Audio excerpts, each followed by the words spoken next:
I felt very much like when I played well in Lindorus and won that match, it kind of shifted the whole view that I had, that I could compete with Magnus. And I felt it was similar to what happened with Roger Federer, and specifically when he played Rafael Nadal in the Australian Open. I think it was 2 years ago now, where I think he was actually, it was just a normal 5-set match. At some point in the fifth, he was down like 4-1, I think it was. He got a break. He came all the way back and won the match. I think ever since that match, Federer has done very well against Nadal. And I felt in a way it's kind of the same thing for me, where when I won Lindorus, it kind of shifted my whole viewpoint or all the psychology, and I just started playing a lot better against Magnus in general. And we're live, everybody. Welcome back. Today is the final day of the Magnus Carlsen Chess Tour Finals. I'm Levy. Anna's joining us once again, overcoming adversity for at least the first game, maybe two, but hopefully we get through the first one with no problems. Chat, what's up? I'm so pumped. What's up, everyone? What's up? And I apologize in advance for speaking funny, but this is all I can do at the moment. I felt terrible yesterday. Today the pain is bearable, but I still am not able to move my mouth as normally I would. I'm gonna try my best to speak clearly, and I'm so happy to be here for the final day, at least for the first game or so. Oh my gosh, Anna. I'm so sorry to hear about your hardship. Like, truly, when Anna said that she was actually for the first half of the finals already working through it and trying to get better, Anna was also like struggling to sleep properly, which is just terrible. I mean, I've had various I haven't had a tooth ailment, but like that's the worst, right? Like sleep is, you're supposed to just lay down, relax, recover, and deal with the pain the next day. When you can't even do that, that's unbearable. We're happy to have you for as long as you can keep up the energy. And well, Hikaru's gonna have to keep up the energy today. Hikaru has to, and thank you again for all the kind wishes, everybody. I received so many well wishes that I think it already made me feel better that so many of you wanted me to get better, that I was like, I need to make it back, even if it's for a game. Like, I really wanted to be here today. I know this is not what the doctor would say, but I just couldn't miss I couldn't miss the final day. Anna, you're the kind of person that if you take a hit from life, you're gonna get the rallying cry of just about everybody. So don't worry if it's if it's Hikaru's chat, if it's my chat, if it's your fans, whether on YouTube or Twitch, there's always gonna be just a massive amount of support. So it's the timing couldn't be worse, but I think you'll bounce back. I think you're gonna, I don't want to say you're gonna come back stronger, but that's just the thing. Like Jen brought this up yesterday. She was like, we don't take good health into account enough. We're only like on our alert when things are bad. And so exactly, that's anyway. I think we just needed to be wholesome for a moment. We've got games in 5 minutes, guys. You all know the format. Anybody not know the format? Okay, cool. Well, I hope that by now people know the format, because today is the last day. So this has been a best of 7 in the finals between Hikaru and Magnus, and the score is 3-3. So whoever wins today wins the first prize, $140,000. $140,000. I mean, I think it's two sides of the story, right? If Magnus wins, it's a triumphant final. What a fight from Hikaru. And if Hikaru wins, I mean, that's huge. That's bigger, frankly. And it's actually like the peak. It's the culmination of months of hard work, not just on this particular event, just in general. And I mean, all the work that's been put into growing the game, frankly. I know that's like the hashtag, but I can't name it in any other way. Look, I just want to see 7 games today. Is that too much to ask? I don't think it's too much to ask. We already had that one day. So basically, Lev is saying after 4 rapid games, we're going to have 2-2 as the result. And then 2 Blitz games follow, 1-1. And Armageddon. Oh, sorry. Armageddon. Yes, we have to say Armageddon. I made a recap video of the match that went to our Armageddon, and about like 50 comments were like, I believe you mispronounced the name. So yeah, it's not pronounced Armageddon. So it's good to see influence on cross-platform. Soon people on TikTok will be saying Armageddon. We won't know about it because it will be banned here, but it is what it is. It is Well, what it is. The games will begin in 4 minutes. What do we predict for today, Levy? we predict... All right, I'm just going to come out and say it. Today is going to be the day that Hikaru plays E4. I don't have any big... I think he's going to play E4. Wow. I think he's going to play You're E4. so brave. I know it's a little bit crazy, but I think it's going to happen. Anybody Bound else to think happen. it's going to Bound to happen. Will the e5 pawn be hanging? That's another question. that... Let's put it this way. If e4, e5 doesn't happen, 10 gifted subs. For every game it doesn't happen, 10 gifted subs. Wow. Where are you gifting on Hikaru's channel, or where can we expect that gift? Yeah, I probably have to give. I mean, like, come on, these folks are here every single day. I recognize these usernames. They're flying by. You know, Grime Lush. You know, Juan Meister. You know, V Burn, FD20, Bitcoin Tyler. Like, I've recognized these names, all these names. I can't name every single one of them because then I'd probably get booted for not, talking about the broadcast. But yeah, I recognize all of you. There's been people here from day one. Some of you are just here for, day 7, and that's fine. And it's a week of chess. Would you get bored playing the same person for a week? Well, not these two. I think they enjoy every single day that they can try to crush the other, because there has been so much fight between Magnus and Hikaru, mostly over the chessboard, but like, we all know who's the better speed chess player. They both want to prove that whether it's Hikaru, whether it's Magnus, they want to prove, because there's a difference, I think, in terms of when it comes to different time controls. So first of all, rapid and blitz and online chess. Hikaru has been known to be, of course, a very good chess player over the board, but when it comes to online chess, he's even stronger, in my opinion. Yeah, absolutely. I mean, in my mind, there really is no question. If you took any of the other players, either from the final or from the tour, you couldn't have gotten anything better.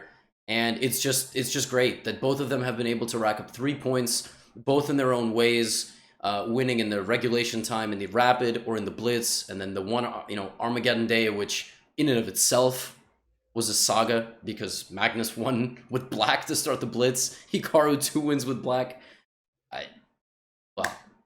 We've got a minute. And get your final thoughts off your chest, everybody. 1 minute. The first move of the final day is about to be played. No more hype, and it's all chess from here. All chess from here, and that also means that in the first game, we're going to have Hikaru with the white pieces. Levy predicted the very bold 1 e4. I think I'm going to accept his suggestion for this one game. e4. e4? Well, I did say for every e4, e5 that doesn't happen when Hikaru has the white pieces, it's going to be 10 gifted subs. So I'm ready. I've got GM Hikaru open on the other tab on this screen. And whenever we get any moves, we're going to see what happens. I think it's a bit more difficult to predict the opening when it comes to Magnus playing with the white pieces, because he has been mixing it up. C4, E4, D4. Oh, E4, E5. All right, it is what it is. It is what it is. Maybe I'll have to wager something else, but we do have another Spanish. If it ain't broke, don't fix it. Another anti-Berlin with D3 protecting the E4 pawn. E5 could be hanging in the future. Could be hanging. In fact, it's hanging right now. It is hanging. Ladies and gentlemen, the E5 pawn is hanging as we speak. Oh my gosh. E5 is literally hanging. Hikaru, did he play this move order, Anna? Has he played this move order yet? I think not exactly this move order. So we have seen the anti-Berlin a couple of times, but as far as I remember, H3 here is not the move order he chose. Right, he's played like Queen E2. Actually, did he? I think he castled, played Queen E2, and maybe had a game of H3. And then Magnus played like Knight D7, Rook E8, A5, and then there was the game that Hikaru played H4. But Anna, if he plays H3, he cannot now play h4. That would be counterintuitive because he already played h3. That is true. And look at that e5 pawn. It's being chased by both white knights. e5 clearly is hanging. Yes. I mean, not. I mean, there's still tactics. There's still tactics. We can explain it. If let's just make a random move for black and show how e5 is or maybe not so much hanging. Right, because at the end you've got this queen d4 move and you've got some problems on your hands. That is the issue in all these ruis. And somebody just gifted 10 subs on my behalf. That I guess that guy took the opposite bet. He said if we do get e4, e5, I'll give 10 gifted for for every time we do get a Berlin. So you can attack e5, but you can't take it. How beautiful is chess? But even like this, knight c4 makes a lot of sense. In the future, of course, we will want to be attacking that pawn when it actually will be hanging after castle kingside, or Hikaru can still choose to place his pieces in a way that castle queenside would be an option. He did that in one game or so. Yes, he did. Here we see a5 from Magnus. This is all right. We've seen this idea several times already, and somebody already saying Sessi 000. Listen, it's the opening. As far as theory goes, you don't really need to, worry too much about what the computer says at the beginning of the game. H3 is a unique move order, yes. It is a unique move order. It's definitely not something that gets played a lot, but I think there's a transposition. Actually, this exact position, Anna, has never been reached, according to my database. Like this exact position, no. Interesting. Also, sorry for the ambulance or police. Normally, there's not this much noise outside, and I have the window open. I thought it's more of a New York thing because whenever I had broadcast with Robert Hest, for instance, he even has an ambulance emote because it was just a constant thing. Yeah, exactly. It's being in New York, and I guess Robert lives in a slightly more busy neighborhood. See, now the room that I'm in, before my window was right on a busy street, so I heard police, ambulance, fire truck, breakups, fights, angry drivers, motorcycle crashes. That's a true story. What else did I witness? I mean, I've witnessed everything from that corner. Now my window is to a backyard, so I hear nothing. It's great. Yeah, that's ideal. And I'm of course sorry if there's an emergency. It's normally not happening in the neighborhood where I live. It's a very quiet place. Bishop e3 makes a lot of sense. Now, if black were to take on e3, do you want to take back on e3 with the knight or with the pawn, Levy? I wanna take back with the knight. I think it's very solid. You have no pawn weaknesses, and you get your little edge, and you keep on trying to push it.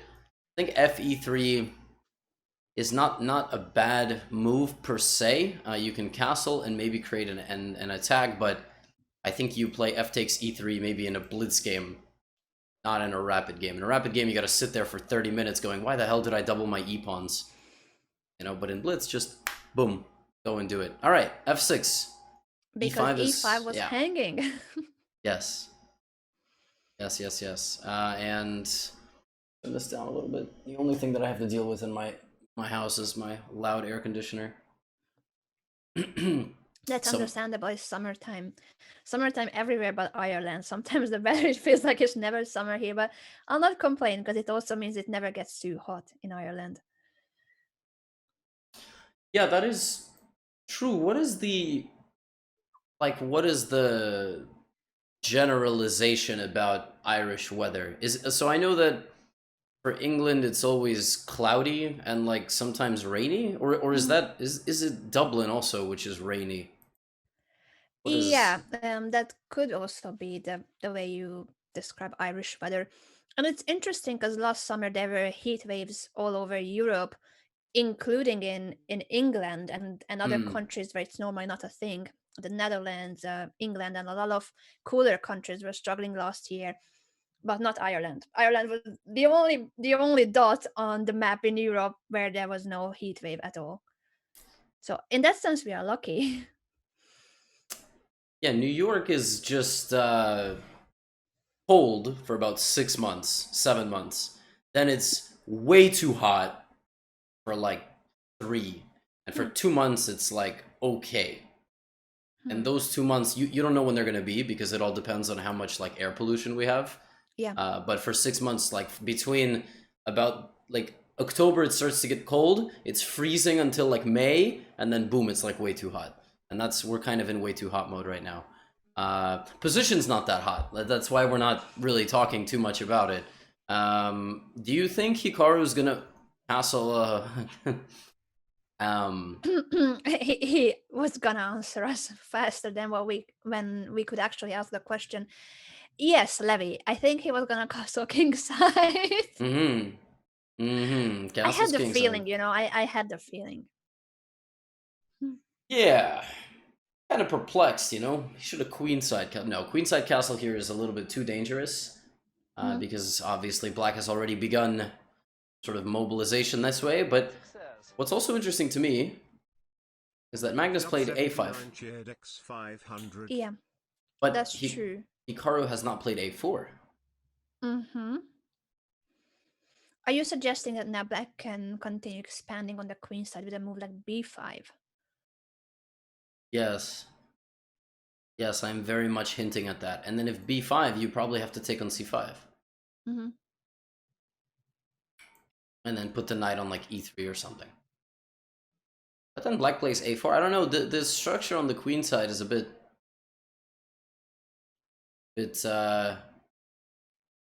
annoying. And by the way, b5 happens.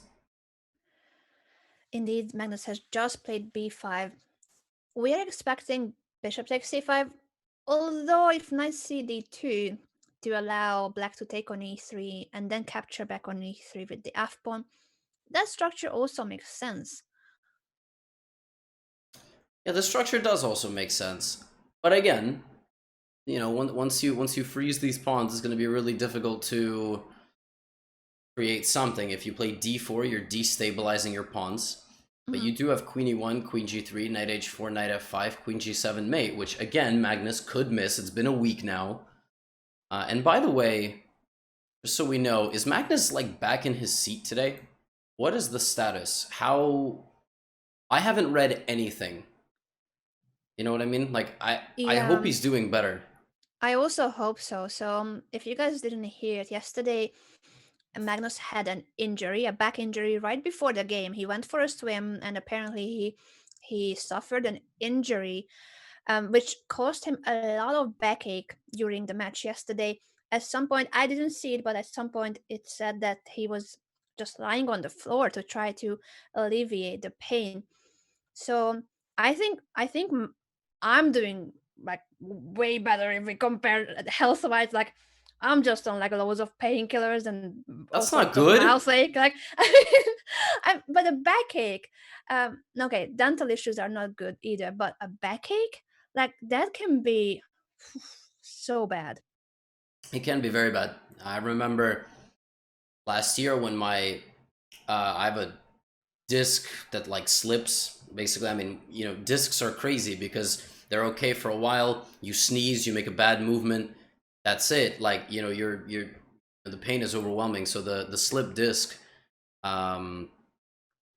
is just it's awful. You just lay down the entire day and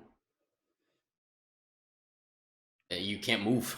Like that's the reality of the situation. You just lay there and hope that you overcome. So it is definitely good to see him back. I am a bit perplexed because swimming is supposed to help with back pain. Like, so I don't know what Magnus was doing in that pool, but he's got to stop. He's got to take care of himself during competitions. Yeah, and I think it was even the ocean. I'm not sure where he is exactly, but he said he went for a swim in the ocean and injured his back before the game. I mean, I hope this man's not doing backflips into waves. You know what I mean? Like, you're the world champ. We need you healthy. Just finish the tour. You're not playing in PogChamps, at least I don't think. And just at that point, you can go relax a little bit. Yeah. Now, in terms of the position, though, I think no one is really hurting yet from how their pieces are standing, because Hikaru did not take the bishop on c5, but went back to d2 with the knight, allowed the trade on e3, doubling the pawns, which opens up the f5 for his rook, and now he's aiming to place his knight on f5, so knight h4, heading toward the f5 square makes a lot of sense here, I think. Yeah, this is what we were talking about, putting the knight on f5, and then potentially going this way, as well as h5, g4, and so on. But at some point, you've got to look at these pawns on the queen side and go, wait a second, are these guys for real? Like, they're not too scary. But at a certain point, you know, like knight b6, e4, bishop a6, c4. Yeah, it could become unpleasant depending on if black finds the right setup. As you said, you need to prepare it with knight b6 and bishop a6, because simply pushing b4 would give up the c4 square for white's knight again. Knight f5 is on the board. Well, queen g4 and queen g7 once again. I've been touting this plan for some time. But h4, h5, and then queen g4 also looks good. The problem is, something tells me that Magnus Carlsen will see the threat that is coming and will do something about it. I think Hikaru also wants him to play g6, that he goes back and weakens his f6 pawn. Yeah, g6 is the move that he's trying to provoke. At the same time, I'm not sure that black will be struggling that much with the structure. We don't really have a way in which we can be putting then more pressure on the f6 pawn, nor we have a dark squared bishop, unfortunately. Knight b6. Okay, so queen g4 does still threaten mate. If you play g6, you're not winning material. Since I just moved my queen out of the pin, can't take me, because I would take your king, which is not allowed. Bishop f5 is also bad, because then ef5, walking into an attack. I would... Yeah, I would love to see that trade and the e4 square opening up for the knight. I don't think that Magnus wants to do that. It's more just about opening up the diagonal to place the bishop on e6, in my opinion. And if queen g4, then g6, what do you think? So queen g4 now and then g6? Yeah, he may be waiting for that move, because if we were to give a check there, knight h6, that's really not doing anything on its own. Black can play king g7. king g7 if he wants to.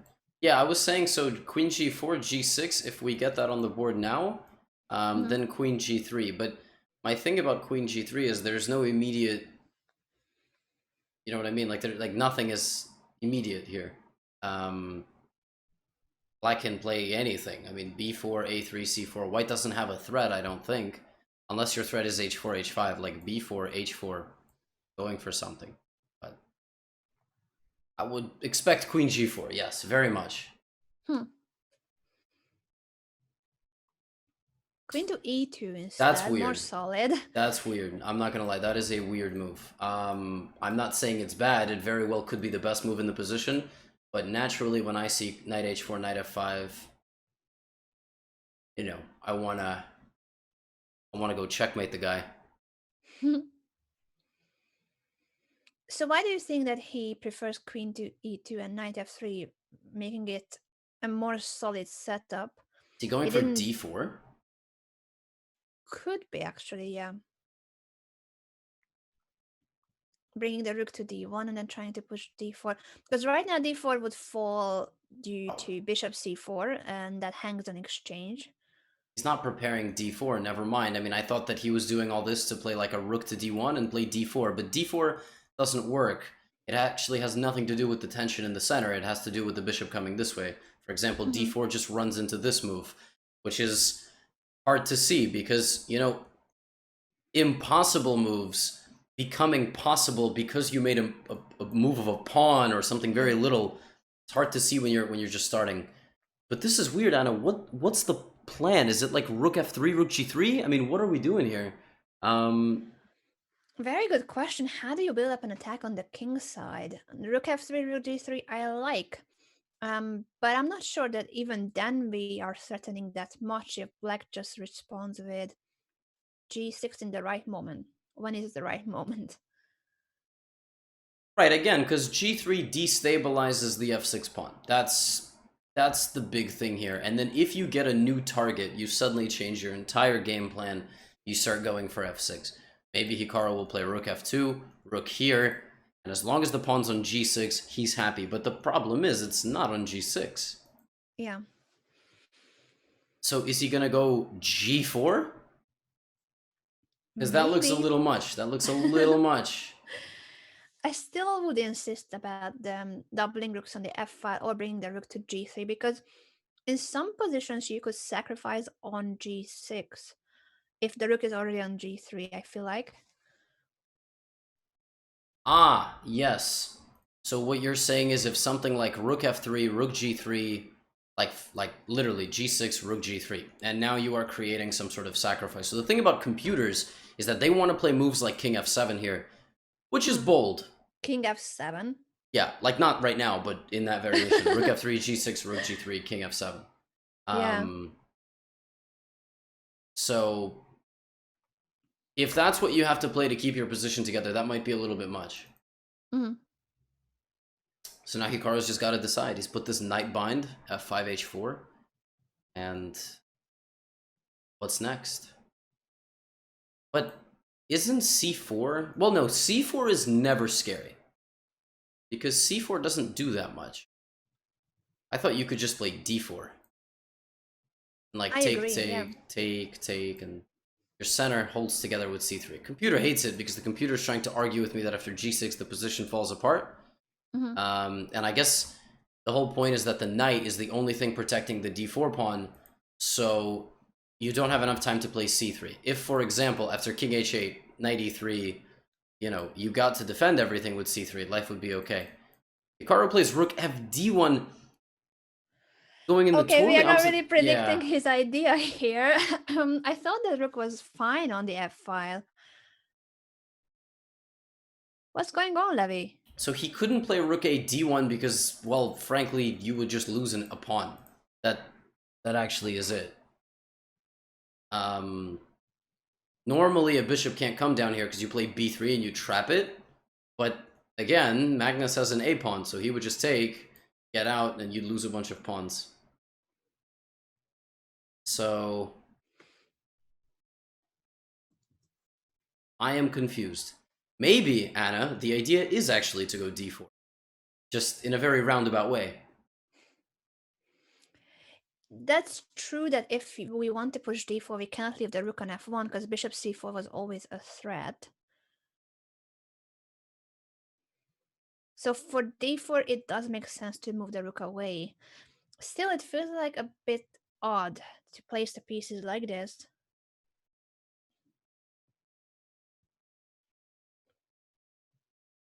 It's a bit odd, but we still have to play. We still have to play chess, and it's again not so simple for black because if black plays c4, well, now you're taking and the queens open up. If black plays b4, okay, right, and like, all right. Black plays a3. We probably don't take. We probably play b3. What did Magnus play? King h8. Right, of course. Trying to go to, you know, i8 in the future. And then just get off the board. I don't know. Might be his idea, yeah. Also for pushing g6, maybe he just wants the king out of any potential checks or the g5. And this move has a couple of ideas behind. And also once you push your f-pawn, there can be issues on the a2 g8 diagonal. Doesn't look like the case when your bishop is on e6, so it wasn't really a danger here. But d4 is on the board, let's see. Yeah, d4 has been played. Looks like this was actually the entire idea. I'm assuming it was the entire idea to play d4. The knight guards the knight, and he did that so that if Magnus ever took, you'd have a replacement. And again, we never worry about g6. We're not worried. So f6 will be a weakness if that ever happens. Oh, Anna, we should probably also point out the fact that rook fd1 is a benefit to d4, since now bishop c4, there's no rook. Yeah, exactly. That's what I was trying to say earlier with the rook placement too, that at least we are not dropping the exchange. Bishop c4 is only attacking the queen. Yeah, we just move the queen and there's no rook to take. So you move the queen out of the way, excuse me, you move the rook out of the way. You're happy. So how do you react to d4? What do you think is Magnus thinking of? What are the main options? I don't know, actually. You start to evaluate in this position with black whether you take twice, whether you take once, whether you don't take, and he took twice. So Magnus took a second time, Hikaru plays rook d4, and now Hikaru's attacking the queen. And Magnus is basically saying these trades help me, not you. I think his reasoning is that after all these trades, first of all, the e4 pawn is isolated, so that could be a target in the future. And the knight on h4 feels misplaced when the position is opening up and it's all about the center and the d file especially, who will take control of the d file, what will happen to the e4 pawn. So the knight on h4 will need to find a way back into the game. Yeah, exactly. And to that point, someone in chat just said, what about g5 for black? I assume you don't mean right now because the queen is under attack.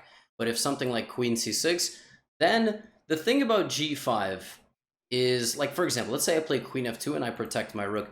g5 needs to be, like, very good. And the problem is, it's not. Well, actually, in this position, it's because there's a tactical win. But let's say... Okay, let's say in a less ridiculous circumstance, like b3, g5, okay? g5 in this position is not a bad move, but all you're doing is you're forcing my knight back just to take this, and you're weakening your king now a lot. The king now has some squares open. Why was it losing so badly after queen f2? Like, if queen c6, queen f2, g5. It's probably because you take, and take, and like knight e7. Oh, that's mean. That's mean. Boom and boom. Ouch. Oh, okay, that makes sense. Queen c6 is on the board, so we shall see whether Hikaru will go for queen f2 or something else. Right, and it's another situation where you don't want to be the guy who takes, right? Like, trading the rook here, giving the open file, you've got to have something there, you know, beyond just the simple rook d1, which would just trade pieces and hope for this. He could do it, but that might be a backup plan. All right, and see, he doesn't trade. He just reinforces.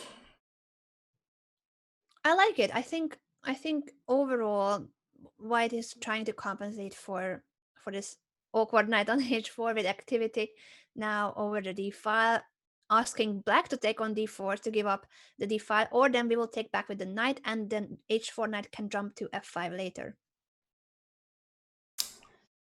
Yeah, why is this so bad for...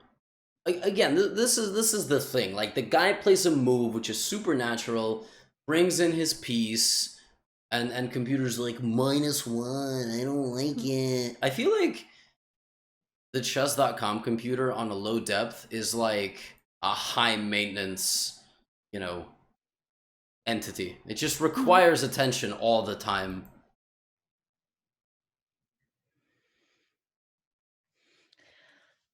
I do like this more than before, but I'm also thinking if black does not trade on d4, but let's say plays rook d e8, which is not very natural, but would make sure that the rook stays on d4. There's no entry square for our rooks on the d file. And then the issue with the knights is still on the board. So the h4 knight being out of the game. And if we move it, then the spin on the e file will drop the knight on f5. Ah, that's inconvenient. I don't like that.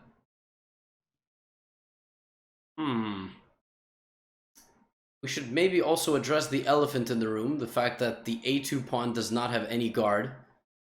And hopefully it doesn't meet the same fate as the e5 pawn. Yeah, maybe today it's all about the a2 pawn. There's no more e5. e5 square there is, but no e5 pawn. Yeah, this is a tricky position. I think I like it if black has to take on d4. I think Hikaru will be fine. Knight takes d4 looks like a really nice position there, but I don't know what's going on if black does not take, but let's say moves the rook away. Queen c5 That's a pins pin. the rook. There's a pin. Learn that from chess.com puzzle mode. Hikaru blitzes out queen f2. And yeah, I mean, the computer is saying that you should take and take the free pawn. That's what it's saying. It's saying that you should take on a2. All right. I wonder how realistic that is that black will actually go for it, because to take a pawn on a2 when white has the option of pushing b3 and kind of threatening to lock your bishop in on a2 forever, that could look scary. The big question is what to take with. Maybe he thought he had queen d4, knight d4, and a fork of the bishop and the pawn. But then I think black plays rook d8, and it's uncomfortable. And he has played knight takes d4. He did not play, he did not take with the queen.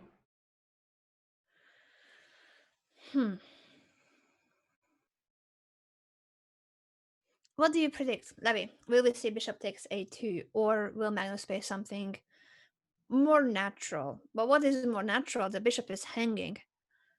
Right, the bishop is hanging. I'm assuming he'll see it. I keep making this joke, but he really does. He really does see simple one move tactics, which if you guys practice, maybe you can also end up as strong as Hikaru and Magnus.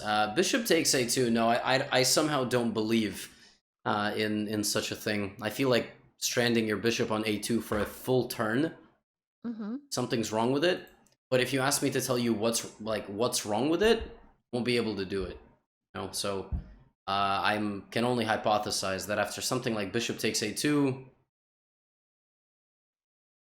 you know, I'm looking at, oh, did it happen? It did happen. All right. It did. All right, so the world champion is saying, I'm not scared of b3. My bishop will get out of there somehow. What is the somehow? After b3, what will black do? So first things first, b3. I actually don't know what black is going to do on b3. You're not really threatening to win the bishop just yet, because I can play something like rook d8, and you don't have rook a1. Like, normally you just play rook a... Okay, I'm not even going to hypothesize. Yeah, Hikaru just plays b3. So, guys, you cannot play knight e6 because the bishop literally just came from that square, and it would just go back and it would take you. Come on. Who hasn't had their coffee yet? The bishop was on that square. Chat. No. No. So the b3, if black takes on b3, c takes b3, the bishop is hanging immediately. Yes. Now knight e6. Okay, I'm gonna give them the benefit of the doubt, Anna. I think that those two people who wrote knight e6 were talking about after b3. I'm sure. Yeah. Very, very good job, everyone. Knight e6 is a threat here, yes. Yes, but if you take on... Okay, he just plays rook d8. But if you took on b3, I don't think knight e6 is a threat. I don't think knight e6 is a threat here. Because all you're attacking is a rook, and I'm just going to take another pawn, and now I'm also attacking a rook. Yeah. So, what does Hikaru have to play here? Knight hf3? No, that doesn't work. What am I talking about? Take. b3 is hanging. So much is hanging. Ooh. Now that's an issue, that now black is threatening to take twice on b3 because of the pin on the d file. How do we get out of this? You gotta protect the rook. You need to move it to d3 or d2. What about, yeah, if rook d2, I was very worried about a3. Now, I think a3 might be, like, hated completely by the computer, but like, how do we refute a3? Just trying to sneak upon it. I mean, bishop b1, a2 is a very, very, very serious threat. Mm-hmm. What do we do on b3? Rook d8, rook d2, a3. That's a very good question, Levy. No, but seriously, like, what do we do? Maybe c3? C3 to attack the bishop and the bishop to b1. No, just bishop b1, because, like, my trick is this was my whole idea. But c3, there's no way c3 works because I have bishop b1 and a2. Why is it 0, 0, 0? We are missing something. Knight h to f5 is what Hikaru plays, but wait a second. What about that b3 pawn? I don't understand. Maybe he the sees pawn. something. The pawn is hanging. Maybe The pawn on b3 is hanging as a second pawn. It's the second pawn. So he's just down 2 pawns. Maybe he wanted queen g3? What's he trying to do? Is he trying to go for mate here? Like, what? No, queen g3, just g6. That's a... Knight takes g7, oh my gosh! What is going on here? If the king takes on g7, knight f5 wins the queen on c5, that's fine. But there are so many things that are also in the air. The d1 rook, and maybe the d1 rook. What else is going on here? We need to calculate this. Bishop takes d1. What's the point? Wait. No, but actually, yeah, what... So queen f6 doesn't work because then you play... My interface just went crazy. Queen takes f6. d4. Queen takes d4. Check. That's the problem.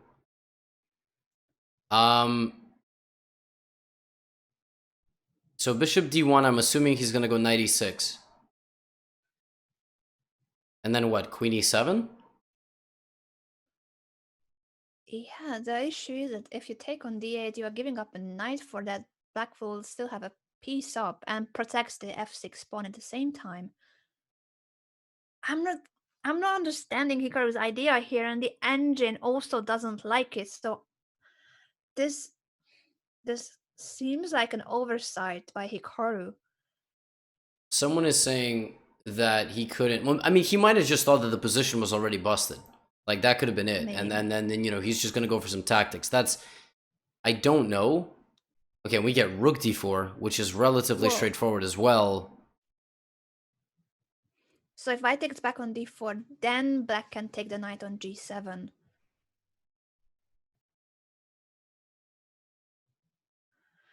Oh my. But what should he have played on bishop takes b3? This position, it looks like white could still win the queen, but unfortunately, look, rook d7 check, knight takes d7 protects the queen on c5. Yeah, that is the problem. Rook d7 looks like discovered check, but the knight takes and is guarding the queen.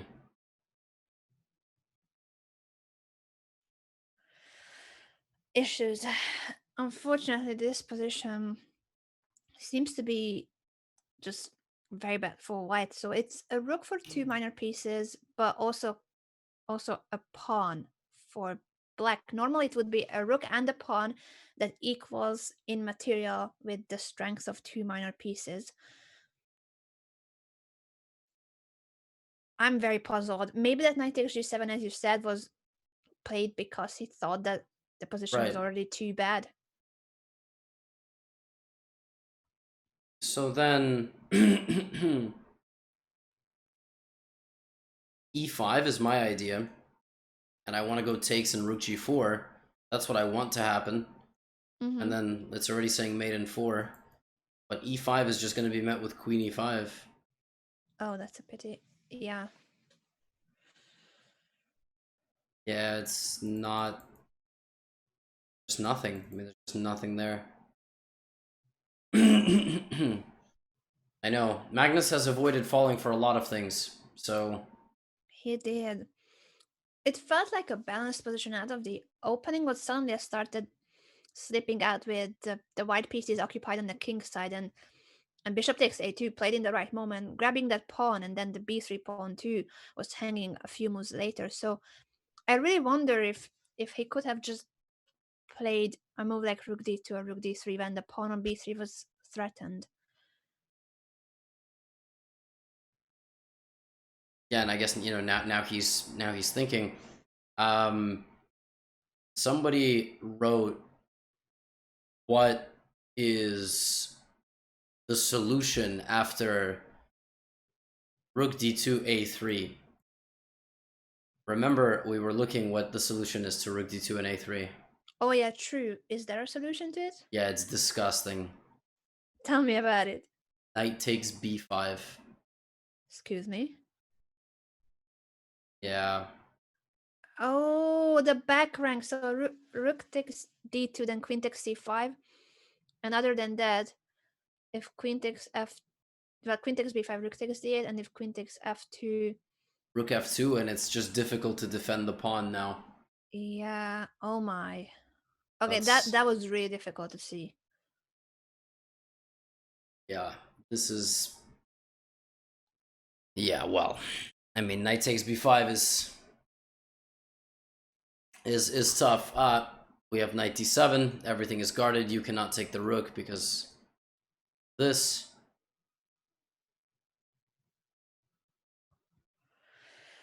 Well, I think it's understandable that Hikaru didn't have faith in that position if you had to find knight takes b5 there. Right, and if you don't see knight b5, you just assume it's lost. Mm-hmm. You just assume it's lost. I don't know at what point you begin to assume it's lost, but losing the first game, the margin of error now to strike back is a lot smaller. I mean, do you wait for game 3 when you have the white pieces again, or do you already start to fight with black? Yeah. Also, will we see Magnus just going for a theoretical draw in the next game? Because he's gonna have 2 games with the white pieces in the remaining 3. And we have seen quick draws when they wanted to make a draw with the white pieces. They both did. That could be an option for Magnus if he thinks that he's gonna be fine in game 3. We might. We saw that yesterday in the third game. Magnus just going for a repetition, not really minding giving away, the game with the white pieces just to get an extra half a point for his score. And Yeah. in case anybody's confused, 25,000 of you watching, I don't know if all 25,000 of you have been here since the beginning and you know the format, but the format has not changed ever since this thing started. It is a best of 7, and today is the 7th match. The overall is tied 3-3. The players are playing 4 rapid games to start, or I should say 3 or 4 rapid games to start. And then they go to Blitz if it's 2-2, and if that's 1-1, they play Armageddon. Armageddon. Yes. Right? I'm Armageddon, just Armageddon, yeah. trying to learn the proper pronunciation here. Trying to be Even if I hip. can't speak today, but I'm trying to do my best. Yeah, and I mean, rook e4, and the real problem is Hikaru just doesn't have enough material here. C5 counterattacking the queen on b4, and as you said, there's not enough material. 2 minor pieces and a pawn, actually 2 pawns already. I cannot count.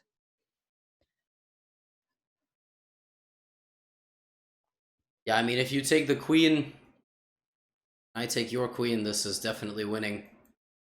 b3, and that's it.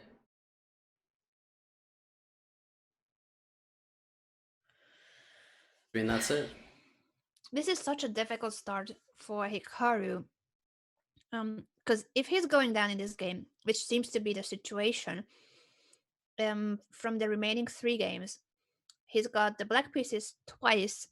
Those are the games where we wonder whether Magnus will even try. Will he just go for a theoretical draw?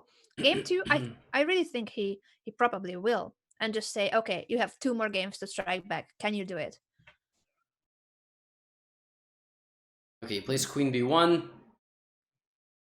Queen is still under attack, and the way you win this with the black pieces is you make sure your king is completely safe, which it is. And then, the b5 and c5 pawns just roll. They just roll, and queen h7 is not possible because of knight takes h7. So you can play queen a1, Anna, and try to get queen f6, but I think Magnus is gonna see it, much to my, much to the dismay of a Hikaru fan. But Yeah. I don't really know if it's a fact that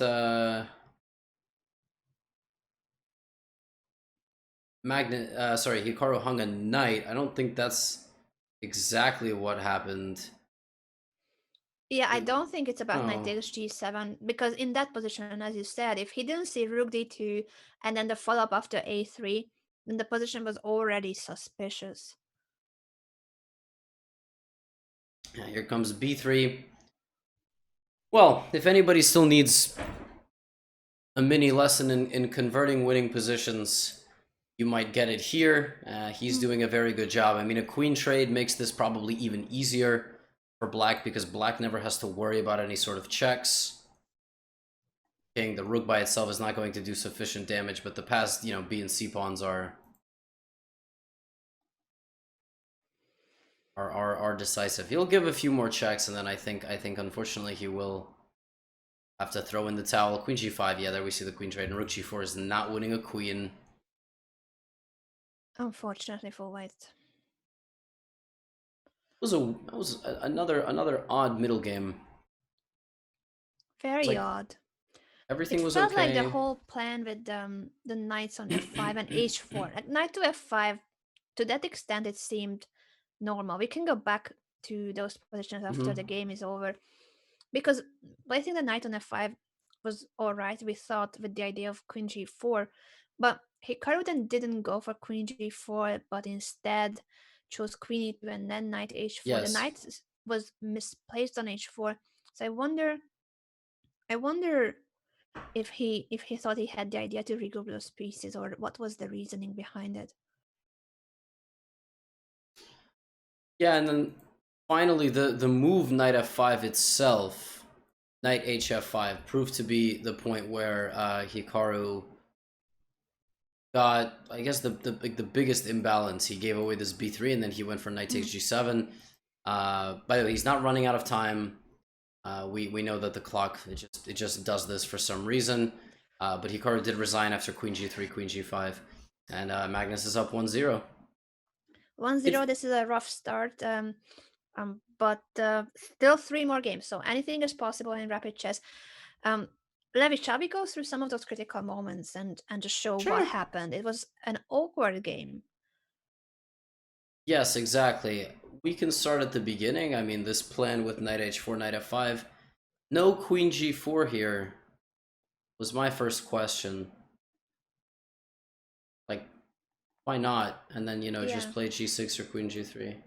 Yes, one would think that you want to place the knight on f5 to then follow up with a kingside attack. Or even when he played that knight h4 move later, I really thought the idea was the rook maneuver that you mentioned with rook f3, rook g3. It just felt like he did all this, knight f5, and then the other knight maneuvers too, to try to put some pressure on the g7 pawn. Whether it's good or bad, it looked like that was his idea. Yeah, even the way he did it, you make a good point. After rook a d8, you can rook lift, and then there's always ideas of sacrificing on g6. But it's kind of been the case, I would say, throughout these middle games, that there's a moment you can play more aggressively if you're Hikaru, and he's playing a little bit. Not to say that playing the aggressive way is the right way. They're all okay. He did get a okay position anyway, but it's just he sets the pieces up, and then he continues to be like very solid and sort of like not wanting to, kind of make that push. I'm not saying by any stretch of the imagination that had he played rook f3 and rook g3 here, would he have won? I mean, he still has to, wrestle with the fact that his knights are a bit awkward and there's no obvious attack, but the way it kind of went down,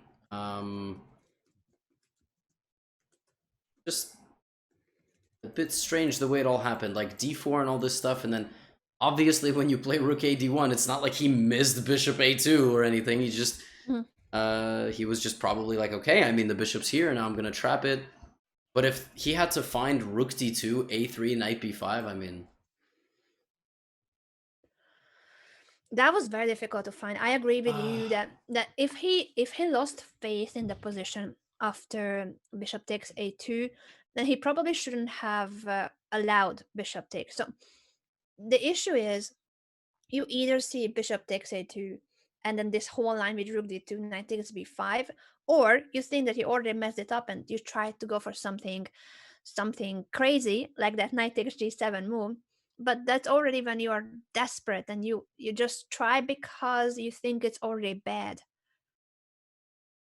yeah, exactly. The final thing is knight takes g7. I wouldn't say that the summary of this game is that, Hikaru went for some sort of crazy bluff and it didn't work. No, I mean, I just, it came down to somehow stabilizing the queen side in the right way, and he wasn't able to find it. At the same time, there's king g7 and bishop d1 and rook d4 and all these ideas to just kind of kill off this attack before it's able to really get off the ground.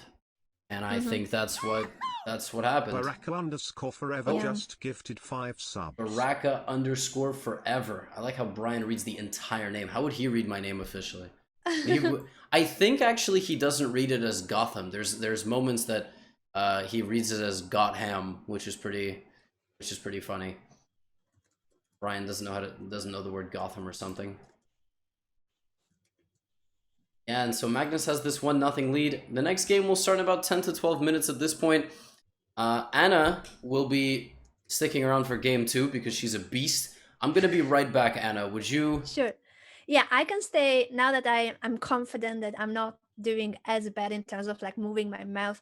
For those of you who are wondering why I'm awkward, because I'm not fine, but I wanted to be here. I thought this is the last day, so I may be struggling in general with my health issues, but today is the last day.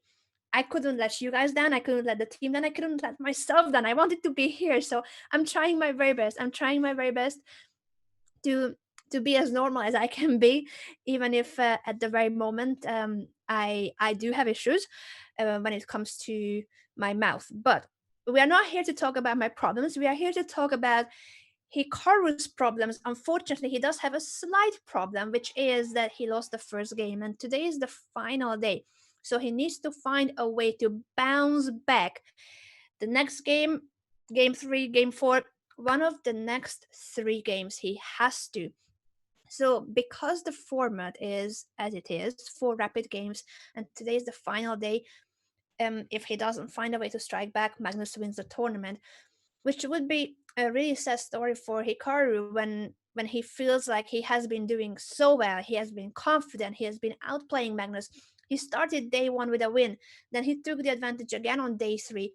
So he was constantly taking the match wins from Magnus. He was leading. It's really such a hard spot to be in that today he started the first game with the white pieces losing in this final day of the tour. This is not easy to recover from, but if anyone can do it, I think it's Hikaru. Yeah, there have been ups and downs like throughout, I would say. So it's I wouldn't get too nervous. We've got a special guest en route.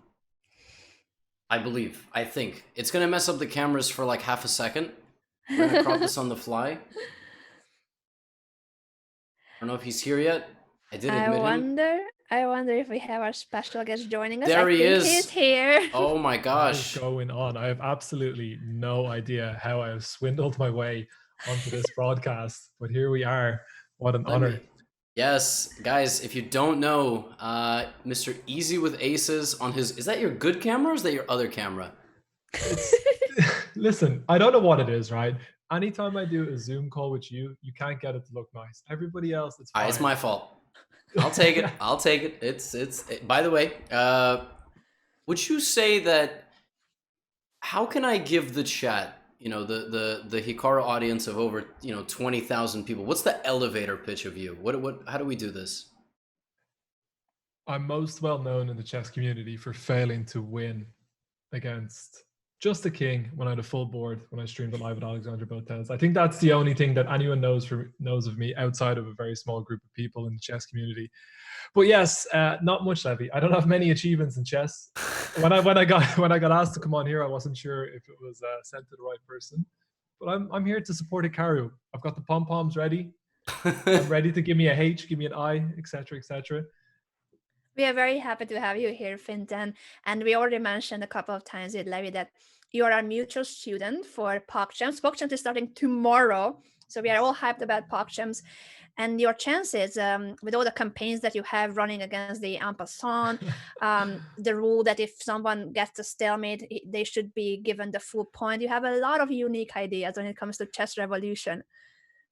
I wasn't going to bring any of them up, given that this sorry, is one of sorry. the most prestigious days in the chess calendar year on day 7 when it's winner takes all. I'm not going to come in and try and pitch my new ideas. I'm here to appreciate it. I'm here to support. I'm here to I have an idea for you. Let's hear it. My idea is, do you think that taking the king should be legal? Like, if you hang your king, you lose. If you hang your king, you lose? Yeah, like, it shouldn't be... Well, if you get put in check once, it's all over? No.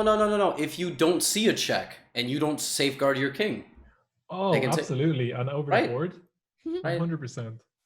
I also think if you're going to play this game, right? If we're going to play hypotheticals and I'm allowed to change the rules, maybe if you get away with making illegal moves and your opponent doesn't notice and it's over the board, that should be allowed as well. Okay. Like if your opponent doesn't notice and you just move your rook diagonally, that's on them. They should be paying more attention.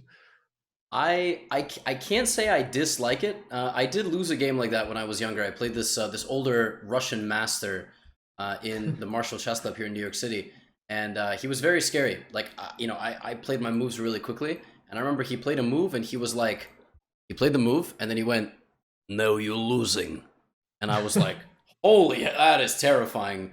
And he would move a bishop on the wrong diagonal sometimes if it meant that he would take. Just to try and get away with it? Yes. Yes. Like he did that. He was caught a few times. Like he was just known as the guy who would come to the Marshall Chess Club slightly drunk and play chess. Well, there's quite some strategy there. I think over the board is a different competition when it comes to Blitz, also because of the rule that if you make an illegal move in a Blitz game, usually that is an immediate loss. I don't know if you guys have encountered a situation where I also had one of these opponents that were super tricky. So he promoted his pawn, but he didn't trade it for any piece. Like it was the final few seconds, so everything happened super quick. But he promoted and didn't pick up a queen just yet, but pressed the clock. So I just made, since I was down to like 3 seconds, I just made a move very quickly. And he said that my move is illegal because there's a pawn on the back rank, which was his pawn, but I pressed the clock. So he claimed that my move is illegal because he didn't swap to any piece. If that makes any sense. So the position was illegal, and I didn't claim it because I was just blitzing out the moves. Like it was crazy. It was the final few seconds. All I wanted is not to lose on time. But he was so tricky that he claimed that I made an illegal move because he didn't promote and I didn't call the arbiter. That happened to Magnus. Yeah. It happened to Magnus? It did. World Blitz Championship. I know. Oh yeah. No. Yeah. Yeah, that was a shocking point. Vincent, imagine you're playing a game, right? High octane game, you're like, world champion, which you are in your field of work. And my goal is just to make you blush like twice a broadcast. So you're the world champion, you're playing a guy, and he plays an illegal move. You don't see it because it's just, you both have less than 3 seconds on the clock. You play a move. You're not expecting it. Yeah. He plays an illegal move. You make a normal move, but now your move is illegal because it's an illegal position. Yeah. And you lose because of that. Because you're making an illegal move last. That's the rule. What? Yeah. Yeah. That's a broken system. Yeah, with checks I think it's trickier, yeah, because promotion like is obvious that I should have stopped the clock, but yeah, if it's a check, you don't notice you're in a check, you make a move, so the position is still illegal, then you can lose the game. That's unfortunately the sad truth.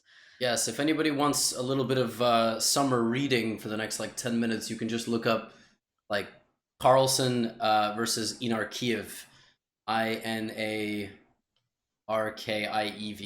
That was, I believe that's who it was, right? That it was at the World Blitz Championship, and that's exactly what happened. Like, Yeah. I don't know if it was deliberate. Was that ever discovered whether it was deliberate or not? I'm not sure if it was discovered whether it was deliberate or not, but it can also happen that it wasn't deliberate, but once he had the chance to claim it, he thought like, why not? I mean, the position is still illegal, so I may as well claim it. But Wow. yeah, it's so tricky when it comes to those illegal situations, and how your move is normal, but you didn't realize that the position was illegal. I wish that the games weren't be decided with things like that, because it doesn't feel fair. How quick is it in the chat's probably going to be mad at this question, because this guy comes on to one of the biggest broadcasts here and he's about to ask this question, but how quick is a 3-minute game but over the board, like what's the time limit generally equate to? Like, it's not just 3 minutes to 3 minutes, is it? I assume. Yeah, they get 2-second bonus, right, Anna? So it's 3-2? Yeah, 3-2. Yeah. Yeah, 3-2. Takes like 10 minutes, right? 10 to 15 if it's a long, like, end game and they're just playing. Yeah, like 10 to 15 minutes. Anna is more knowledgeable on the subject. Oh, Hikaru's playing the Sicilian. Wait a second. Finally! Oh my gosh, I'm wait, so this happy is... for that. I'm so happy. So there will be no Berlin. There will be no theoretical draw. Wait, this is hype. This is big. Vincent is not a Sicilian connoisseur. He's more... What is your repertoire currently? And you could... Don't worry about... Don't worry about the fact that the opening stages of one of the most important games of the year are going on, but I'll talk about what I'll be playing. Yeah, I want to hear what you play. I've been playing as white mostly the Queen's Gambit, and as black it has moved to the Caro-Kann and the Slav defense, and that's about the end of it. If someone does something I don't recognize, I just try not to lose in the first few moves. But I think you guys should, or it's the opening just set completely as a new. Really funny. I had old names up here. That's really funny. Giri Leko. Wow, that's from the old overlay. Let's get this board flip. Let's get the real names here. I haven't touched this overlay in like 3 weeks. This one. Giri Leko. Yeah, Giri Leko. No. Those scrubs were eliminated. Just kidding. Calm down. Okay. So what is the... As an American man who likes a little bit of sarcasm, but a lot of the people from America take you as literal, and you have to explain it when it's so intense. I do. Trust me, I do. It's... Yesterday, someone psychoanalyzed the fact that on my YouTube recap, I said Hikaru versus Magnus. They were like, it's named the Magnus Carlsen Tour. You should name him first. Listen, I'm all for a little bit of psychological warfare for your buddy. Like, if that gets inside Magnus's head, just saying Hikaru's name first, that results in a collapse here, we're allowed to support that, right? Do I have to be not biased, or am I allowed to be completely biased? Oh, we're always biased, and yes. Everyone complains about it. I mean, sorry, not everyone. 2 people complain about it, but they're very loud. Yes, they are very loud. What's going on in this game? We got like a dragon-esque position, but d5. It's like a... What's the structure of this? This is like an exchange... Oh, well, Vincent said he plays the Slav defense, so it's kind of looking like a Slav, except the c6 pawn got traded. You never told me that there was an opening called the Dragon, and I'm quite disappointed that I was informed of this, to be perfectly honest. Well, tournament starts tomorrow. It's not too late to get a crash course, and... I don't like... Let's put it this way. From the perspective of Hikaru's winning chances, I don't like the way that Magnus is playing this, right? Because he's keeping the position totally symmetrical.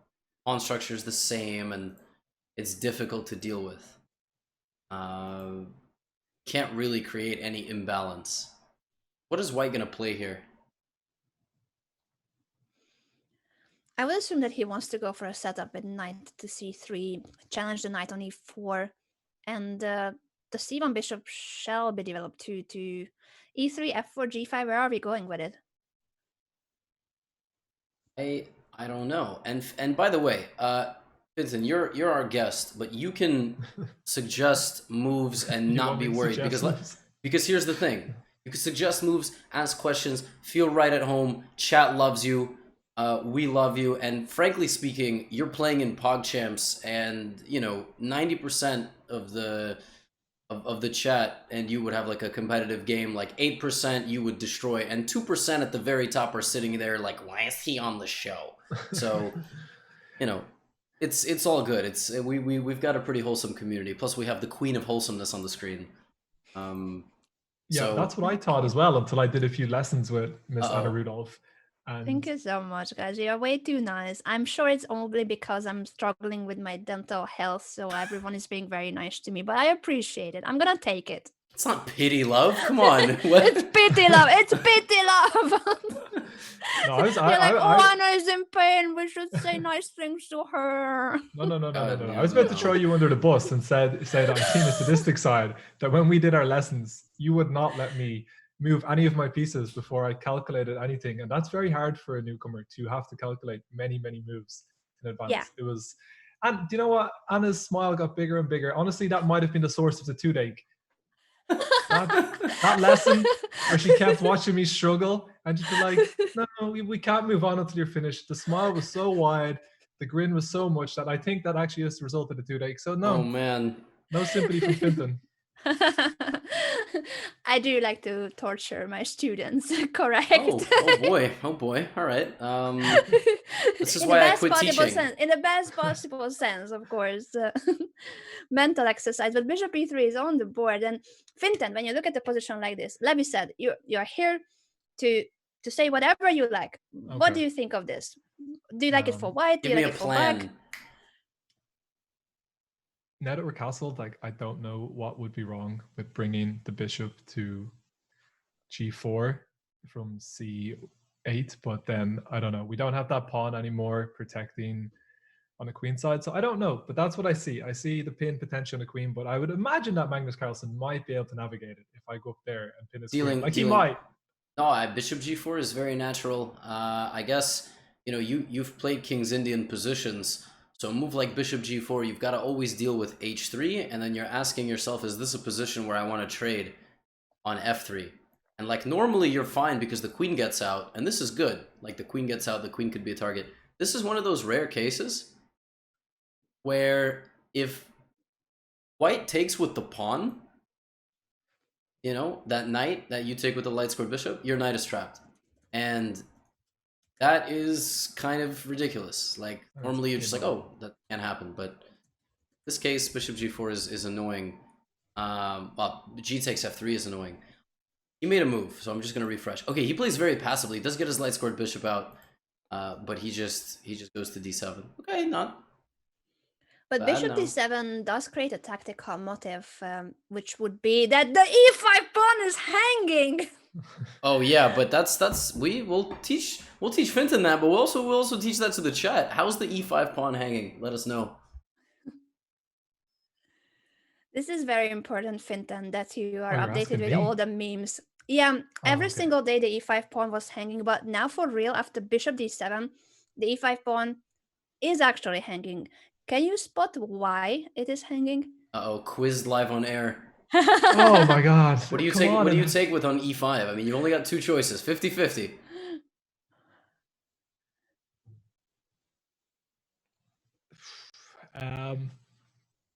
I would take with the knight because he can't take back, or else we take his bishop. What a beast! What a beast! And if the bishop takes the bishop first, the knight drops back. Look at this! Look at this! The boomerang. Knight e5, knight d7. There we go. Hey, are you playing tomorrow or are you playing the next day? I'm playing on Saturday against XQC in the first game, and I would imagine there will be a lot of fans for XQC after his. Given the fact that it's a second attempt, I mean, he was one of the people that made the first PogChamp so successful. The streams that himself and Hikaru had were watched by an obscene amount of people. So I know a lot of people will be rooting for him to do very well, and I'm willing to be public enemy number one. I don't mind. That's okay with me.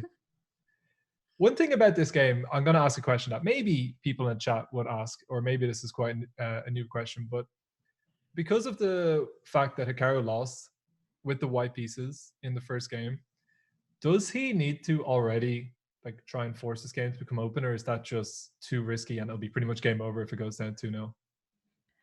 That's a very good question. So you're right that he should try.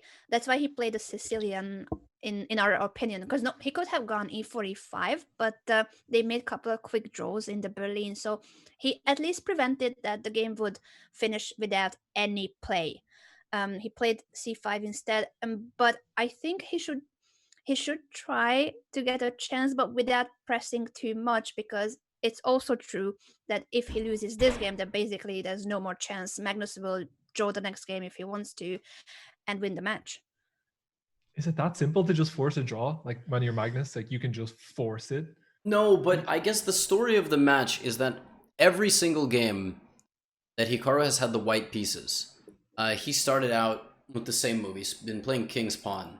And it's been kind of, maybe for the last 3 or 4 days, the way the middle game flows, Magnus is super solid, and finding winning chances has been difficult unless he takes like some egregious risk.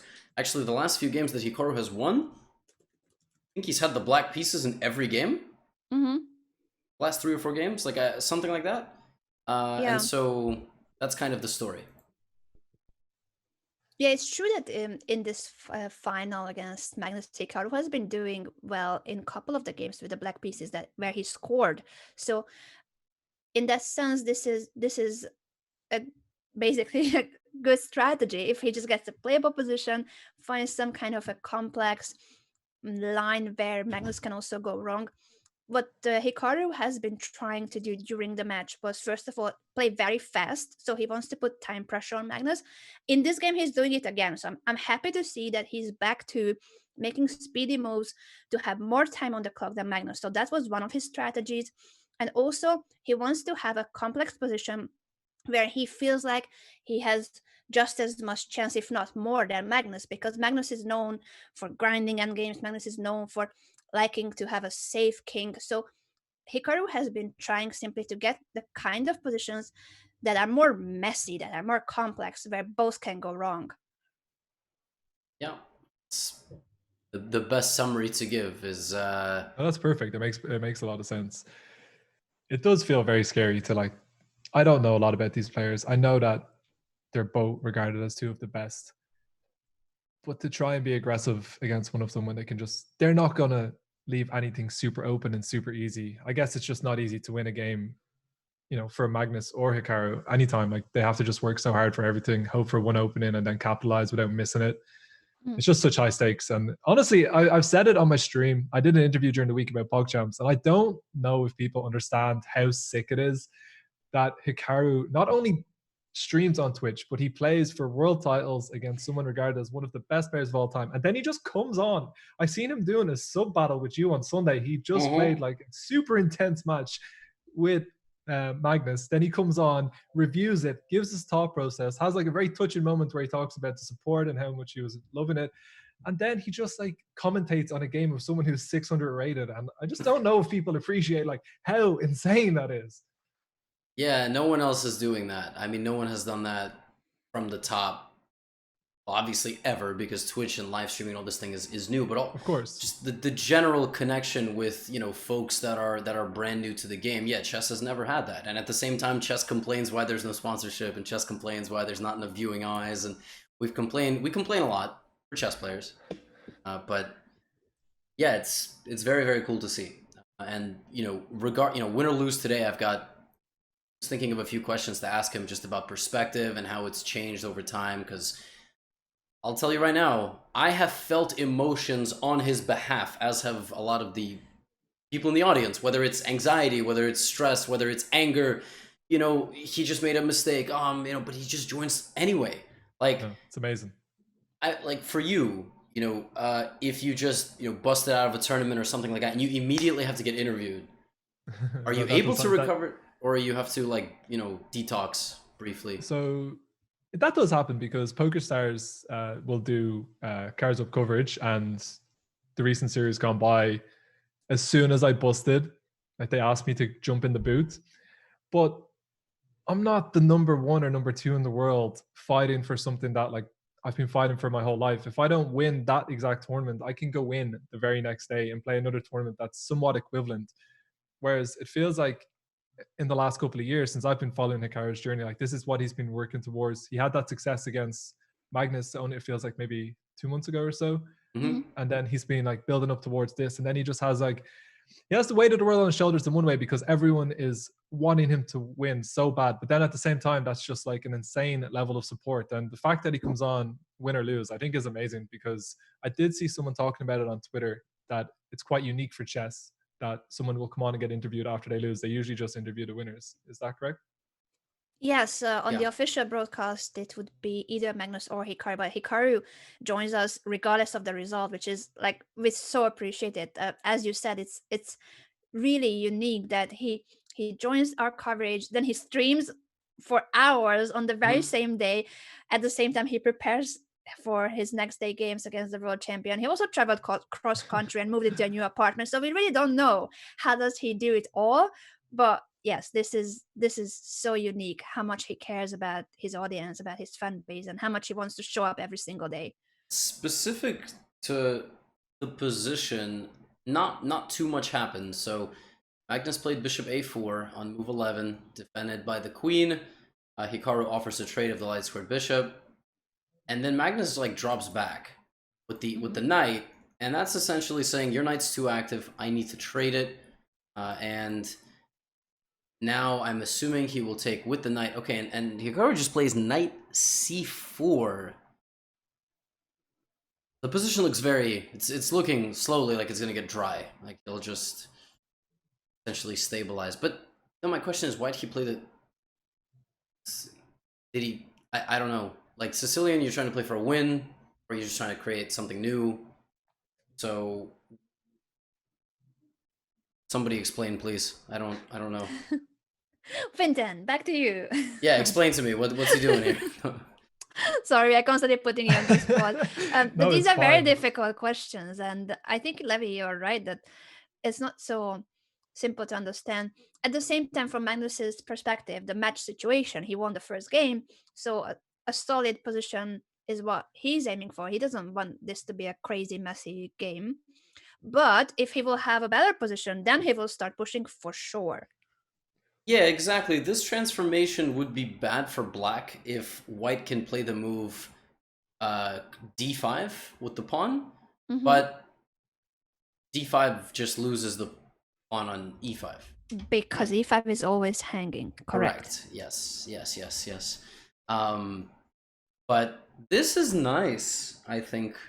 Am I wrong? Like, this looks like a nice blockade, no? The queen I by love that Hikaru? queen on d5. Yeah, that looks very pretty. And then you can bring the rooks to the d and c files. I feel like this is very comfortable for Hikaru. And it's not a dry position. It's not a boring position to play, which is exactly what he needs.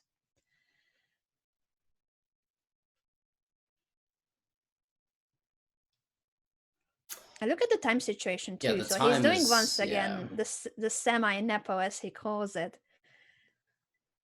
Is this setting up to be the wooden shield? I'm seeing a few mentions in the chat. Is it on the way? It's bit to go. It's good, but it's a bit blocked, you know? I feel like Yeah. it's a little bit blocked. Are you all prepped up in the wooden shield, by the way, Fintan? Since you are facing XQC in the first game, have you seen what he calls the wooden shield?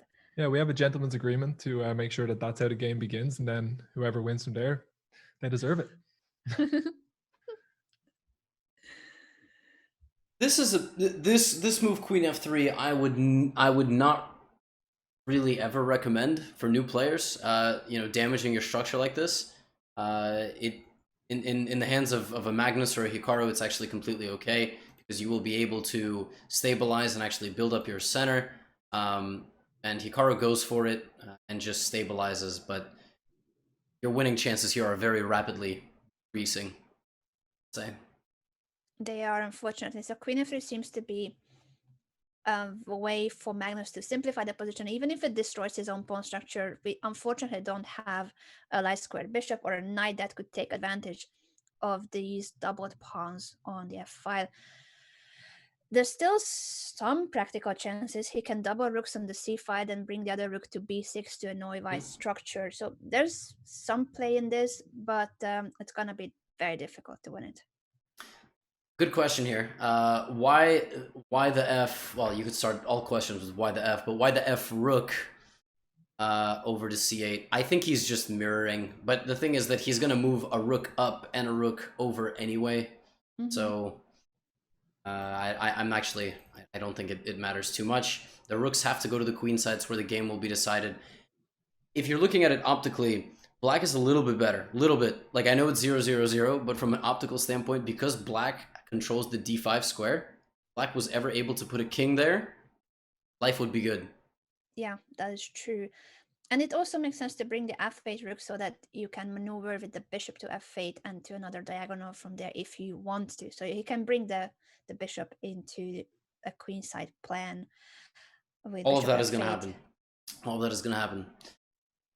Both to Finton and any beginners in the chat that want a endgame mini lesson right here. You got to double rooks and you have to make them useful. Exactly what's happening. At what point in this game would Hikaru likely accept the draw rather than trying to force something that's going to be very tough to accomplish? Oh, if Magnus offered a draw right now, Hikaru would accept. But the thing is that there's rules in place for avoiding short draws. So you cannot offer a draw before the 40th move.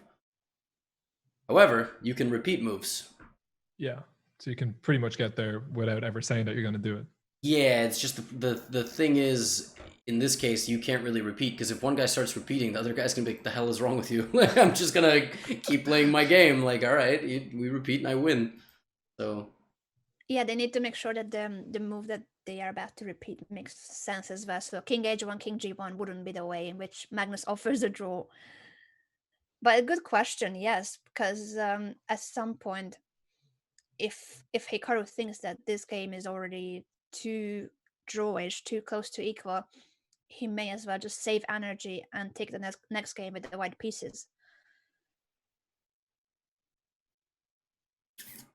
3 is pretty straightforward. I mean, if you take it, the idea is not to take the rook. I mean, it would be if the rook was not guarded, actually. If you go for the rook instead, you're going to lose. Just because you can't win this pawn on b3. Just rook b1, rook b8, game over. I mean, you cannot stop my pawn. So the idea of b3, which is on the board, is to take. Magnus is, again, slightly worse. And just so everybody understands, that is really because of the pawn structure and the fact that the bishop on e3 is a little bit more passive than the bishop on g7, because the bishop on g7 can drop back, as Anna said, and go to b4. At Gotham Chess, why did Hikaru go rook c6 and not rook c7? Is the former a better move? Correct. End of story. That is why he did it, because when you go to c6, you can also rotate to one of these two squares. So, correct. As well as the rook is protected on c6, so you can swing it over to b6, plus the rook itself on c6 is already protected, and that means that you can take the pawn on b3. Levy, if you're against Magnus, or Anna, if you're against Magnus right now, is there anything you can do at all? Is there any sort of gamble that you can take, but it could backfire a lot and it's a high risk, I should say?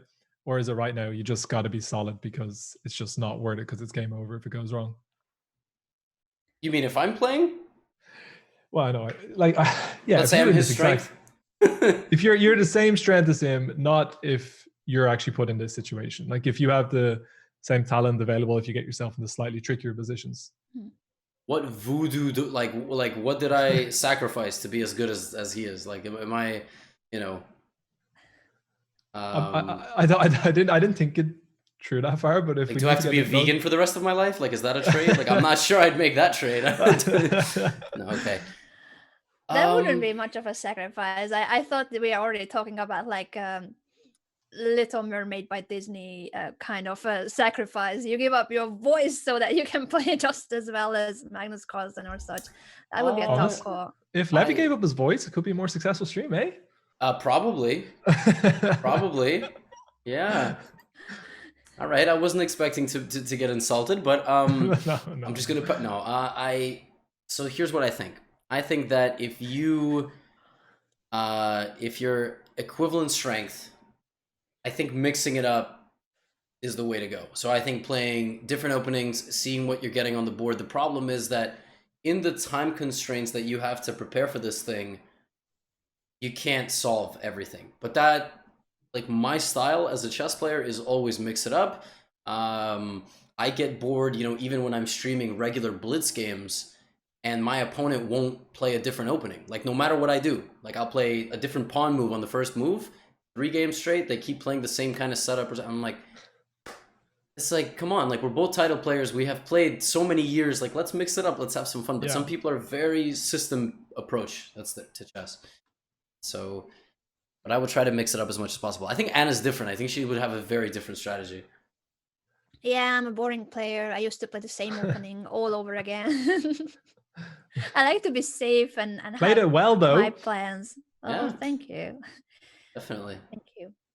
The trade happened in the end, and Black has doubled rooks on the c5, so there's still some chance, or not.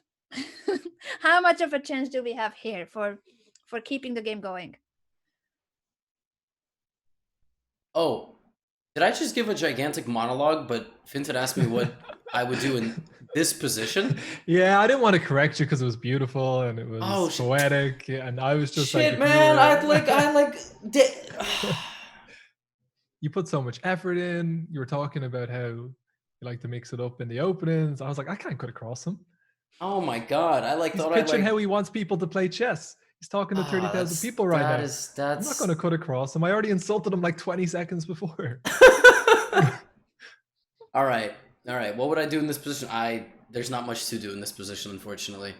That is sadly the nature of the game, is that it is very actually now if anybody's pushing, it might be Magnus, because when he takes you see these stacked pawns on the A file for black?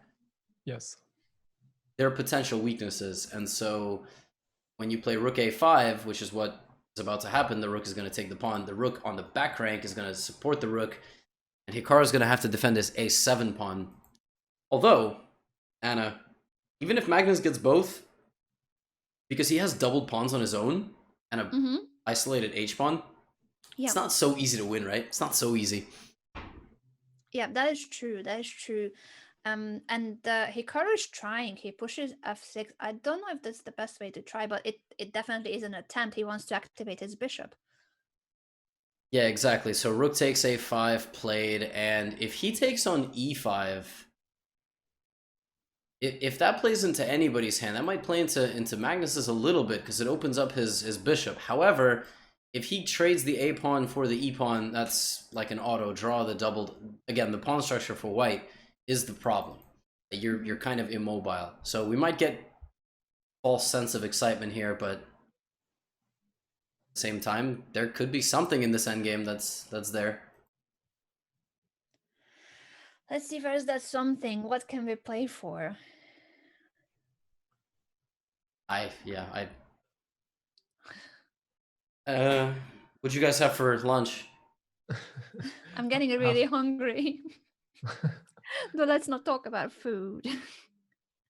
I can barely eat though. That's the issue with having problems with your tooth and your entire mouth, that you can barely eat even if you're hungry. It's sad. I love food. I love eating. It'll just be a few days. The antibiotics will kick in. You'll be grand. It'll be all right. Thank you. Thank you. I did have a banana milkshake yesterday. That was good. Liquid me. Living the life. Living the life. Well, there is a way to have a liquid diet now, right? Like, isn't there like something like Soylent? Was that the big revolutionary thing? The one drink a day that is all your nutritional needs? It doesn't sound great, Levy. I didn't look into it too much. I'm not going to lie. Me neither. I like food. I like to eat, solid food. I don't like so. Okay, but somehow anytime we bring up fuel, not Soylent, all right, we got a chat connoisseur. That guy is there's a chat pro for everything. Might be an ambassador of Huel, not fuel, guys. Huel. Yesterday, after the Hikaru Magnus clash, I was streaming a little bit. I had an account pop into my stream offering me a product, and I was like, all right, this is obviously, you know, some scam account. Turned out it wasn't, and my sarcasm was not well met. It was really? It was Missed like out on a nice sponsorship deal. I mean, I don't know. Well, it was like a light panel thing. It was like light panels. They were like, hey, your room is looking bland, you know? And that's why I was like, oh, they're insulting me, so it must not be a real product. Like, who would come into a stream and insult a room? So they offered me a panel if I could do a handstand, and I was like, I can't do a handstand, so obviously I'm getting trolled. Nope, turned out it was totally serious. Wow. That's an aggressive strategy. Sponsorship deal right on air. I think you could do well with some lights, but we'll get you some, Levy. You can get sponsors for sure. I think you could do a handstand too. I don't believe that you can't. I've seen you when people sub and you're there doing burpees and pull-ups and I've literally whatever. never done a burpee on stream. That is false advertising. Okay. I'm a man who doesn't work out, and I just panicked and tried to think of some exercises that you do. Okay, and I know that people don't like burpees, and I was like, that's probably what Levy does. That would get people to sub. Burpees? Maybe you should. Yeah, I think so. You should incorporate it. Okay. I like this. This is good content. While we watch these grandmasters, you know, grovel through 2 rooks and 5 pawns and a bishop versus each other. So here's the thing, Finton, the way you become a GM is you should be able to win this with white or with black. Whichever side I put you on, you should be able to win it. No matter who I'm against. Correct. People your strength. So you could win this against someone. How much lower rated than you would someone need to be for you to win this 100% of the time? Do you reckon? Like, I've been messing around with the ELO calculator because everyone keeps telling me that Hafu is going to mess me up, and I looked at it today and I got a 35% chance of winning without any pressure. Why are people telling you that? All that's because Hafu is a sicko and she's been putting in an insane grind. She's very good at games, and she's much higher rated than me. And there's not that much variance in chess. Wait, how is she much higher rated? Aren't you? She's like 950 in Blitz, no? No, she's like 1250 or something. Oh, She's maybe. gained a lot, Levy. She has been grinding all these weeks. But I agree that you have a chance because every match is a game of 2, so 1 game with each color.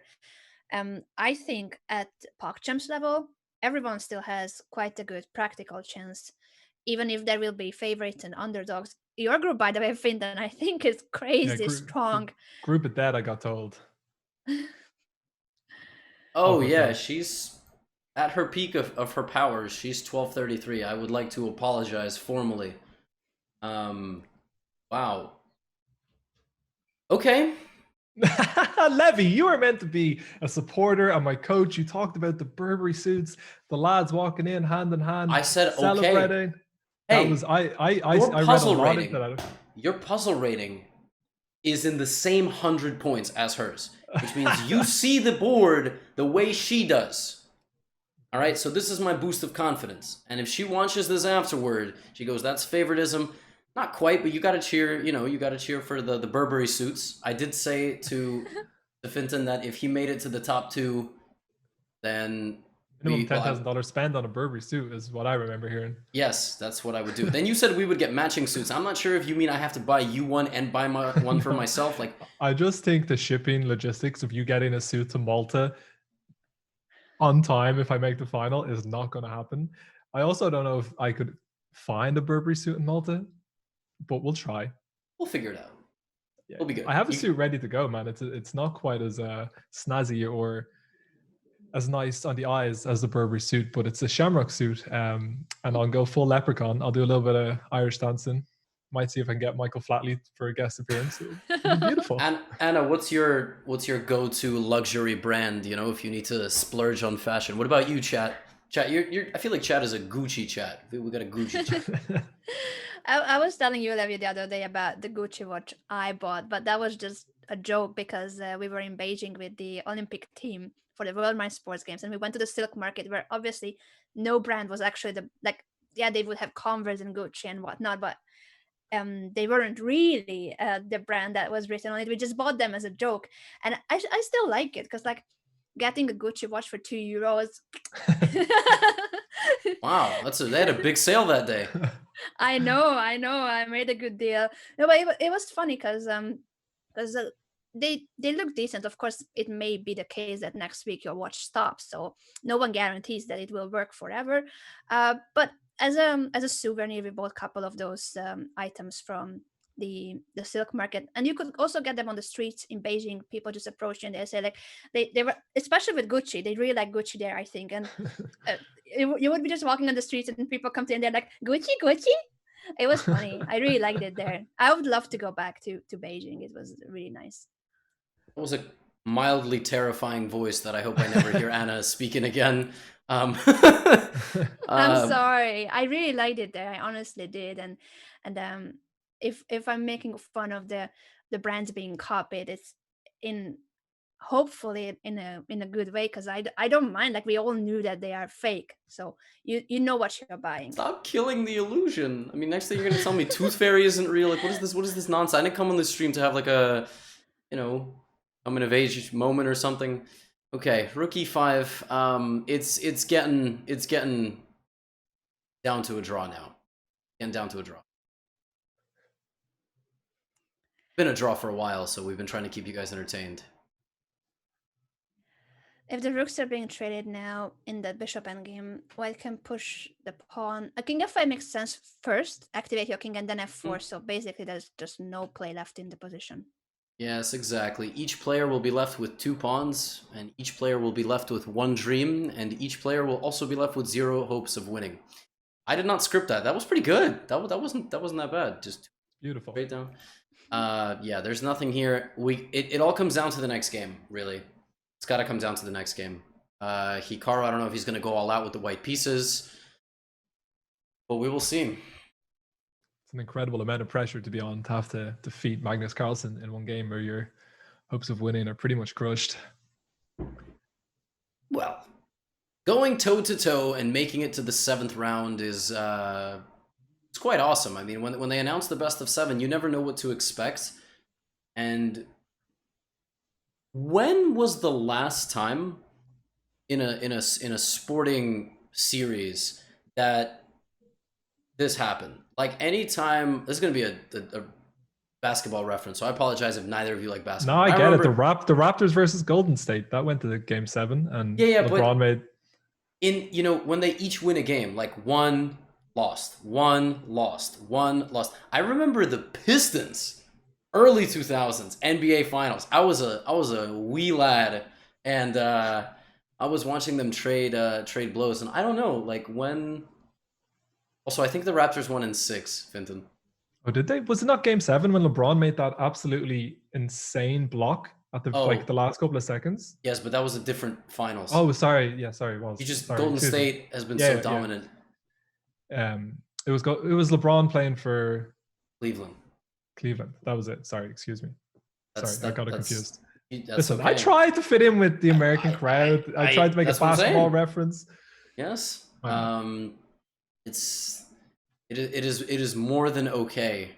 What's your go-to sport? Is poker a sport? Is chess a sport? Hell no. Hell yeah. No, it's not. Chess is not a sport. This is how I feel about sports. This might be controversial to a few people who maybe play pool or if they play darts. But if you can wear shoes, like if you can wear nice shoes, not a sport. Oh wow. I have never heard that before. Did you invent that? I just thought about it right now, and like it just feels like it's right. If you can wear shoes, it's not a sport. Wait, that's genius. Did you? Wow. But don't get me wrong. There's going to be some people that compete in the Olympic Games with their cozy little shoes on, where they're going out to fire a few bow and arrows at a target or whatever it is, or whatever. They're going to be like, "That's my sport. I've trained my whole life for it. How dare you?" Listen. All I'm doing right now is digging a hole. I came in, I tried to change the rules of chess. The chess community doesn't love me. Now there's someone out there who's a massive snooker enthusiast, and they're just like, "Oh my god, I've played snooker all my life, and he's telling me it's not a sport." So I'm just gonna wind it in. Dude, absolutely not any worry at all. There isn't a whole lot of excitement in this game. Hikaru has put his king on the optimal square to fight against Magnus, potentially walking in somehow and doing some damage. You put the king on like f7 or something as well.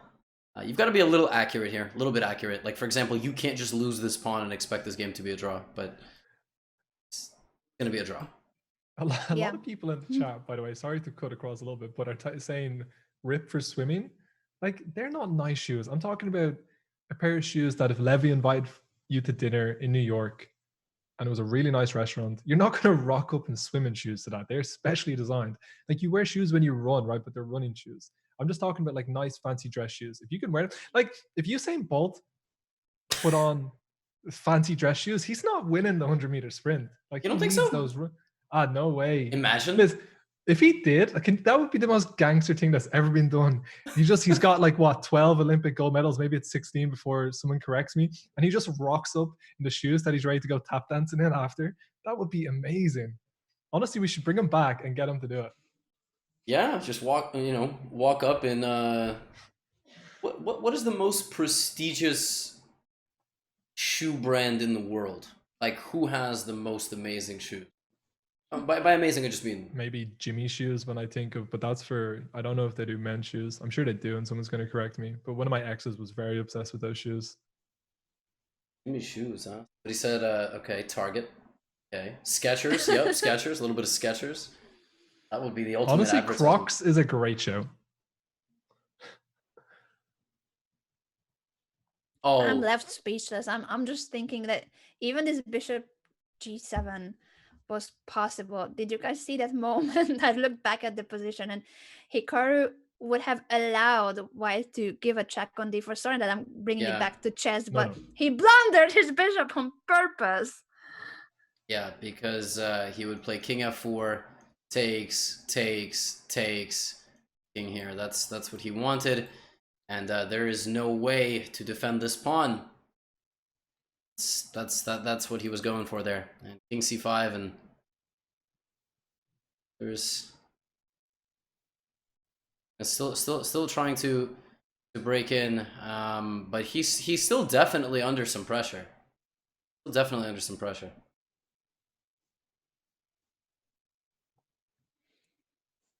That is true, and unfortunately, that was not the game plan. But it shouldn't be difficult to hold it, as you said. It's a draw. It's a table-based draw, meaning that you can check it in any table base because it's few pieces enough for it to be a theoretical draw that you can double check with the table base. Have you heard of table bases, Fintan? Have I heard of what? Sorry, excuse me? Table base. Do you know what's a table base? Levitt can give you a lecture about it. Oh, I was just about to take a bite of my sandwich. Yes, I priorities can. In life. So table base is it's essentially like a database of chess positions which has been solved. So the computer has solved chess with X amount of pieces or less. You know, it takes in enormous amounts of server power. Yeah, of now, course. you might think like, oh, so chess is solved. Not really, because we can only get up to 7. I don't think we've made 8 yet. So this position has 7. And that's how many terabytes of data, people? Chat knows this better than me. And the benefit of this is that you now know what kind of endgames are drawn, and you can actually study endgames on a table base for the optimal drawing pattern. So you don't have to work. You can't be beaten, like. Yes, basically. I mean, it's still really difficult to get it all together, but like, you know, certain positions that we used to not be so sure about, we now have like a streamlined process. Like you can play in an optimal amount of moves from a point to either win or draw. Yeah, a lot of people are saying 69, 420, and a lot of 7s, but I'm trying to get to the one that's the actually correct one. 12 potatoes is also a great suggestion in the chat. I appreciate it, and I'm sure Fintan also appreciates the potato references. I mean, that's all I ate for the first 9 years of my life in Ireland. So. Is that how you got that tall? Yeah, dude, they just feed you potatoes from the first day. Like, your mother's breast? No, thank you. Potatoes, straight away, first day. Amazing. And okay, well, now that f5 is happening, it is actually completely impossible to get the white king into this, into this territory, because every single square is shielded. Basically just relying on black to move the bishop back and forth. It says, by the way, many of you guys are saying 140 terabyte would be for a 7-piece table base. It's not that. That's not that much. Why does the computer show? Oh, it doesn't show 0, because again, white is up a pawn, and so it sees the extra pawn and it's giving that evaluation. But this computer goes up to a certain depth. It doesn't actually solve the position. Vincent, I have a not an offer, more of a statement. Okay. And gentleman in my chat by the name of Sam106 says, if you make the finals, he will add to the suit and get you a pair of Allen Edmonds shoes. As a man who doesn't care very much for designer things, I assume that is something that I should be excited about, and I should be like celebrating that I'm going to get expensive shoes. I think so. I don't know what they are either, because I'm in a different ballpark. You know? I wear Hokas. That's what I wear. I'm still wearing my Nike Air Max that I got when I was 16. So Hokas are pretty cool. I think they're the most comfortable. Like for running in particular, I've never had something more comfortable. I don't think. I mean, there's like all sorts. Everybody makes a running shoe now. I mean, I'll take it. I mean, it sounds good. More free stuff. And we have a stalemate position, which, according to Finton, in the future could mean a full point for black. So Hikaru would tie the score if that was the case. Yes, exactly. A full point for whoever gets stalemated. It is 1.5 to half, a long-winded draw. Guys, we are going to take a break, but before we do that, we have to say bye to Anna. That's what we have to do. So this is, and honestly, this is it. I mean, until PogChamp season begins tomorrow, Anna's gonna go rest and hopefully get healthy. So this is an emotional moment, I think, for both chats. And thank you so much for having me, and thanks everybody for all the well wishes. It really made me feel so much better after yesterday when I thought I'm like the pain was unbearable. Today I feel like a half a human already. So it's progress. I think it's thanks to all the support and care and everyone being just so nice. So thank you so much. Even Levy and Finton were nice to me today. So like, see, like get better soon, Anna. Now, honestly, thanks a lot, everybody. I really appreciate it, and I definitely will be lurking and watching the rest of the match. I can't stay away from this. I need to know if Hikaru can strike back. It's his chance. The next game 3 with the white pieces. I'll be watching. We'll let you go. We're gonna let you get some rest, and we'll have Jen joining us. And while we take a break, I will vehemently try to, I think that's the right word, convince Finton to stay as well, even though you can't really. My absolute pleasure, mate. I might not be able to give much input, but this is fun to be part of it. It's history, right? So. All right, guys. We will see you in a few minutes. We're gonna change a few things around, and we will be back with a little bit of hype and Game 3 coming up. Welcome back, everybody. Thank you for your patience. Jen, welcome to the show. Jen stepped in also yesterday. How have you been enjoying the game so far? Well, I'm so excited to be here because I feel like this is the game. This is the game, Levy. Hikaru getting another crack with the white pieces, and a chance to tie up the match. And by the way, hello, Finton. We're both on Team Poker Star. So yeah, we're outnumbering Levy. There's 2 poker players in here now to 1 chess player, eh? I've played poker, fake money, not real money, but fake money. No, I will say this about poker, especially poker on Twitch. I've talked about this.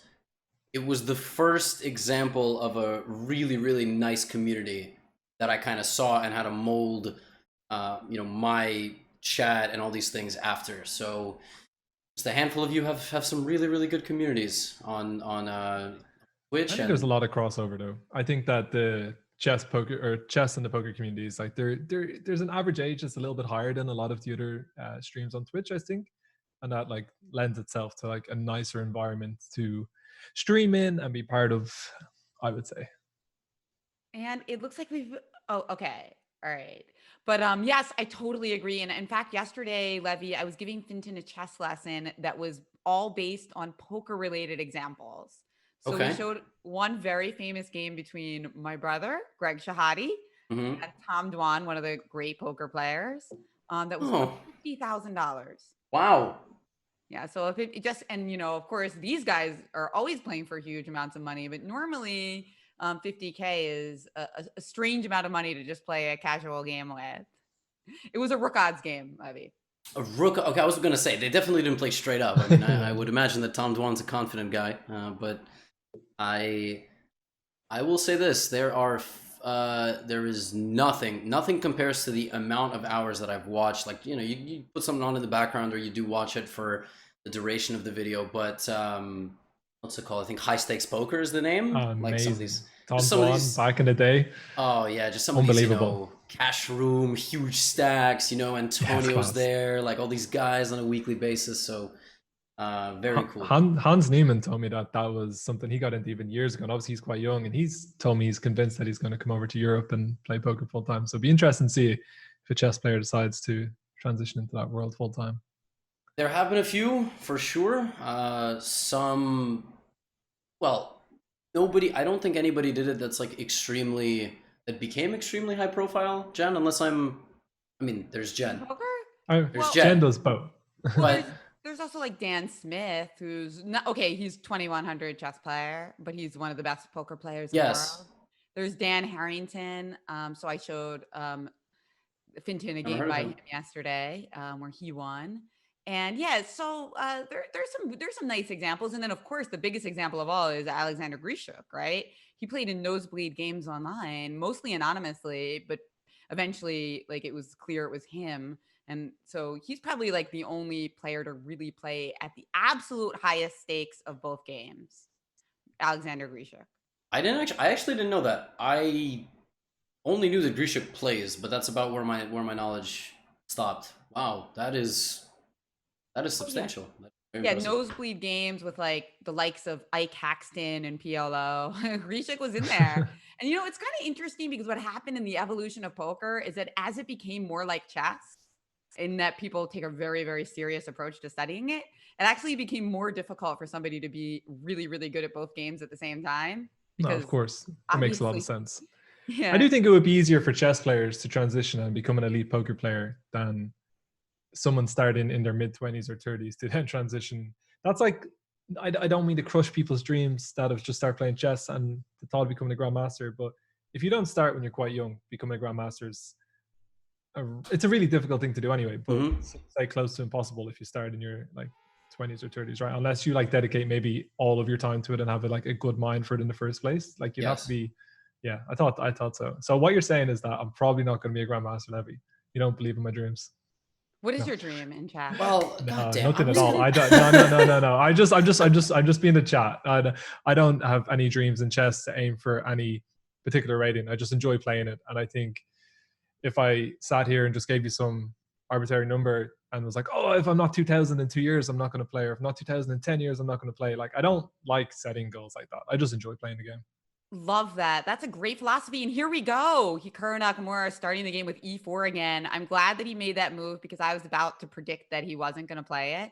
And I would have been wrong. I've been trying to time my prediction, Jen. I was like, D4 this game, C4. No.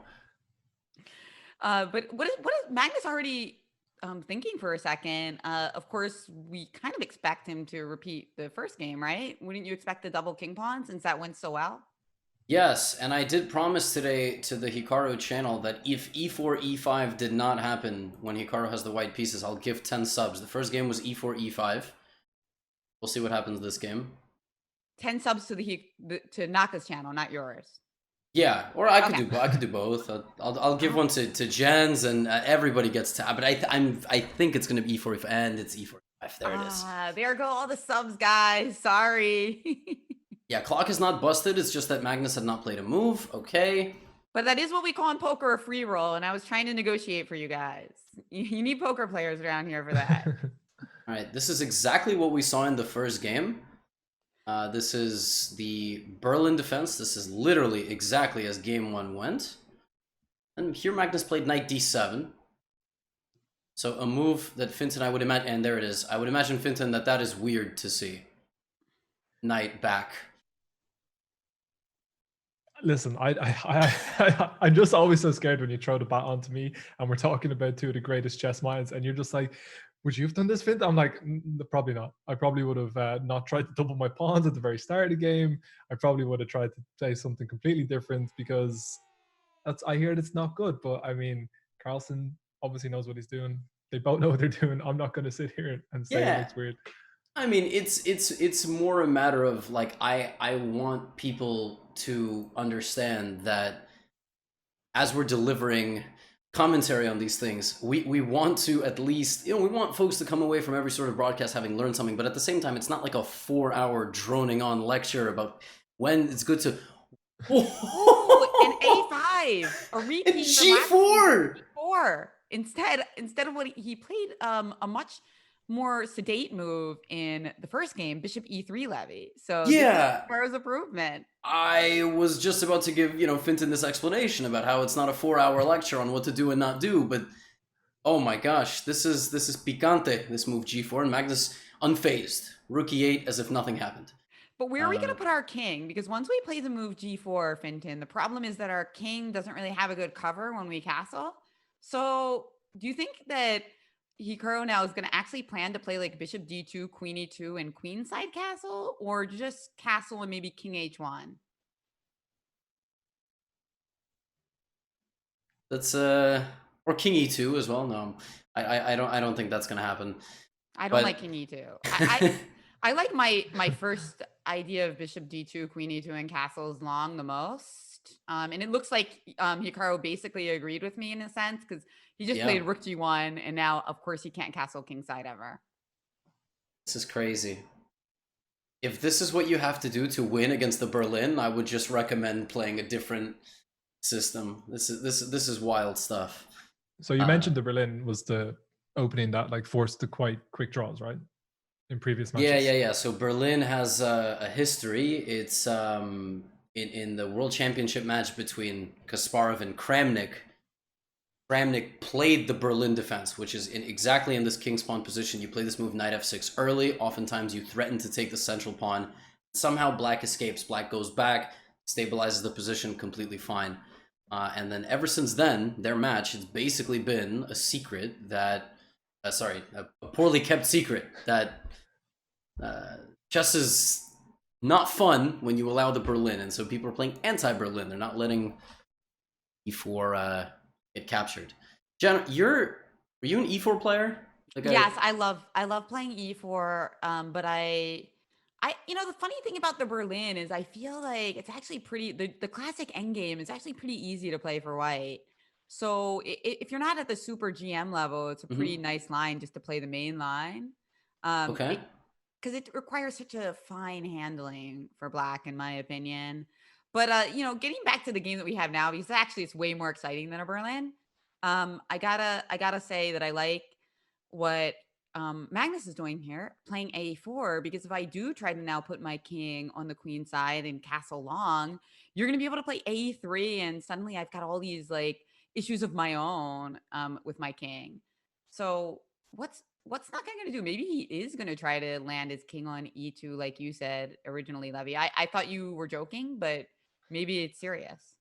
Yeah, I was trying to appeal to those that watch the Boncloud speedrun, which Hikaru did do, just only playing king e2 with white, trying to win as many games as possible. I think with white and black.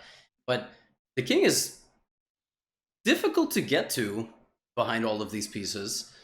At the same time, if you spend time moving the king, you'll put the king in a spot where it will trip over some of the other pieces. Like, I do like queen e2 and bishop d2, but Magnus, as you said, he's pushing that a pawn, and with good reason. Who would you rather be here, Finton? Like from your perspective? Champs final. I would definitely prefer to be right now with the ability that I can play to. I would much prefer to be black, because we haven't castled, and I would be in a world of pain because I don't have the ability to deny the attacks that are going to come raining down from Mr. Magnus Carlsen. I would have resigned before the game if they asked me to play Magnus, but if I got into this position and I was given the choice of pieces, I would take black. I think that's a great answer. And you're totally right. And you can see kind of by the way that Levy and I are approaching this position that we have more questions for white. We don't know what to do. We're wondering what to do. Whereas Magnus's position is a little easier to play. But I think at their level, it's a toss up. But I agree with you at the amateur level, it's black. It's going to be a little easier to play. But look at how Hikaru is now just kind of going for it. H4. That gives him this really nice square G5, right? So he can, although I mean, G5 was already protected, Levy. So why do you think he played H4 instead of just like Queen E2 and castles? Why so fast? I think he is trying to stop some knight G6 move, and he can do that by playing the pawn all the way up to H5. The rook is already defending the G pawn, so if you create this barrier of pawns in front of the black king, black kind of always has to worry about something going wrong. And to that point, something potentially going wrong, Magnus has to play fast. And I think in the games that Hikaru has been able to get good positions with the white pieces, considering that he's played the same opening since day one up until now, it's when he puts pressure on Magnus in a weird situation and Magnus plays too quickly just to, you know, get some sort of okay position, doesn't want to get into time trouble. Yeah. So Queen, I think this is great result for the tournament situation, Levy. It's just brilliant because it's double-edged, it's wild. There are two minor pieces traded, so that does give you a little bit of a concern that if more minors are traded, it could get kind of even. But for now, we really have a full-blooded battle on our hands. And no, it doesn't. We just have to see what White's going to do here. I'd probably move my queen so that I can castle long. Yeah, and now you're a lot less scared of A3. Because you can move up to B3, and at least there is no dark squared bishop. Like, at least before there was a dark squared bishop, the dark squared bishop is gone. And he did move his queen out. Did do exactly that. Yeah, queen to D2. Okay, we're torn between E2 and D2, and now the attacking idea here to play. Okay, so C5 played. I wasn't quite expecting that because the pawn on C5 is now a potential target. Though I guess Magnus's point is that he can always easily defend it with move B6. Yeah, exactly. Knight E6. So, Finton, you still prefer to be playing with the black pieces here? What about these crazy attacks that are coming toward your king? Oh. You scared? No? I'm real scared. Anytime I have to castle queenside, I'm real scared. Or wait, he can't castle, right? Did he move his king? No. Hikaru can still go queenside, but it was more just like, you know, since you've already castled with the black pieces, I can imagine like it's a little bit difficult to properly evaluate whether or not you're actually under attack. Like, I don't think black is under attack yet, but I think give it a few moves, it's going to be unpleasant. It's going to be very unpleasant to deal with G5, G6, H6, and all this stuff. So yeah, I agree. I mean, this is getting a little scary. H5. The thing is, Magnus, I think, is going to get counterplay because remember when they are attacking, and this is something that you've probably heard from your many wonderful coaches, Finton, including, of course, Levy and Anna Rudolf, who we did say goodbye to about 20 minutes ago. She was fantastic and sorry to leave, but she has taught you, Levy's taught you, when somebody is attacking you on the side, right, like a wing attack, then Magnus should be fighting back where? On the opposite wing? Okay, that's sometimes.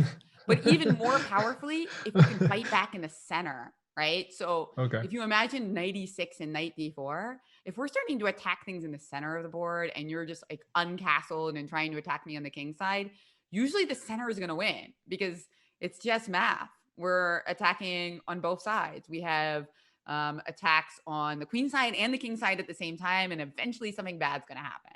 So that's Magnus's intent here. He says, Hikaru, yeah, sure, you have a little bit of a head start, but I've got the center. I'm going to play knight e6 and knight d4, and it could get a little dicey because if white were to play c3, the d pawn is very weak. One thing, this game started at 15 minutes, right? And Hikaru has actually got more time than he started with. Is that normal to be at this point of the game, given how the match has been going? Has Hikaru been putting on this much pressure on the clock, or is this like a lot for the opening stages of the game. I think it's pretty significant. I mean, Yeah. 6 minutes now, 6 minutes and counting. All right, I take white. I'm on Team Hikaru. I think the time advantage and the fact that Hikaru needs to pull out a win, I think he's going to do it. And by the way, guys, okay, why is Magnus thinking right here? Because obviously there's some choice, like 96 springs to mind, hops to mind, if you will, A3, of course. But at the same time, in a 15-minute game, it seems like thinking for 3 minutes in this position might come back to haunt you. What do you think, Levy? I was gonna completely agree. If you give it, another minute and a half, you now have half the time your opponent has. And I think if we look at the story of the match, like I said, the games that Hikaru wins with the white pieces, even the games that he's winning with the black pieces, like the first few days, he always has a time advantage in the beginning of the game. And it's substantial. It's a few minutes, or it's 7 or 8 minutes, because not from the perspective that he solved that particular variation, he knows all the moves or anything, but the ideas of the position come more naturally. For example, Magnus blitzed out Queen D6 2 moves ago, like instantly, but now he's thinking. And so it's obvious that he's just sort of trying to come up with the most optimal solution. Like, look, did you see that? Like, Magnus just thought for 2 minutes and Hikaru moved within 7 seconds. So Love it. like Love it's it. And I like this move too, this maneuver, knight to h4. What do you think the point of that is, Fintan? Play with our audience. The audience, why is Hikaru playing knight h4? We can attack his queen straight away. Yes. And, is it way too gangster to start bringing our bishop up towards, not gangster, idiotic is the word I should use, not gangster, because if it's wrong, it's going to be very wrong. But is it too early to try and, oh wait, sorry, excuse me, it's covered by his queen. Anyway, let me get back and admire the great commentary that you two are doing in one of the most important games of the year. So I'm trying not to put in too much. Wait, but see, look. And so Magnus just played Queen C6. He's sidestepping Knight F5 from attacking his queen, but I don't quite understand this, since just one more thing, everybody. I know that the bishop can take the knight, but this is too dangerous for him. And actually, Fintan, then your whole idea would be really strong. You know, if the knight comes to F5 and there's a trade and you open up the rook, then it's all coming together. And there's Knight F5 played. There it is.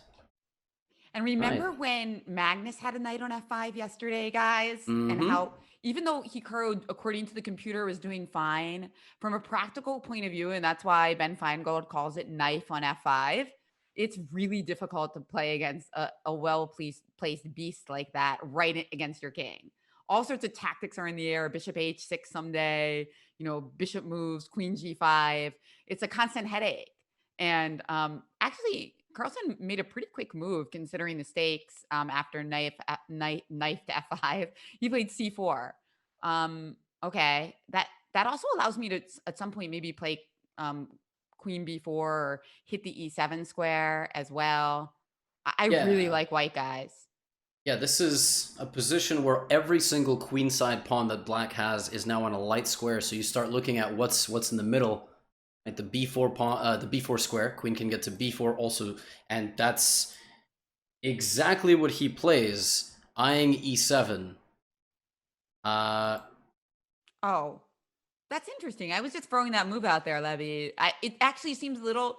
It could be a great move, and obviously Hikaru played it, so that's a good sign for the move. But when I look at that move, I'm like, okay, this move has a tactical point, but from a strategic point of view, we really kind of wanted our queen on the other side of the board. So it better make sense tactically. The other thing is, he might not have wanted to... He had a lot of ideas there. Like, he could have played H6 immediately, right? Just brings his H-pawn. H6 is very aesthetic.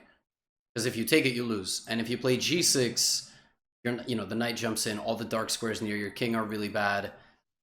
Queen D4 is also a nice move, because he just wanted to play a quick move.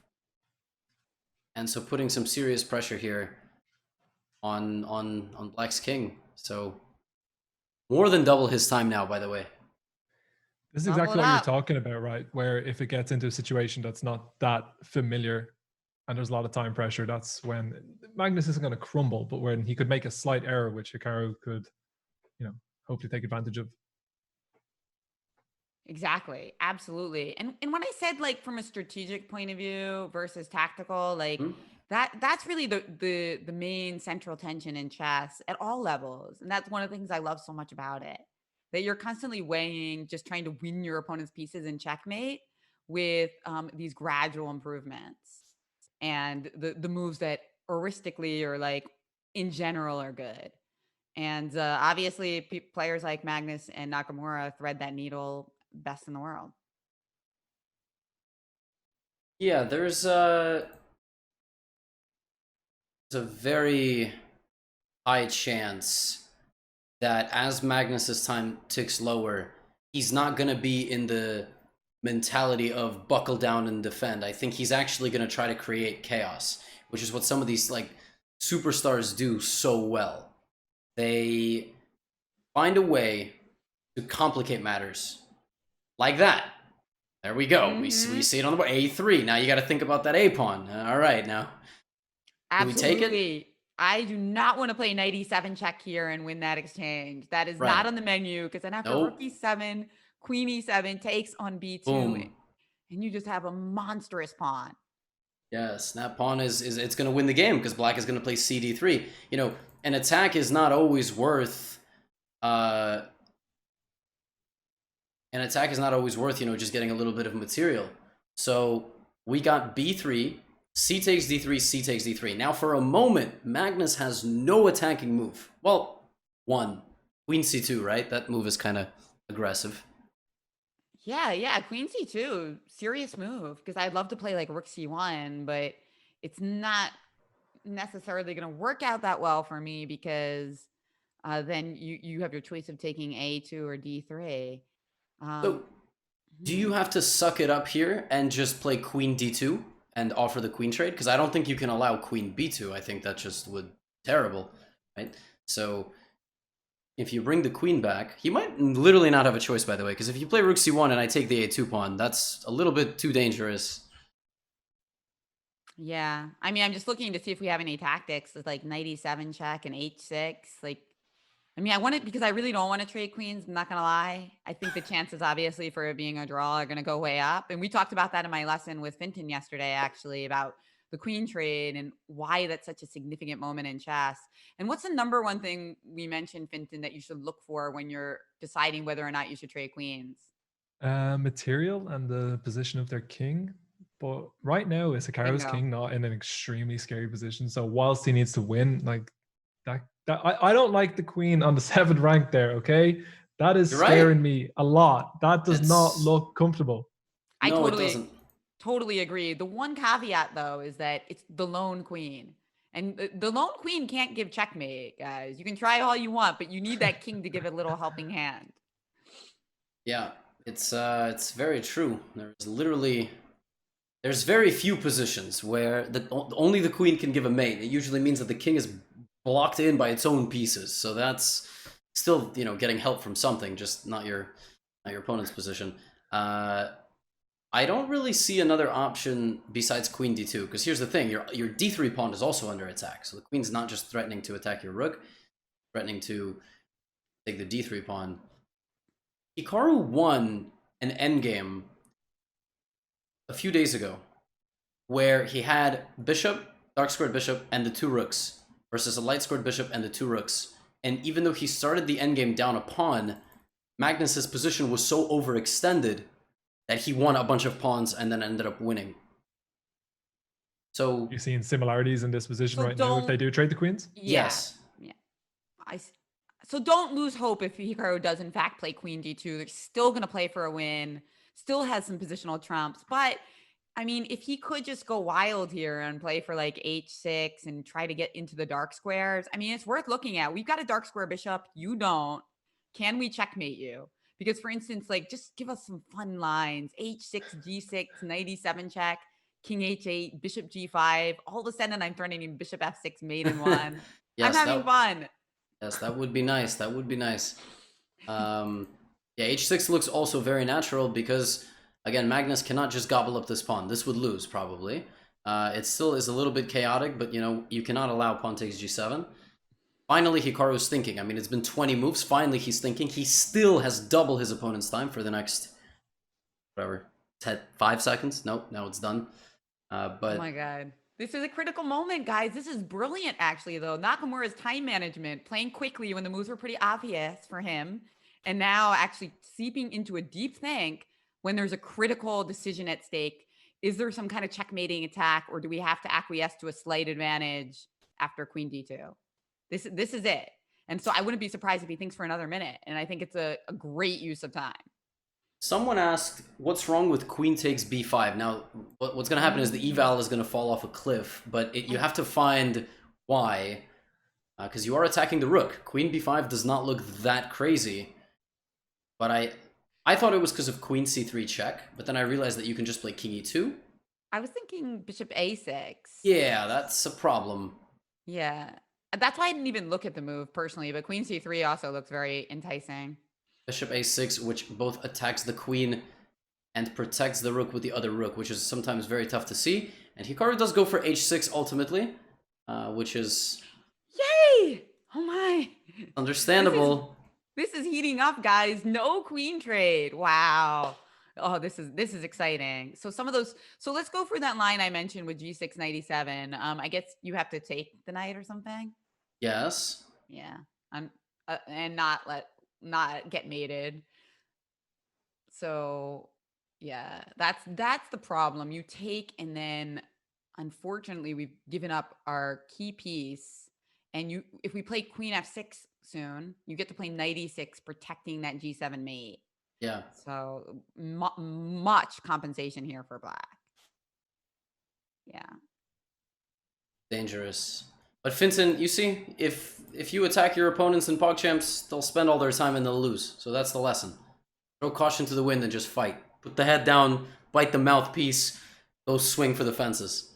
A lot of people that have done lessons with me have told me that I'm too reactive and that I'm more concerned about how I'm being attacked. And in the last couple of days, I've definitely, if I felt, under a lot of pressure, I've tried to counter in positions where if I did it against you, or if I did it against Jen or anyone who was significantly higher than me, you'd beat us. It's all going it's all going to collapse pretty quickly. But I do think in chess, when you're playing at the level I'm playing, which is not very high, it's very uncomfortable to have your king under severe attack, and it can make you a bit blindsided, and just your focus switches all to the defense. So I am going to try and be a little bit more attacking than I've been. I've been just trying not to lose games recently. But what do you reckon is going to happen here? So has this turned on its head? Is this all of a sudden not so great for white?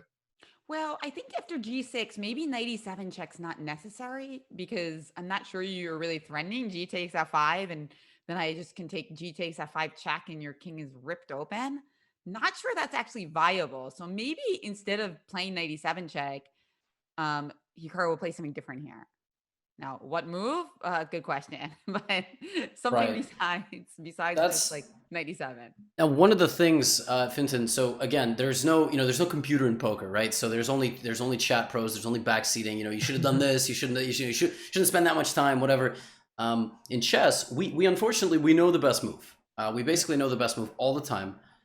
And that's kind of interesting, right? It's one of the rare, I'm going to say sports or activities where, objectively speaking, there is something out there that is better than the commentators. And everybody in the chat's yelling it's +5 right now, which means completely lost. For white, it's +5. Nice. Okay, right? Yeah, I see the chat now is saying rook c1. Okay, so rook c1, queen d3, presumably. So it's saying rook c1, and yeah, first of all, there's queen d3, and second of all, there's queen a2. You chug both pawns. Okay. So pick one. Take one. I'll take d3. That was my first instinct. Right, so if you take on d3, now, Jen, we can use your idea of knight e7. And if black takes, your king on e1 is safe now. You've actually guarded the king enough, and you've got queen f6 and rook c7. Oh, yeah, so knight e6 ideas can be met by rook c7. Beautiful. Yes, and there's back rank checkmate, and queen f6 and queen g7.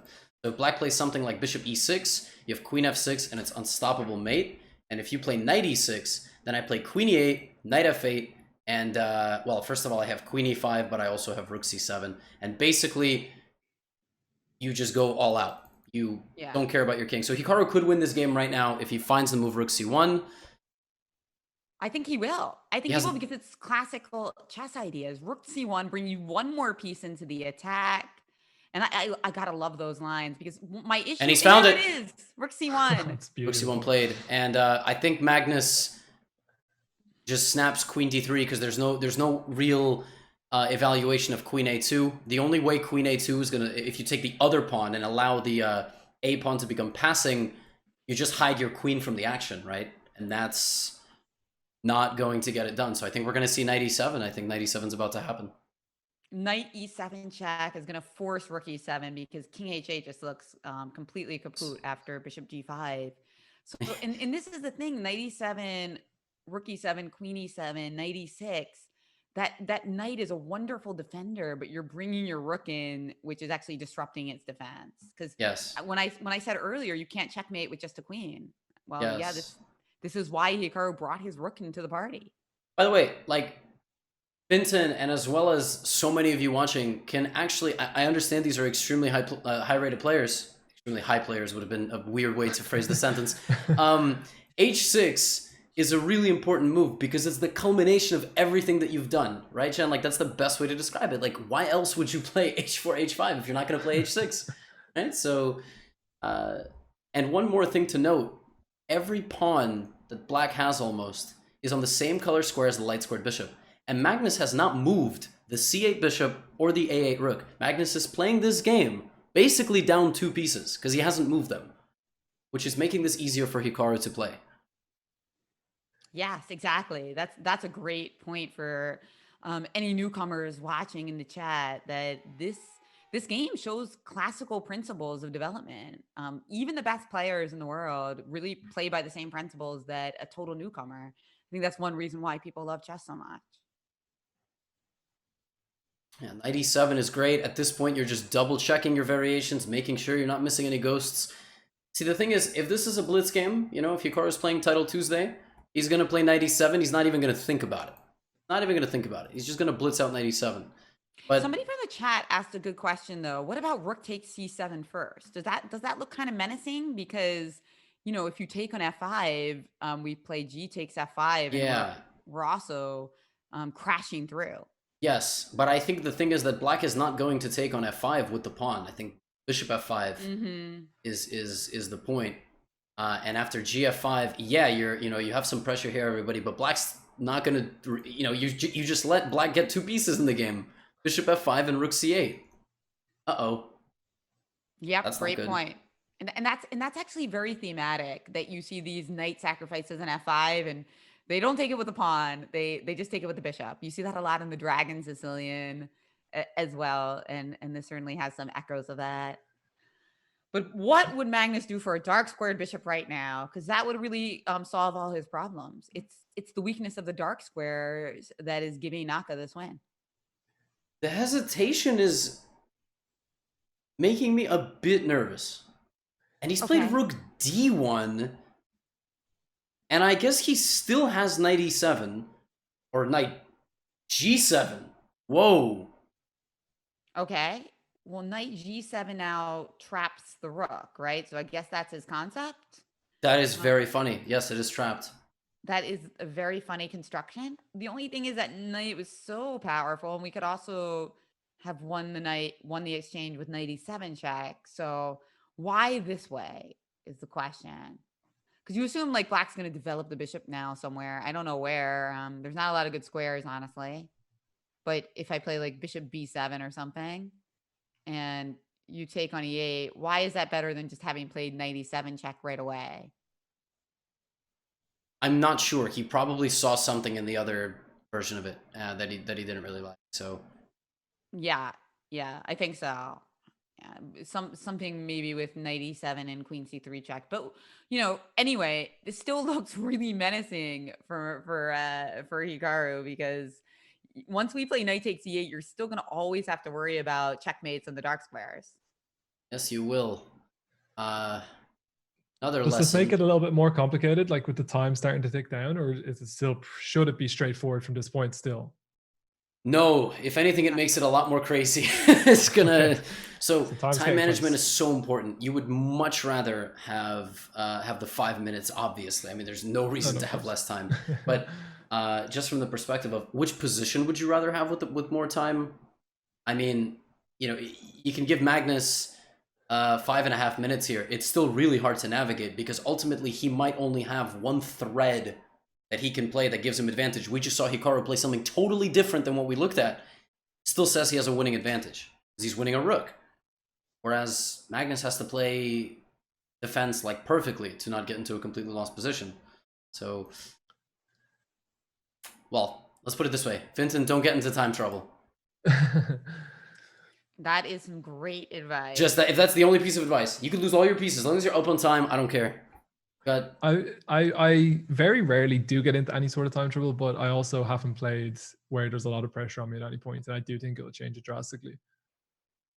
That's great advice, but if only it were so easy, Levy, to just give that advice. I know. And Bishop B7 was played, so connecting the rooks, knight e8, rook e8 on the board, as Magnus slips under 2 minutes. Yeah, apparently, guys, instead of Bishop B7, the move that everybody was yelling at us with, saying that we're so stupid, it's only plus 0.8 or whatever, was Bishop takes G4. Apparently, Magnus had to sacrifice on G4, a full bishop, to play Rook D8 and try to create counterplay. That's what people were yelling at us about. And that... Wow, that's a sensational concept. Bishop G4, Rook G4, and Rook D8. Yes. I mean, chat, so brilliant. Yeah, chat, I mean, you are all incredible. And the fact that you know the exact numerical evaluation of the position in your mind, and you're all on the same page, that is really cool. But that is a beautiful line, I have to admit. And it's so thematic. From the very beginning, I was talking in this game about the center, how Magnus has some counterplay in the center. And that's a beautiful line demonstrating trying to turn the tables. But he missed it because it's really difficult to see, except for from chat. They see it, but... Yeah, they always see it. You see, Finton, this is taking... Wait, isn't queen takes b5 a fork? Queen takes b5 is simple fork. It's a fork. Rook b8. You can play rook b8 and then I play bishop a7. Oh my gosh. Bishop a7 and I'm winning a whole piece. I thought rook d2 also. Rook d2 looks really nice, but there's a trick. Rook d2, queen b1, and it's like king f2, I've trapped your queen, a2. Ooh. That's the problem. I just realized. And a2, and it's like, take my queen. I got a new one. Let's go. Well, is there any way we can do some counterplay as Magnus after queen b5, rook b8, bishop a7? I need to figure out a way to just give up a piece and run my a pawn down the board. But yeah, I think I don't have. It's too many tempos. It's 1, 2, 3 tempos. He did play your move, Levy. Rook to d2, check to the queen. That is. Yeah. He probably is still winning. I mean, look. The only thing that you can't do is play rook b1. Okay, he's played queen c3, which is still fine. Because the point is, if Hikaru wins the pawn, he wins the game, basically, because the endgame is completely winning for white. So this is still completely winning if he plays like a queen b2. But see, guys, instructive. Actually, queen b2, yeah, queen b2 should be a winning idea. And queen a1. What am I talking about? Just queen a1 as well. Right, just because the rook on g1 is protecting. Nice idea, yeah. Queen a1, good idea. Yeah. In case anybody was confused, we should probably just show that you can't take because I make a new queen, and then he's played rook a8. He played rook a8, but now we can try to play like for mate, guys. Like, okay, so if we play queen a5 here, you have queen g1, check, king g1, and you make a queen, and I actually lose as Hikaru. So that's an undesirable line. But that's not good. Hikaru. Oh, you're right. You can take the queen and play queen e5, and it's made on g7 and bishop d4. What about knight e6? Oh, bishop d4 anyway. Bishop d4 and queen h8. It's just it's over because if you take, I mate you. And Hikaru's played rook d1, which I think means he's going to play queen e5, and he's played it. Oh my God, queen e5. This is beautiful. Knight e6, bishop d4. And you can't stop the mate on the dark square diagonal. Wow, what a finish! What a finish! He's down a whole piece, but it doesn't matter. This isn't. Yeah, wow, that's an amazing checkmate pattern, all punctuated by the h6 pawn. Everybody's learning. Who's learning? I'm learning. I'm learning. Guard your dark squares. Yup. And by the way, instructive. Where did that rook come from? E8. It was protecting the e pawn. Yes, it was the e5 pawn. Takes on e5. Resigns. And we have a tied match. Wow. Hikaru ties the match with one game to go in the regular games, but hey guys, it could easily be a playoff now. This is so exciting. This is crazy. Vincent, how much time you got today? You got the whole day? Cool. I Awesome. can hang around as much as you want, but all I'm going to say is that a lot of people in chat are like, why are you not saying anything? This is like such an intense finish where I have nothing good to say. And sometimes if you've nothing good to say, you just sit back, you smile like an idiot, you enjoy it, you get goosebumps. My whole arm is covered in them. It was unbelievable. Are you nervous? I'm sweating more than I've ever sweated playing any game of poker or any game of chess. This is incredible. It's chess at the highest level. You can't make one move wrong, because if you do, the whole thing's over. And they just, Hikaru played that move, I think it was like 2 or 3 moves ago, where everyone was a bit perplexed. And then boom, like 3 moves later, it's checkmate. It's fantastic. Literally, yes. Let's show the line. Let's show people how it ends up in checkmate if knight to e6. So knight e6, you have a reinforcement of a dark squared bishop. Actually, also queen a1 is a cool idea to try to cut the diagonal, interfering. But again, bishop d4 hits both the queen and threatens a mate in the corner. And that's really the problem. When you get the queen to e5, you're threatening queen g7 mate, but also have h8. And that's why you play bishop d4. And if the knight takes, it stops guarding g7. So you can't cover every threat. So knight e6, bishop d4, f6. That would be the only move. But then, then we just... Yeah. We take e6 or f6? I guess we take e6. Because if king f8, we have bishop c5. Whoops. There it is. That's another nice mating pattern. Brutal. Brutal. That was beautiful. Really, really great game by Hikaru, actually. I mean, knight f5, just the whole concept and the psychological element of it, knowing that he had to win this game and he coming up with this idea of g4 in the same variation that he lost with the first game. You kind of wonder when he came up with that idea. Did somebody, did he kind of have it in his mind after the game, or did he have enough time in the breaks to really think it over? But it worked out phenomenally. Yeah, what an idea. Knight c4, a5, and g4 in the beginning of the game. I mean, my goodness. So what I've learned from this game is that you actually don't need the castle. No, you don't. You can checkmate one of the greatest minds to ever play chess. Correct. Arguably I'm taking this into PogChamps. PogChamps. I'm not castling once. Okay, guys. Question, because yesterday I showed a Finton. You better castle though. Yesterday I showed. that was such a mom tone. I gave Finton I told you earlier in the broadcast that I gave Finton a poker-inspired chess lesson, and one of the games I showed him actually was the game 12 of the Fabiano Caruana Magnus Carlsen World Championship match, where Magnus shocked and stunned everyone by offering a draw in a better position. Mm-hmm. And then going on to demonstrate, even Gary Kasparov said Magnus must be something wrong with him. He didn't understand this. And later it kind of became clear that Magnus really just made a cold-hearted equity calculation, thought his chances were so good in the playoff that he didn't want to risk potentially like blundering in a classical game. I thought it was a marvelous example of how chess players sometimes think like poker players in terms of equity. Right. Now, what do you think about this fourth game? Is it possible it's going to be a draw and that both players are going to want to get into the playoff? I want that. Let's put it this way. I want that. We have seen throughout the course of the rapid games, the 15-minute portion. Just going to real quick remind people of the exact format. I think there's something like 35,000 viewers. Vincent, is that I feel like some of the poker shows you've done have had around there or more. Is this a record for you? This would be the most. The most that I've ever had personally was around 20,000, and the most that Lex had, who's on Team PokerStars, I think was around 60,000. But no, for me personally, this is the most eyes I've ever had me on Twitch, and I'm sitting here smiling like an idiot and just enjoying the show.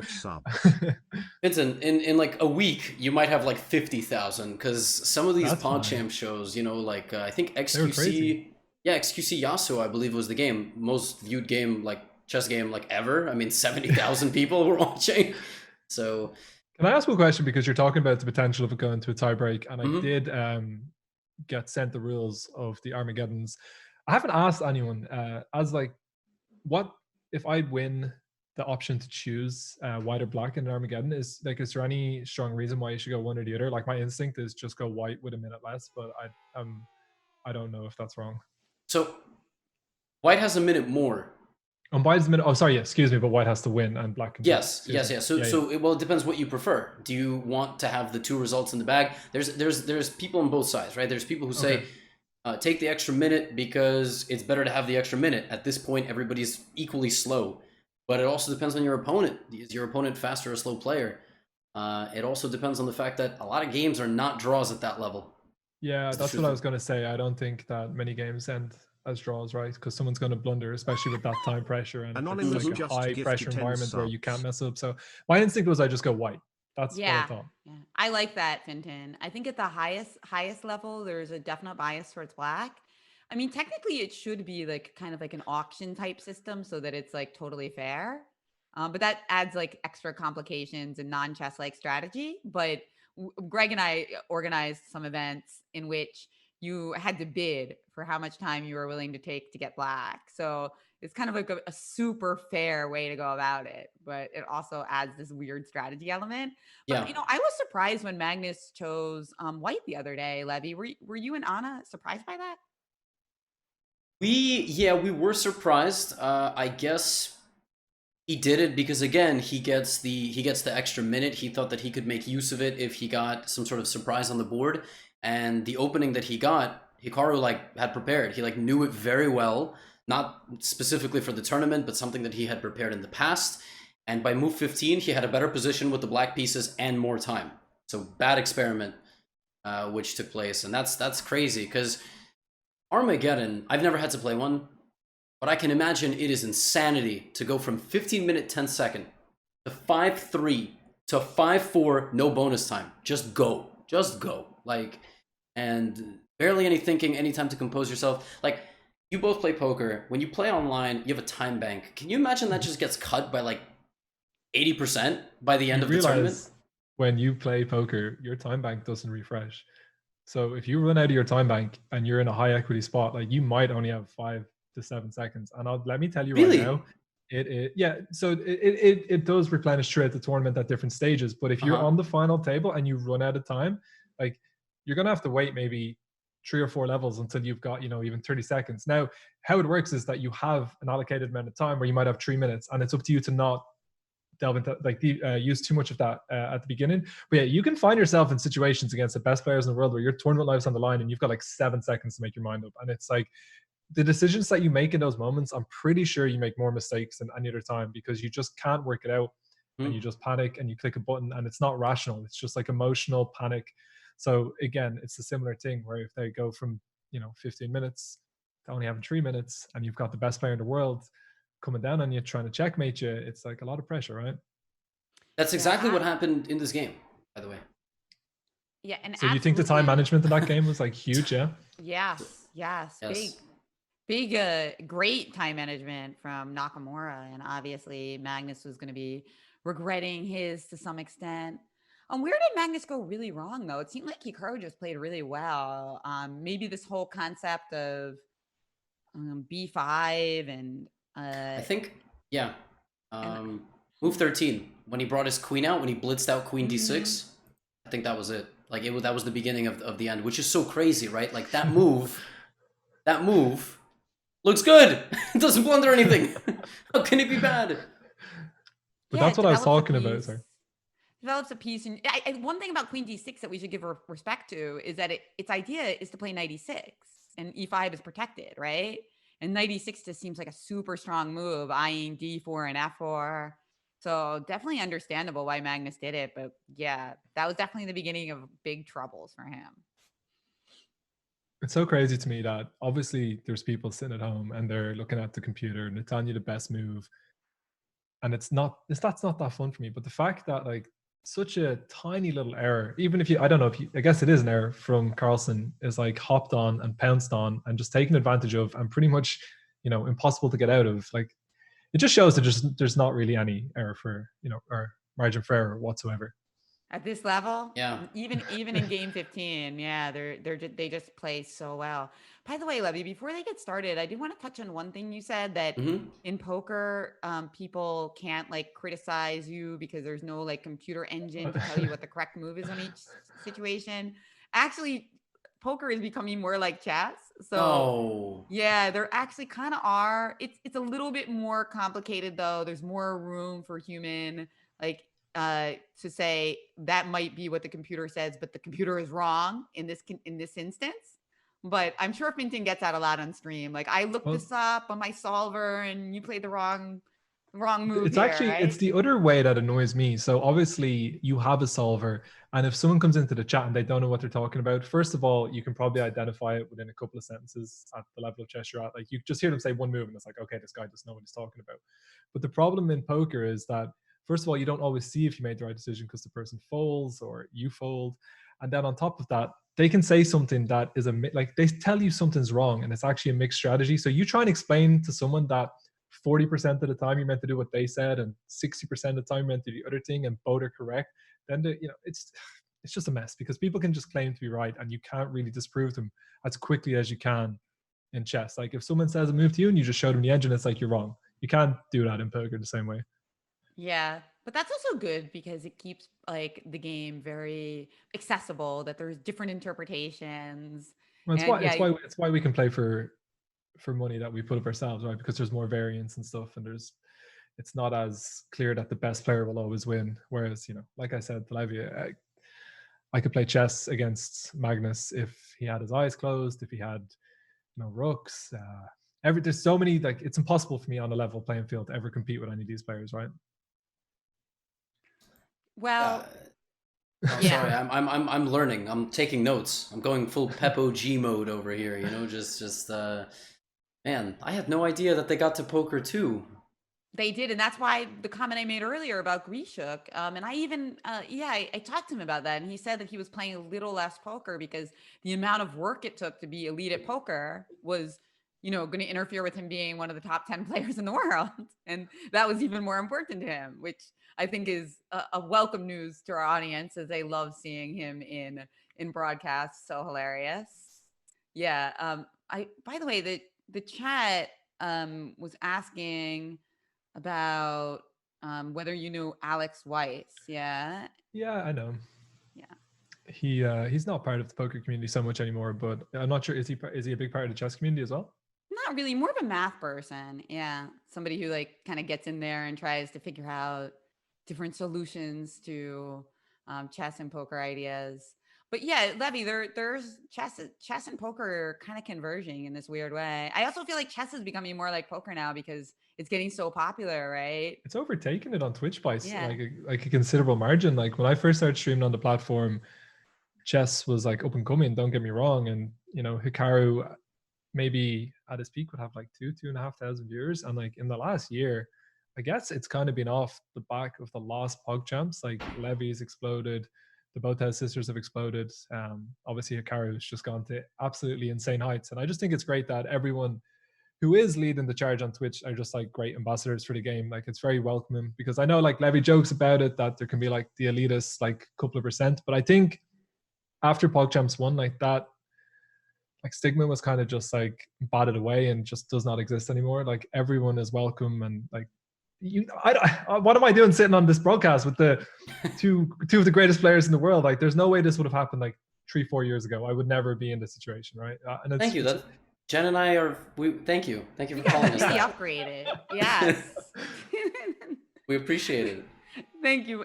Thank you. Yes. And by the way, people in the chat are asking about Anna Rudolf, as her name is in the title, and she was here earlier and she's not feeling super well. Although you couldn't have guessed it from her conduct today. She was amazing and charming as always. I mean, it's kind of amazing that Anna is that upbeat and happy and charming when she's in pain. Just certainly an inspiration. She's definitely one of the nicest people on Twitch. There's no doubt about it. It really is amazing. I know when Magnus was battling back pain, and we've been talking about back pain because we're all human. Our spines don't make sense, right? Like, technically, they really don't make any sense the way they're built. But We have a first move. So let's put back pain aside. Here we go, guys. And I have been calling for this for a while. Magnus Carlsen goes back to the English opening, an opening that the last 2 times he played, he was in very dominant positions. And he never went back to it. And here it is. It's the last game of the Rapid, and the winner of this match wins the tour. This really is, I mean, it comes down to this. If it's a draw, we play Blitz. We play 2 games of Blitz. But the winner of this game wins it all. 140 grand, Magnus Carlsen Tour Finals champion, bragging rights, sponsorships, you name it. Private jet, I don't know. The glory. And the chat was right, by the way. Big shout out to the chat. They said Magnus was not going to go for that line. He wanted to try to take his chances here, as he knows that obviously Nakamura is an incredible Blitz player. And yeah, I like the decision by Magnus. I think that this is a smart idea considering the match situation. Yeah, but once again, I'm really perplexed by the fact that he's playing this differently than he's played it before. He's castling, and I'm not criticizing him for castling. You should really try to castle. But the last time that he got good positions, he didn't play like this. I mean, he did castle, but the way he's playing it now with bishop e3 and everything, he played for a very quick d4 early on, and now he's got a much more closed position. I like these positions for black. I'm not gonna lie. I like the central space. I think the bishop on e3 is a bit awkward. Obviously, both chances and both sides have a lot to play for, but that's my opinion, and that's why we do the broadcast. When did the games go down where Magnus didn't castle? Is there any chance that he feels, given the success he had, that Hikaru would have prepped for exactly that same opening, and maybe he just doesn't want to be so predictable, quote unquote predictable? Yeah, it's. I think in one of the games, he might have not. I think let's put it this way. He developed his pieces a little bit differently, whether he castled or not. Like, his dark squared bishop wasn't where it is now, and he played for a very early central break. But if you just look at this position, Hikaru has more space, right? He's got more space. He's got the whole center under lock. What are we going to do with this dark squared bishop if we're Magnus? Like, where are we putting it? Oh, where are we putting it? Well, I mean, what's wrong with where it is? Fair? Do you make a good point? Yeah. But knight d2 he played, by the way. Okay, so a trade incoming potentially on g2, but that knight could be making its way to the c5 square. c5, not even to c4, because that's the first thing you think about. It's like, where's the knight going in one move? But Jen's absolutely right. It's going to c5.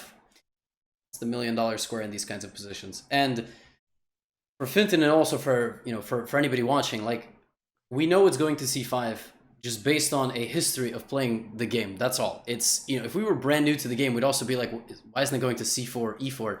It's just in these positions, if you get the b7 pawn, the queen and the rook for white, they crash through on the c file.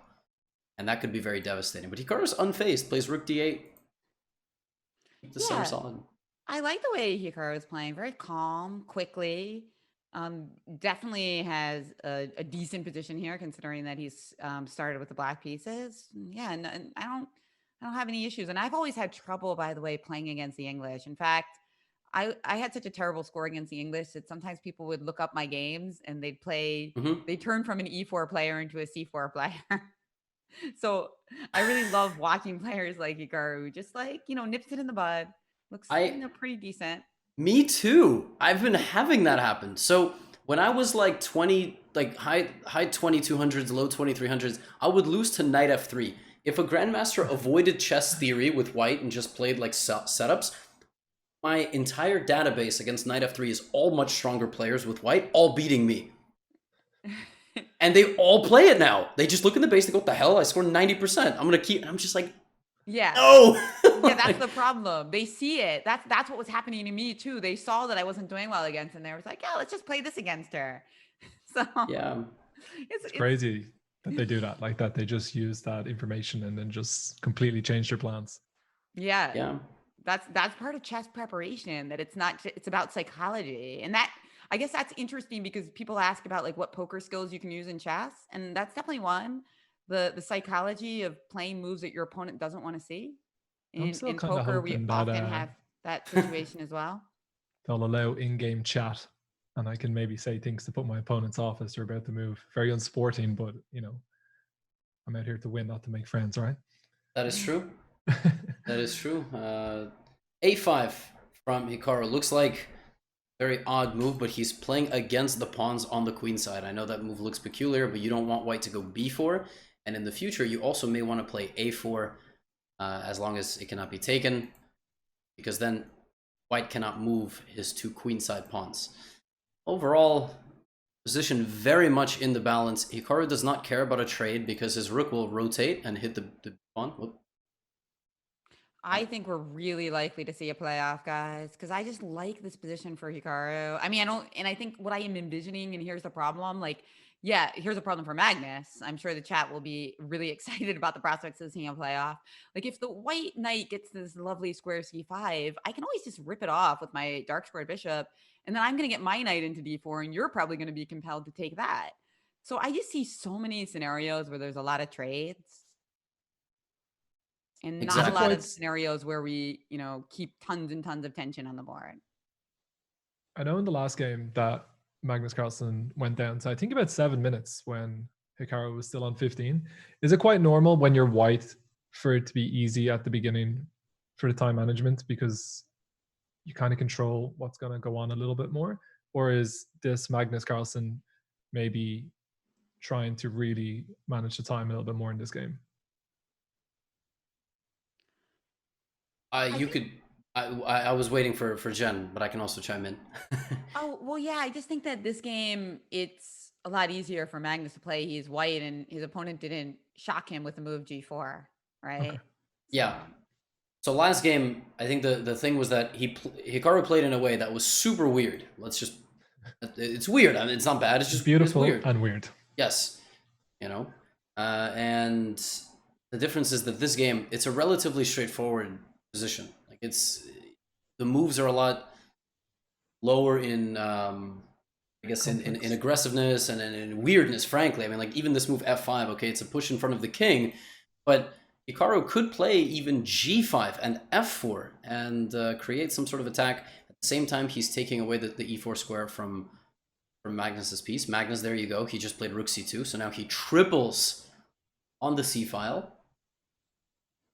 Hikaru does have to be careful, because he might not want to take the queen. He might not want to take the queen. He doesn't want to bring any pieces to the party for Magnus, but... Yeah.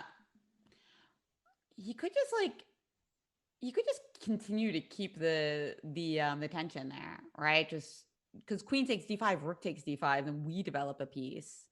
So yes, we don't have to take on c4. We could just, you know, play some normal move. It's like, what exactly is a normal move? And this is an important instructional thing too, Vinton. In the middle game, we want to keep our king safe, h8, g8, if the f-pawn hasn't moved. But in the end game, where do we usually want our king? I would, depends if it's all pawns. I guess we want to be active and in the middle of the board, but I'm not sure if you mean when it's just pawns.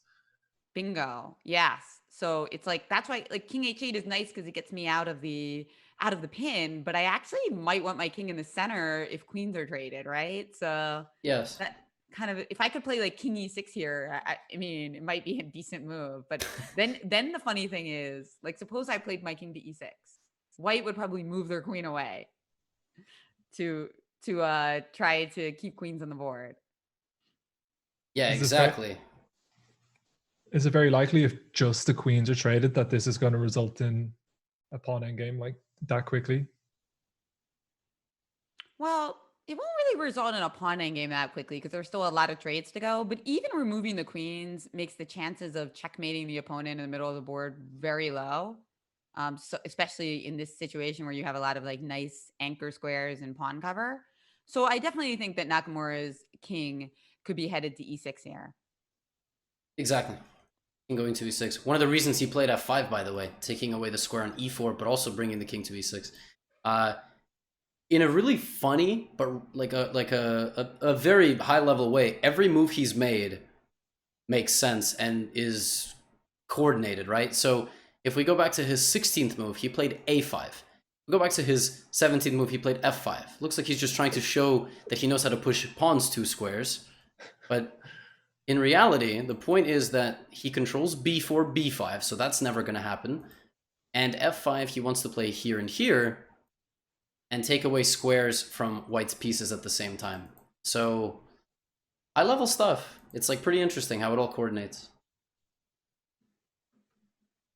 Who would you rather be playing as Levy? And do you have a strong preference or a small one?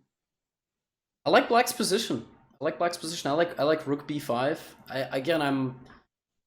It's a very balanced game, so it's a little too balanced for me. So can I choose neither? Can I choose to spectate?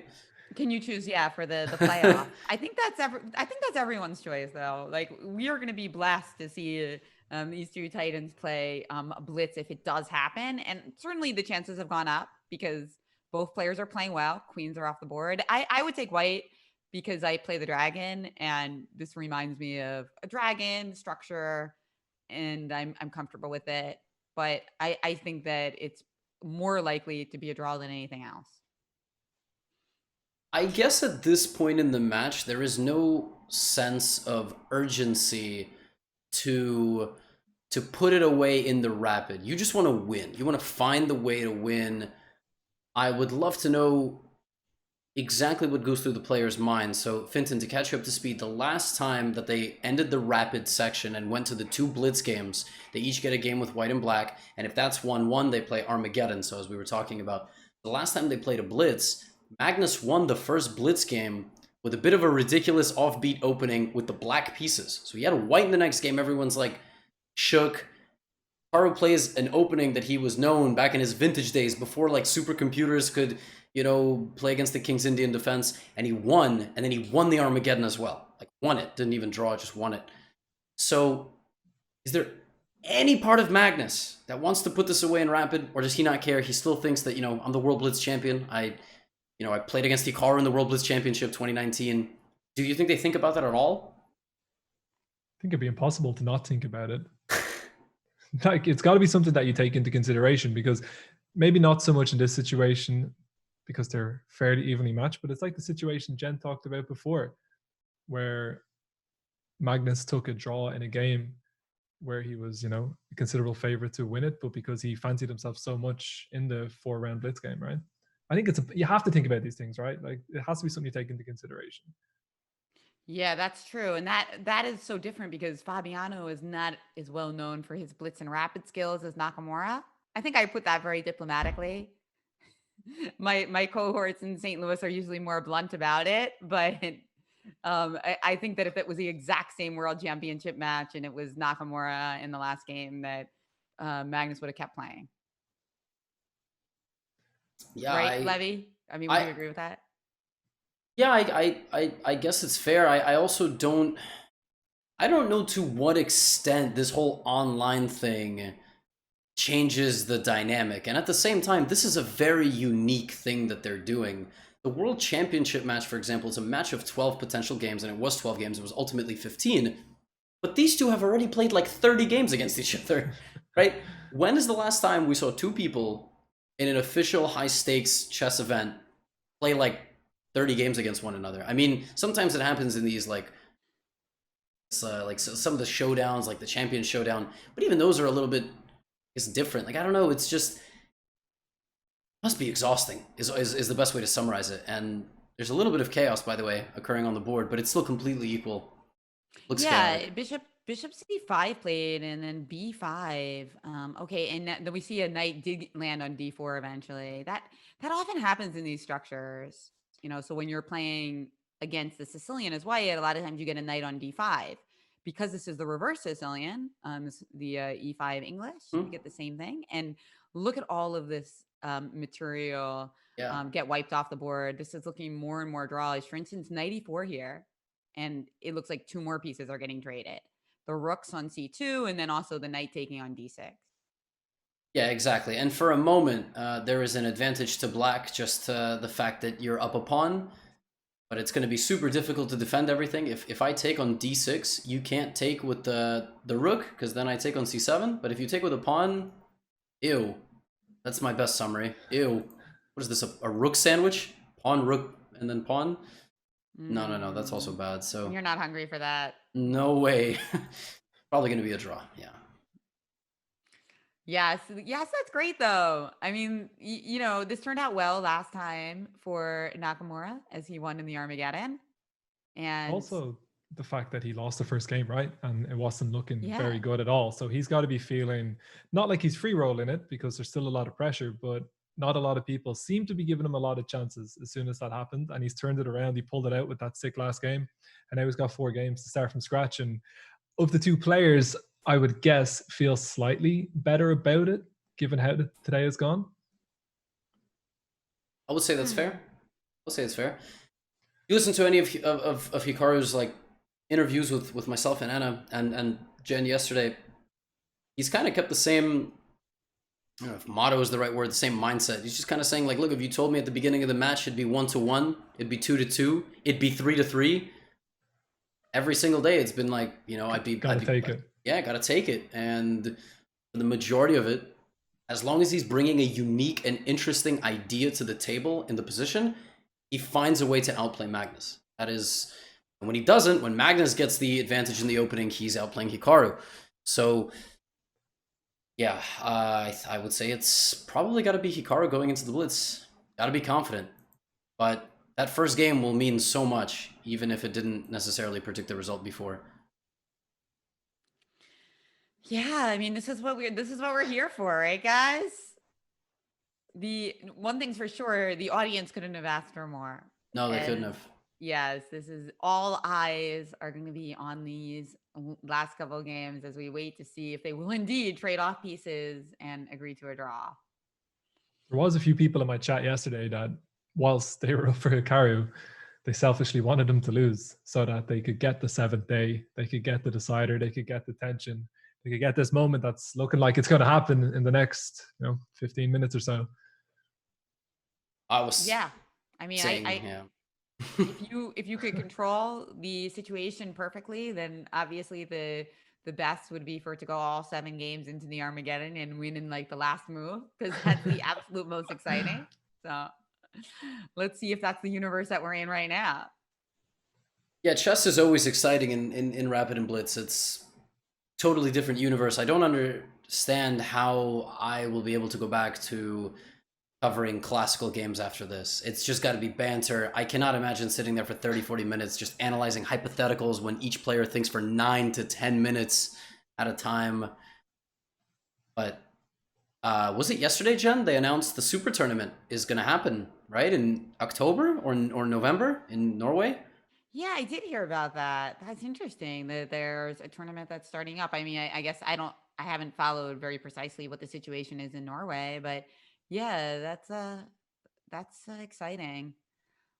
Although, I agree with you, Levy. I like watching Rapid and Blitz. It's and commentary, I think classical can be really fun because you can get a little bit more instructional sometimes and dive deep into openings. But from a spectator's point of view, I really think Rapid and Blitz is it. Because you don't have to give up the whole day. Yeah, like I'm sure for this match, people are like wanting, it's the game match, game point coming up. But in general, if you can watch for part of the day but not the rest, you can like see a full game, and that's fun. Whereas a classical game, if it's a 6-hour affair, and if you're busy for one of those hours, you might miss the climactic moment, right? Exactly. The game's online last 6 hours, yeah. 5-6 classical hours. Games. Yeah. That's maybe a bit of an exaggeration. Usually it's more like 4 to 5, but yeah. It's not much of an exaggeration. It's a long time. Yeah, but not as long as poker tournaments, right? That's very true. That's very true. Yeah, right. Poker tournaments last days, but at least I think what makes poker more exciting is the fact that every day you watch, the money goes up. Players leave, money goes up. With chess, you have the same faces every day. The prize fund is determined from before the tournament even begins, just about who's going to win what. And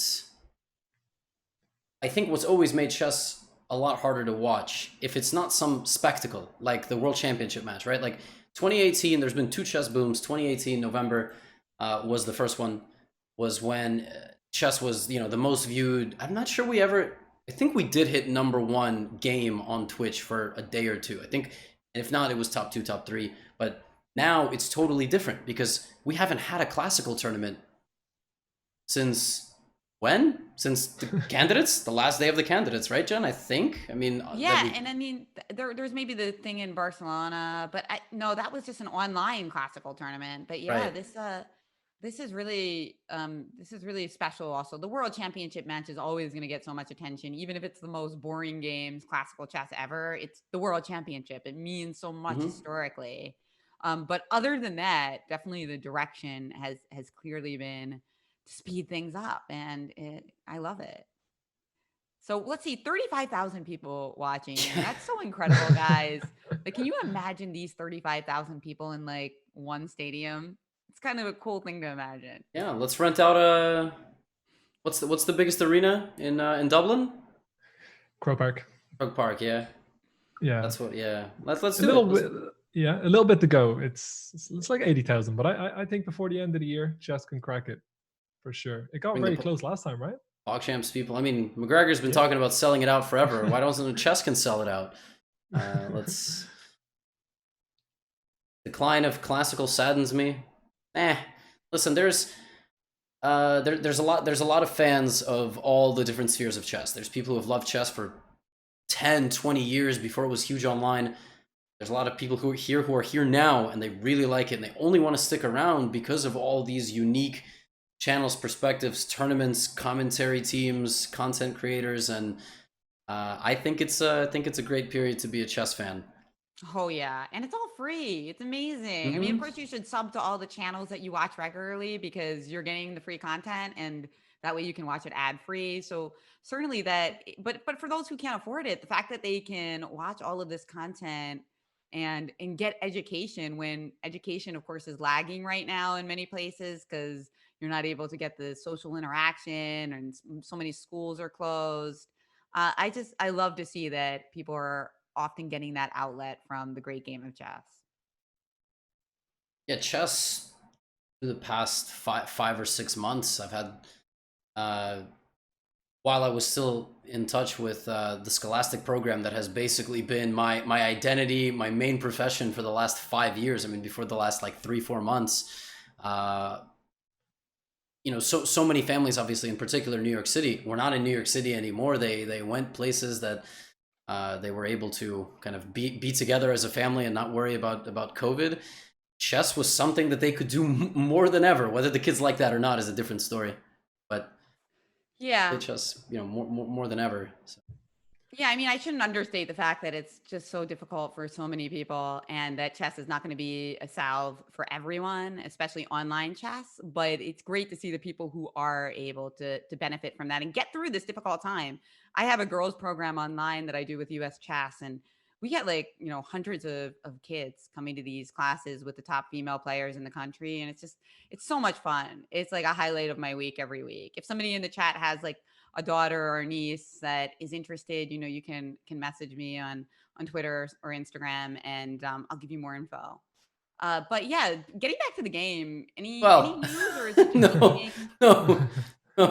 You were going down such a wholesome route. That was great. There was no, we could totally stick to that. It's it is great. And you know, when we were doing when I was running the Scholastic program where I was running it, we had a big push. And actually, one of the best achievements, I think, right at the end, like the last year, our kindergarten and pre-K class, there was like more girls than boys playing chess, which was like crazy. Because if you look at some of the articles about Scholastic programs in New York City, there's all these mentions of like great players. And it's like 1 or 2 girls who are like, you know, the shining icon of the class. Like, you know, there's only 1 or 2 of them, but that was awesome. So I'm probably going to be in touch whenever school gets back in New York City to make sure that keeps being an initiative. But that is amazing. It is something that we would love as poker players, to be able to get more girls and women into the game.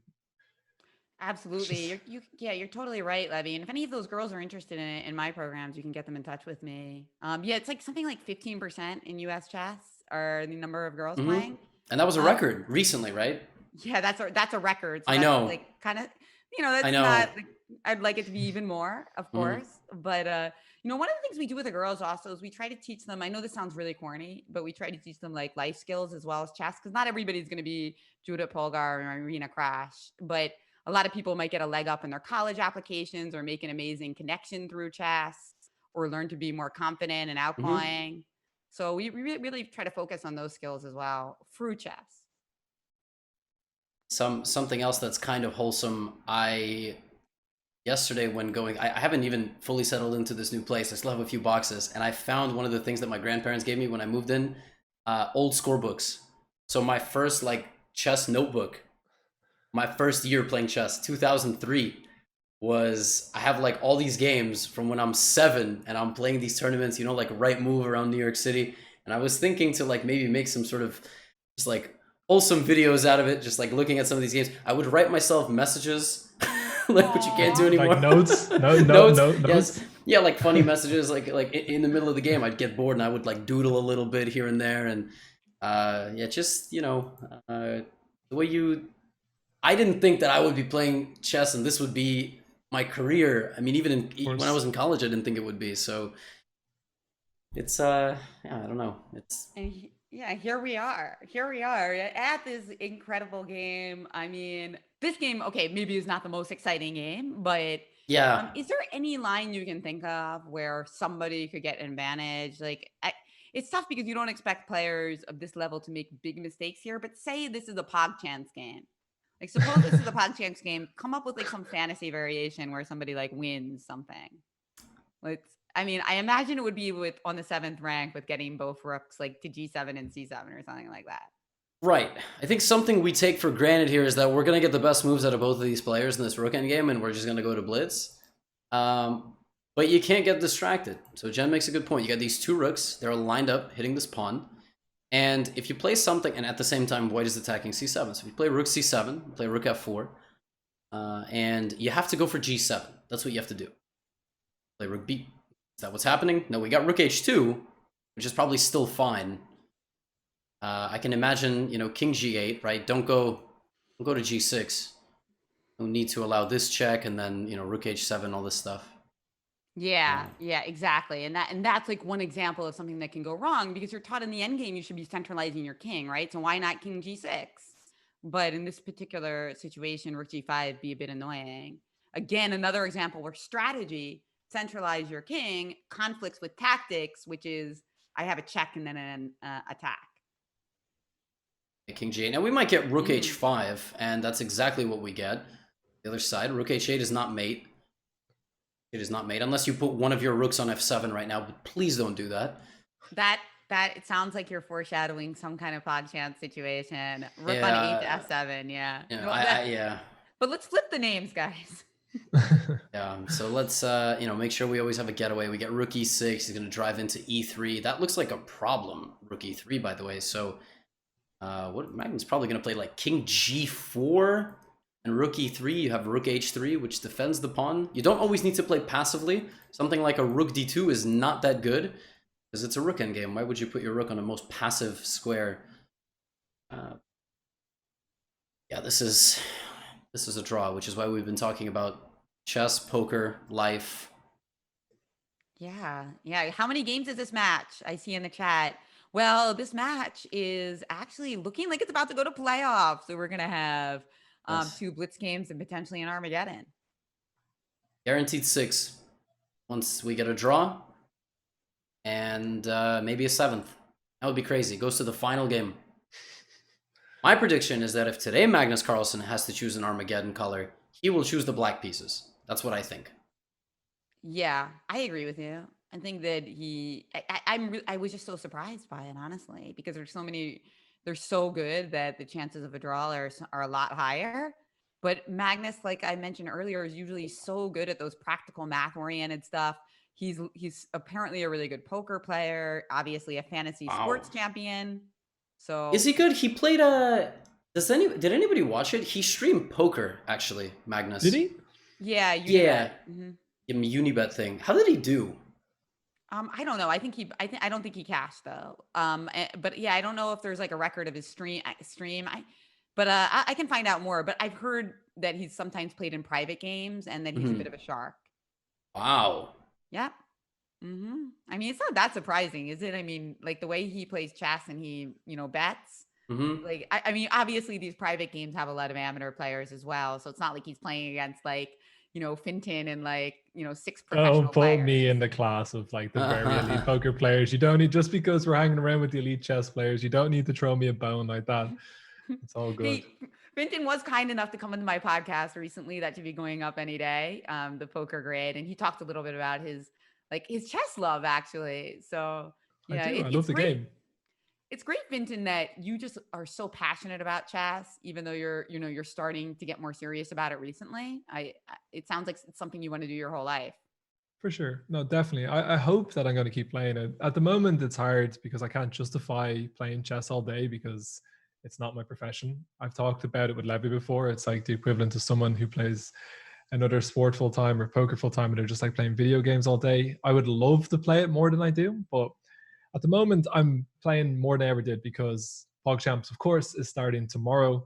I want to hold my own, represent the poker community as best as I can. But once PogChamps is over, it will need to take a little bit of a backseat where I just play, for fun and play, a couple of hours a week. But if I ever bink it off and win a boatload of cash and I can retire, like quote unquote retire, like for a few years at least, I would love to stream chess all the time and see how good I can get, but not like set goals like I talked about earlier on. It's just at the moment, I don't like not being good at things when I do them, but I would love at some point to really play a lot more. You guys both offered to coach my fiance, who I told if she beat me in a game, I would buy her a Schnell bag because it's been a run of meme. She is playing that wink, by the way, Levy. You've already slid into the DM several times. What? No, I'm drawing arrows to the audience while you guys are having a conversation. That's what I was doing. Well, how okay. about this? I just mentioned my fiance and I seen a wink. All right, Levy. All right, bad timing. Vincent, if I'm gonna slide into anyone's DMs, it's Easy with Aces. Follow on Twitch, by the way. Poker, by the way, Finton, you can just win the Poker Stars Players Championship whenever it comes back. Of course, it was scheduled this year, but got rescheduled to sometime next year, I think. And that'll be like millions of dollars. And then you can also buy your fiance a Chanel bag regardless. I just pay Levy enough money so he had to come over to Europe, live with me and coach me all day. I just have to pay him more than he earns on Twitch. Okay, so what happened here? Rook c5, rook takes d3. It looks like we're getting a lot of pawns off the board. I was drawing these arrows. I'm actually very happy. I drew rook h5, rook e3, rook c5, rook d3, rook c7, rook b3, etc. And all the pawns collapse. That's what I think is going to happen. I was drawing all these arrows. So let's explain why that's not good for black, because Nakamura is the one with the more advanced pawn. So let's show that. Right. So something like this. He's got d3, rook a4, rook b2, rook d4, d2, a4. And basically, the a and the d pawns are going to get swapped. That's what's going to happen. So, is this happening? Did it happen? Yep, rook d3, rook c7 on the board.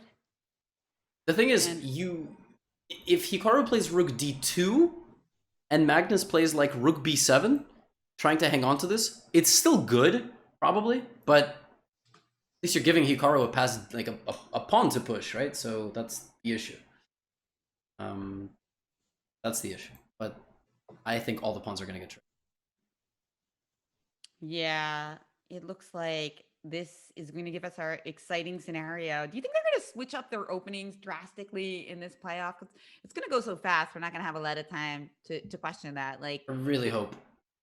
Particularly the Roy Lopez where we found this G4 move, right? Like, is that going to be repeated, or do you think Magnus is going to sidestep it? Let's ask Finton. Finton, what are they going to play? I'm not sure what they're going to play, but I reckon that Hikaru is going to mix it up. It's going to get a win with the black pieces early doors.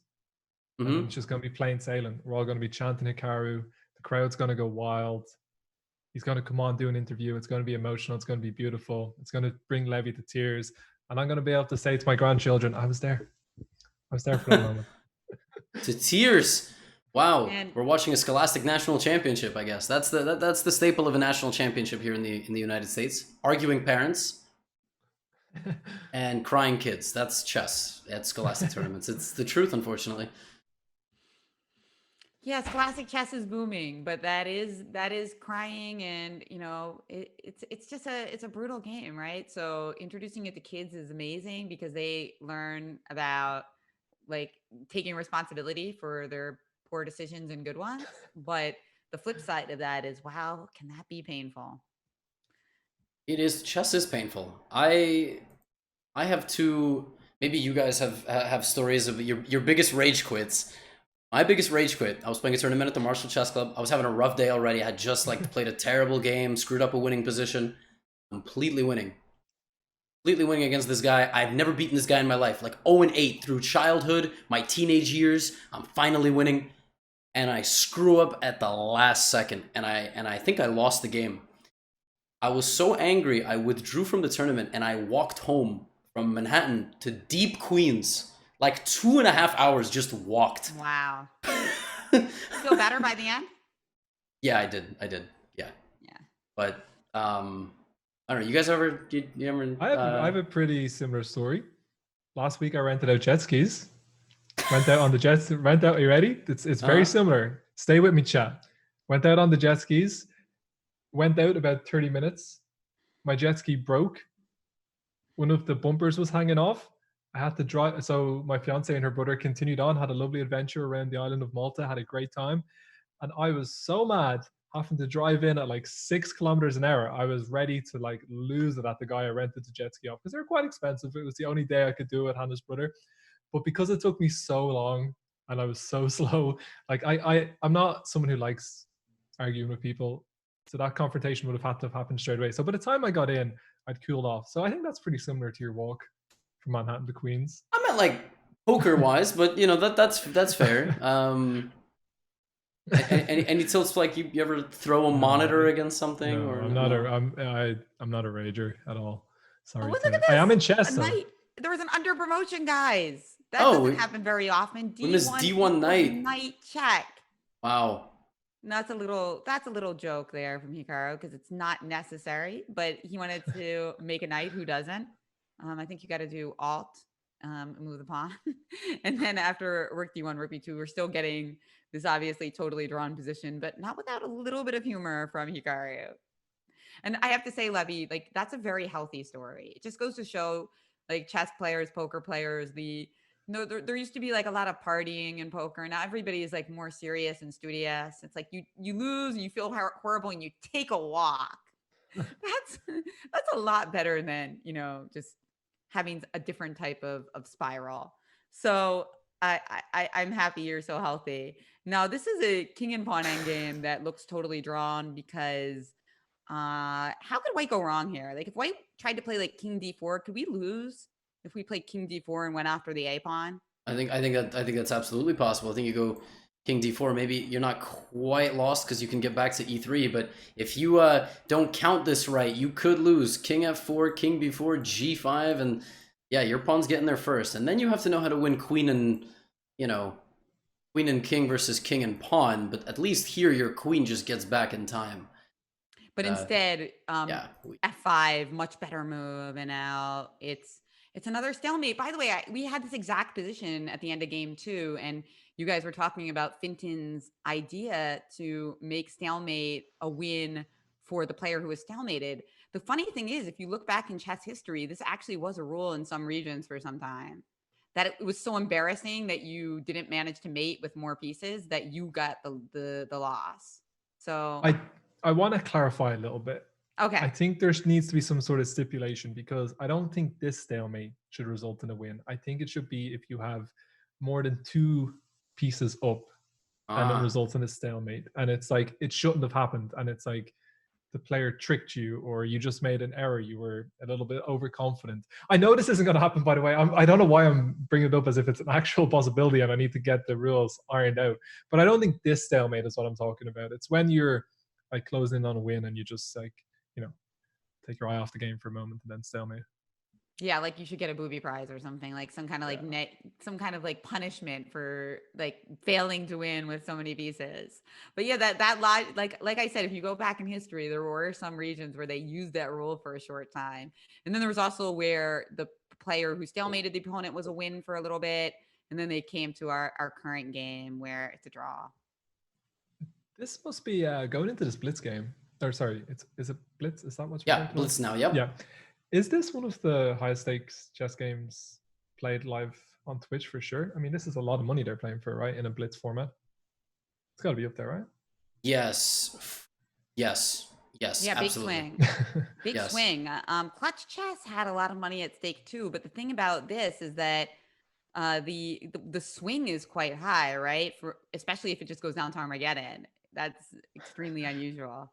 Yeah, Oh, it's you got chess. it's basically a blitz match right now, is what it is. That's it. I mean, at this point, the highest amount of time that they're going to have is 5 minutes. It's 5 plus 3. Or Armageddon, you're gonna have less. Yeah. You guys nervous? I am, but I think Hikaru's going to get it done. I know the chat don't want me to say that because they think it's a jinx, but I don't believe in that. I believe in Hikaru, and he's going to get the job done. Yeah, Yeah, we've I'm got with you. I don't believe in jinxes.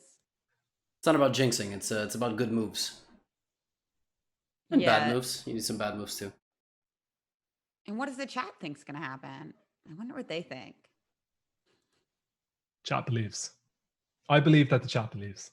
So we introduced this Hikaru Fall Guys emote a couple days ago, and It's amazing, by the way. it is amazing. And now there's a Pet the Fall Karu, but that emote in that stream was used 60,000 times. Just think about that number. Well, that's the swing. That is the swing that is at stake here, Levy. Yeah, actually, maybe if we get back to that number, that's the lucky number. Wow. Look, it doesn't get much better than this. We've kind of consistently had over 30,000 of you watching. I don't know the exact number right now, but whatever it is, much love to you. And we are going to crown a champion of the Magnus Carlsen Tour Finals within the hour. Because when they get back to the Blitz, they have 5 minutes between the games. I mean, a game might take 15-20 minutes break, 15-20 minutes break, and I guess there will be an Armageddon at that point if it's not decided. Wow, this is it. This is it, guys. This is it. And you so Finton, you're predicting a win for Hikaru. Break it down. You think it's going to be in the Blitz game? So you think he's going to go like 1.5, or do you think it's going to go all the way to the playoff? I mean, to the Armageddon. No, I reckon I already called it. I think he's going to win with the black pieces. Levy told me that a few times already this week that Hikaru's got big wins when he was the black pieces, and it was when Magnus had less time. And obviously, with the nature of the Blitz games, Magnus is going to have less time. So maybe Hikaru plays something that's a little bit unusual, something that Magnus hasn't seen him play this week or rarely seen him play it this week, and results in a messy endgame, which hopefully won't lead to massive blunders, I don't think, because I don't really see anyone ever massive blunder when I watch these guys, but a small opening that Hikaru will just latch onto and close it out from there. All right. Win with black, draw with white. No Armageddon needed. I think it's going to be two draws, and then we're going to go to Armageddon. That's what I think. Two draws. But not quick draws, exciting draws. Well, of course, it's Blitz. nothing's play whatever the hell you want in a 5-minute game.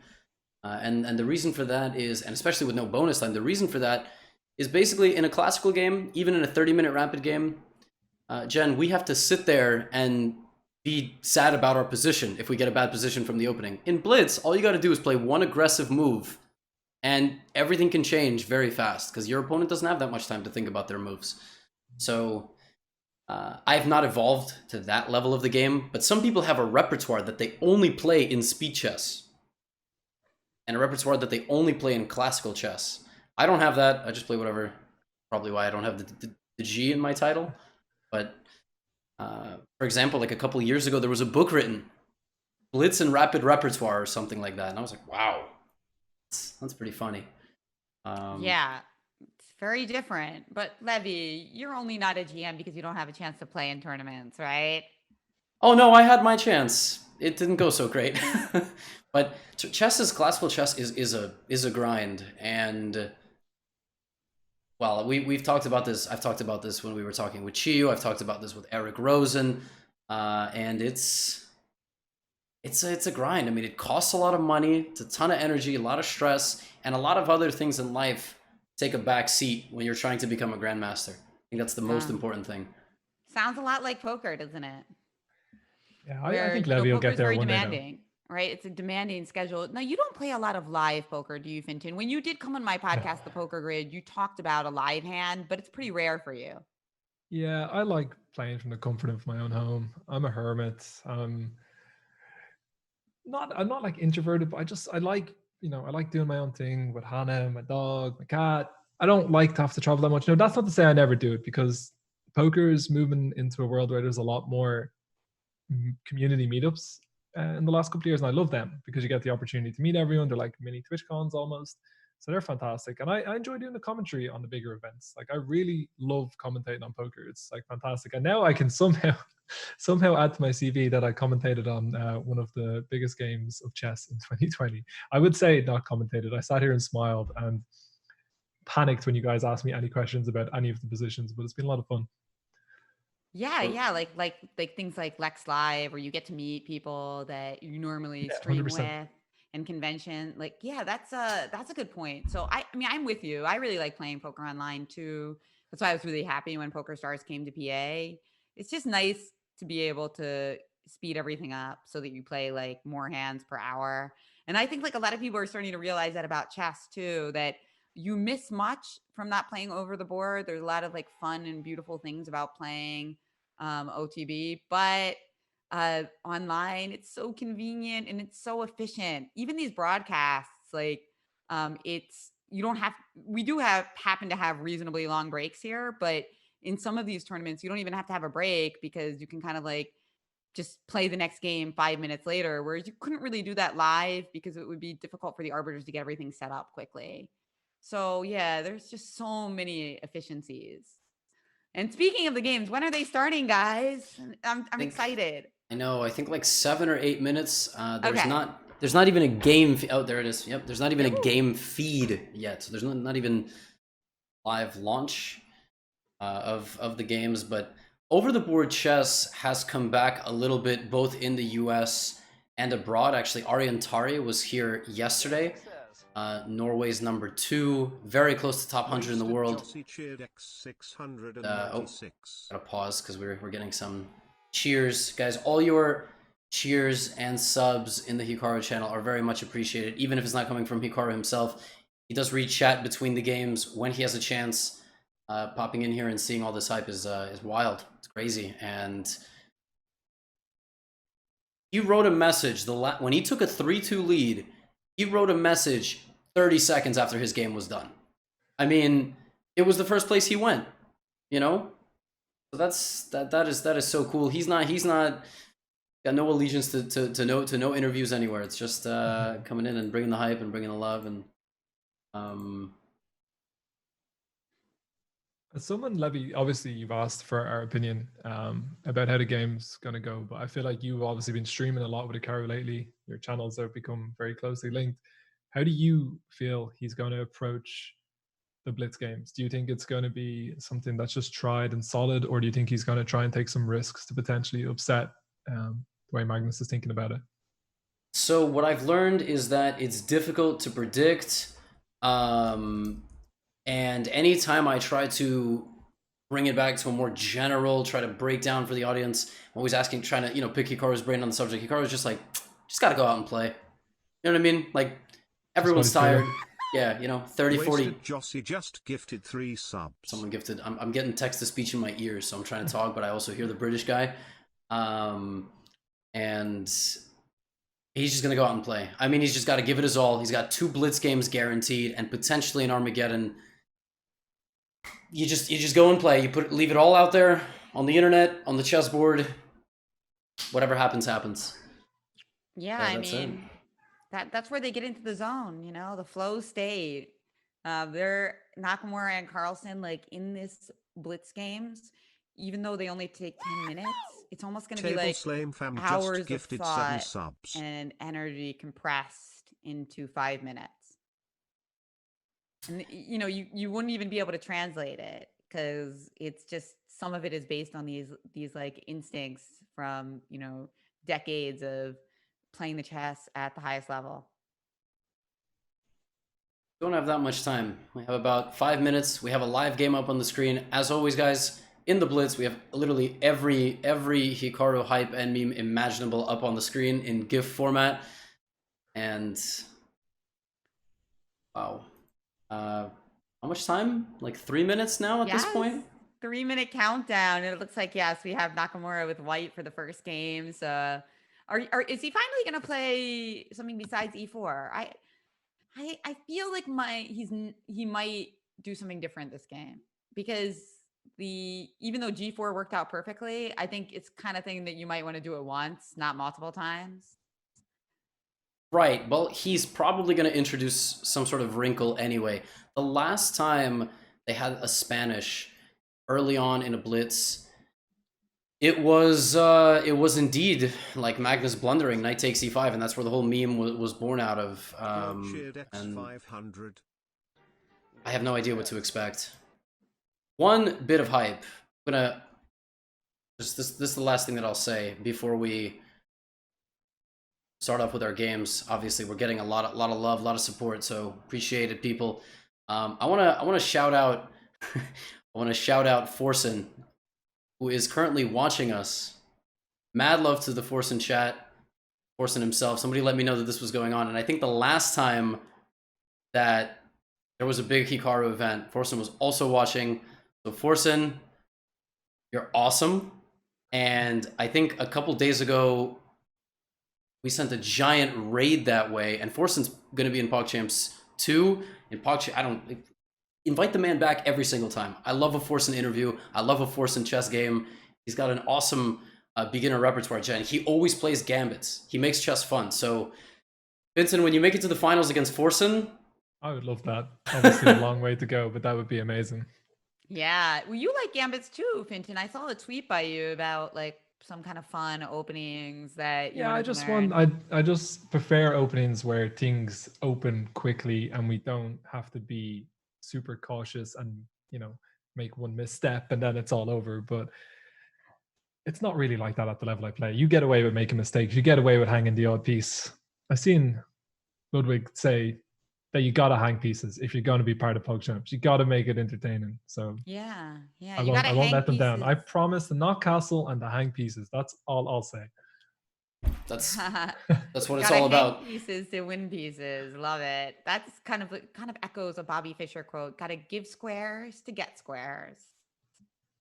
Wow, that is, yeah, you can't have it all. It's very rare in chess. You do get to have absolutely everything.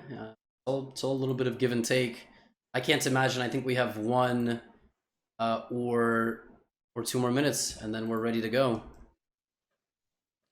Gosh, this is so exciting.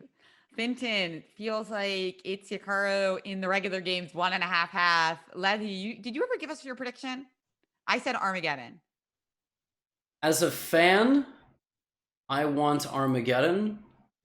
As a friend, let's just win with white, hold with black. Let's get out of here. Let's got it. Let's just get out of here. Man, so the fan and the friend and you are divided right now, but here we have it. We've got a Roy Lopez, and no, we didn't have a repeat of last game. No, we got a bishop c6 and a queen out early.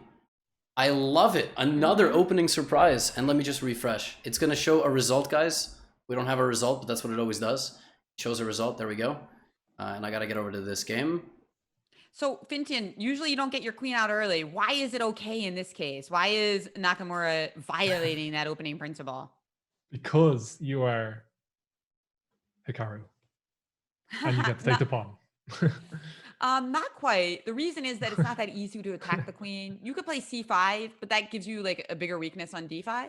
So normally you don't get your queen out early because like you just get harassed with knight c6 and then you have to move it again, and it's kind of pointless because they get to improve their position while developing. I mean, while hitting you. So that's not really possible here. Like c5 is okay move, but it also has that weakness of potentially allowing me to play knight c3 and knight d5.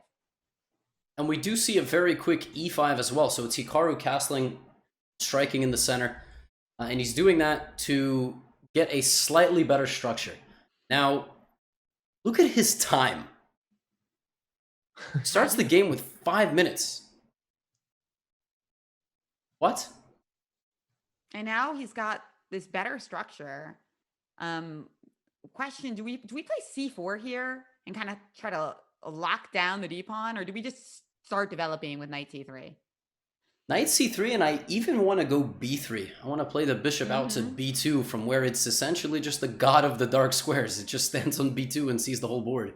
Echoes of game three rather, that he won because of the dark squares. Can he do it again? He plays bishop e3, also very good. Very good, developing his pieces. Now, how is he going to get the c5 pawn? I think it's very, very doable. First of all, queen c4? What am I missing? Knight e4 then, right? Okay, Queen g5 played. Similar idea, just attacking the pawn on c5. But black will be able to get counterplay with a battery, I think. Like, something like knight e4 here. And if you play knight takes e4, queen takes e4, queen c5 would allow queen g2 mate. So you'd have to go bishop c5. Queen e6, similar idea. Magnus trying to get on those light squares. You've got the dark squares. Magnus has the light squares. So there's a very inherent logic to the play here. Yeah, that pawn can be taken two different ways. But regardless of how you take it, it doesn't... At the end of this, the meta is the fact that it's the opposite colored bishops. It's b7 and e3. And if we make it closer and closer to an endgame, Magnus holds. Really, whoever has the pawn down will be able to hold this. So let's see if Hikaru finds a way here to add some sort of pressure. I would imagine rooks are coming to the center. Okay, h3, yeah. It's always... Nice. But guarding that g4 square. I like it. And now queen c6, claiming that battery. So now if you play bishop c5, we have a really cool move, guys. Rook to e5, and then queen e5 would allow queen g2 mate. Bishop e5, that was crazy. What a find. So Magnus is just giving the pawn away? What's going on? Well, because Hikaru did not take, of course, on c5 right away. Instead, he played f3, h6. And yeah, he gave up that pawn, thinking, I guess, that with the bishops of opposite color, he can try to hold this. But try is the key word, as Nakamura will certainly try to win it. Yeah, when you are up a pawn in an endgame, being +1 on the engine's eval just means that you're up that one pawn. It doesn't really mean anything, if we think about it. But Hikaru's got to find a way here to add more pressure to the position. And I wonder if that means to trade the queens or not. Like, is queen c3 the better move? Never mind, my question got answered. Yeah, but again, notice, Vinton, that even in these blitz games, we're kind of contemplating whenever there's a queen trade, it requires a conversation that kind of goes beyond analysis of exact moves and into strategic concepts. But here we are. Can Nakamura win this? c5 played. It's going to be tricky. I mean, not going to be easy at all, because Nakamura has to keep in mind that if Magnus ever swipes all the rooks off the board, it's going to be very drawish. That's exactly right.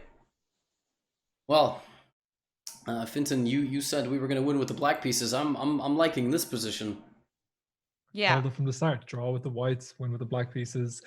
I'm not even sweating this game. This game's going to end up in a draw. I know there's supposed to be a lot of tension and stuff, but it's a draw. We're going to win with the black. So everyone relax in the chat. We have this under control. This is all part of Hikaru's plan. It's all good. I think that if you had to pick here as a betting man, would you take white or black, but you get draw odds with black? So would you think, like, for instance, do you think Nakamura is 50% plus to win this game? Are you putting that question to me? Well, Levy can answer it too. No. I mean, we've got a guy playing a chess tournament like in a couple of days. It looks like it's going to be hard to open up this position and find things to win. That's what I see right now, but I don't know. I agree. I think that Magnus has played this quite well. His bishop on e6 is a beacon of hope, a little bit, and it's well, your pawn advantage is right here. My clock's flashed for a second. It's exciting. It's the more exciting things that has occurred. Bishop f5. Now the bishop's kind of off the diagonal. All right, bishop c3. All right, so one pair of rooks off, but the remaining rook is well positioned. But you need to have like a plan here, and you gotta get another pawn, basically, because those 2 pawns on c5 and a5 are holding back r3. So in order to win this, Nakamura basically has to win the a or the c pawn. Right. You're not going to win the 3-on-3 on the other side of the board. That's why Magnus played a4 and c5. Together they control like all of this movement forward. Yeah, but aren't you worried about like, okay, and then if rook d5, bishop c2, rook c5, and bishop b3. So that's kind of the problem, that winning the c pawn is only going to be okay if we protect our c pawn, which is why maybe Nakamura could head to d1. It looks passive, but then I'd at least be threatening rook d5, right? Yes. Yes, yes, yes. Well, look, I think Hikaru got exactly what he wanted. He got a surprise in a Spanish, and he's at a very low risk position. You can't ask for much more at this level of the event. If your position is almost 0% risk, at this point it basically is 0% risk. How can you not like it? Whether you win it or not is an entirely different story. So we have rook d8, king h7, and king d2 played. Okay, interesting. Yeah. Gotta watch out for rook c8 now. And maybe I'll slide into c7 so that you have to keep an eye on bishop takes f6 as well. Yeah, this is starting to look... Wait, can't you start also playing things like h4, f4 to lock the bishop away? Yeah, I mean, obviously I like white, but I think that I'm not sure who I would pick here. I think I might pick white if I had to choose with white versus black and draw odds. I think this is gonna be tough for Magnus. Draw odds. The pawn weaknesses on a4 and c5, they looked good, but now that the bishop has been kind of stranded over on g6. That's right. You got to watch out for rook a8, just looking to capture the pawn on a4. That would be over. If we could just win that pawn, that would be too much, right? Wait, why is that not winning, by the way? You mean rook? Yeah, I mean, it does look really good because you can't play bishop e8 because rook takes e8. He chose rook c8 instead, but you know what? This could end up transposing because when you move, when you protect the c, I mean, you can't protect the c pawn either.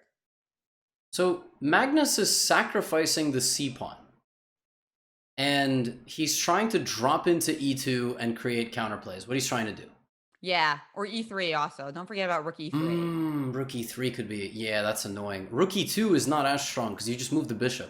Yeah, you move the bishop for now, but later rook e2, if you start chasing the a pawn, and maybe that was why he went for the c pawn rather than the a pawn, Levy, because maybe he thought there was some counterplay with rook e2 if you went the other way. But I don't know. I think the problem is the problem for Magnus, not the problem for Hikaru, is that Magnus starts taking those pawns. Well, Nakamura starts queening his pawns, and it's better to queen than to take. And right on cue. Look at that. Look at, oh, Finton, we might get your favorite. En passant. Oh my god. Oh, he didn't. He did it. He did it. He did it. Wait, it's 2 pawns. It's just 2 pawns. They're going. Yes, they're just fast. Going. Oh my gosh, wait. Magnus is going to eat the pawns. But a4, a5? I don't understand how... What? How's he going to stop it? Go, little pawn, go! Yeah, seriously. I mean, this is... Yes, goal. Shout that goal. I mean, we have to try to stop somehow. I don't know how though, because if we play your bishop on c3 stops us from getting into like a1. I guess I could try to play like rook h2 to get to a2 as black. Right, and yeah, you got to go to a2, right? Because if rook h1, you're never getting to a1 because of the bishop. So the ultimate scenario for Magnus at this point is rook and bishop versus rook, I would imagine. That is something that we cannot be stated enough. And he does play rook h2. Yeah, so a6 now would be a mistake, I think, because then you could play... Oh, he did play a6, so maybe I'm wrong. But I was thinking rook a2, and now if rook a5... Well, actually, rook a5 is... But bishop a5 could be the difference. There it is. Bishop a5 was played. Oh, boy. And just That's b4? a great move. Because Magnus will play bishop e4 to protect promotion, but Hikaru's got a second pawn. Okay, he plays a7, but he's got b4, b5, and b6. You can't stop two. And what I said earlier, yeah, like now the pawns are equal, but the pawns on f6 and g7 and h6 are not equal to the pawns on a7 and soon to be b6. And Vinton, I'm sorry. We're a little bit too hype, but I hope there is this is hype and instructive. It's actually looking like it's lost. But how? Because you cannot just play just rook c8? Just rook c8. And the b pawn is protecting the bishop. So a8 queen. But do we want to have to deal with all those pawns, Fintan? It's Nope. a bit annoying. Why he plays rook e8. He wants to take the bishop. I think that's why. Because now he wants to play rook takes e4, and then after pawn takes e4, we make a queen. So you can't do that. You got to play like bishop move somewhere. And I think there's something else hidden here. If you play bishop d5, wait, you could take on f5 now, and he can't take because rook f8 and rook f3. That's right. That's right. Same idea. He's going to do it. He's going to do it, Levy. Takes on f5, king f5, rook f8 check. I mean, Magnus might even resign after takes on f5. Oh my gosh, and he just makes a queen and that's it. And he's got another passed pawn. Yes, because now, because the other line, there was counterplay because there were 3 pawns coming at you, but this is not really enough counterplay. A8 equals queen, bishop a8, rook a8. Hikaru's going to stop those guys easy. Yes, it is still the tiniest margin of tricky, but it should be over because if you play b5 even that move, and if you trade the rooks, your pawns are not fast enough. They're just not fast enough. And that is a bishop, guys, and that's going to be a point for Nakamura. Yep, Magnus has resigned. He has resigned. He did it. Yep, he resigned. Wow. And Hikaru comes a draw away from winning the Magnus Carlsen chess tour. I still predict the win of the black pieces. He's just going to go out in style. 2 wins. That's one way to do it, Fintan. At this point, a draw and a win is the same thing. He gets the extra $60,000, the title, the excitement of beating the world champion on this absolutely grand stage. This is 40,000, guys. 40,000 people watching right now. 40,000 people watching right now. How does he find those moves? Like, honestly, with 1 minute on the clock and you're just like finding perfect, game over. Yeah, it all started around move 30. We were saying that it's a low-risk game from Hikaru. You can't ask for much more. Remember, I was saying that literally right here. And then he consolidated his only weakness against Magnus's bishop. And Jen was saying rook a8, he went rook c8. Magnus said, to hell with my c-pawn. I'm going to go jump in with the rook, create counterplay. And Hikaru said, what's my biggest strength in this position? It's not my rook, he's also got a rook. It's not my bishop, he also has a bishop. I got 3 queenside pawns. I'm going to go drive them, you know? Why am I keeping this Bugatti in my garage? I don't even get to drive it. Let's go b4. And boom. Beautiful. Nice. Oh my gosh. And then it's very instructive the way he plays a6 and bishop a5. That was nice. Yeah, because my first thought was rook a5 because it's like more forcing, right? Mm-hmm. But because you're attacking the rook, but it's not a good move because you trade off rooks and give them a lot of chances to draw, and the bishop's off the color endgame. But bishop a5, and that's the thing about chess. Like sometimes you see an idea and it turns out not to be good, but it can inspire you to come up with the right idea. Man, wow. And Fintan saying, how does he find these moves? I think once b4 comes to mind, once he's found the idea to just sacrifice all the pawns on the king side, the rest of it comes more or less straightforward. He knows he's completely winning because of the activity of his pawns. And, this little trick at the end with taking the bishop, that's, again, from pattern recognition. That's from realizing that you don't need to throw away the pawn just yet. And you throw in this capture, and you can't take because rook f8 would get the bishop, and he just gets it. And 3 more minutes, and we have another game. All right, I can't wait. Can't wait. This could be it. I mean, there's a very good chance. It is a 5-minute game. Nakamura, with just a draw, will be the champ. Yep.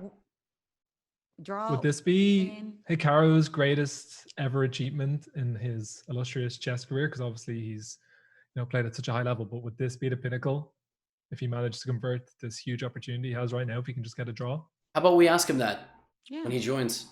That's a Yeah, very good great shout. question. I mean, he's won so many US chess championships. He won the Grand Chess Tour title, which I think was also a really significant accomplishment. But yeah, this will be a great question to ask him. It does feel like one of those moments. Maybe I don't know. I don't think I'm exaggerating, but the fact that it went every day and now we're in the Blitz format, it does feel like one of those matches and those back and forths that people will talk about for like a long time to come. And I know I joked a few moments ago and I said, "Oh, I was there," but like it is wild that like we're just here watching this history. Like I'm sure these games are going to be studied by people that are up and coming for years, right?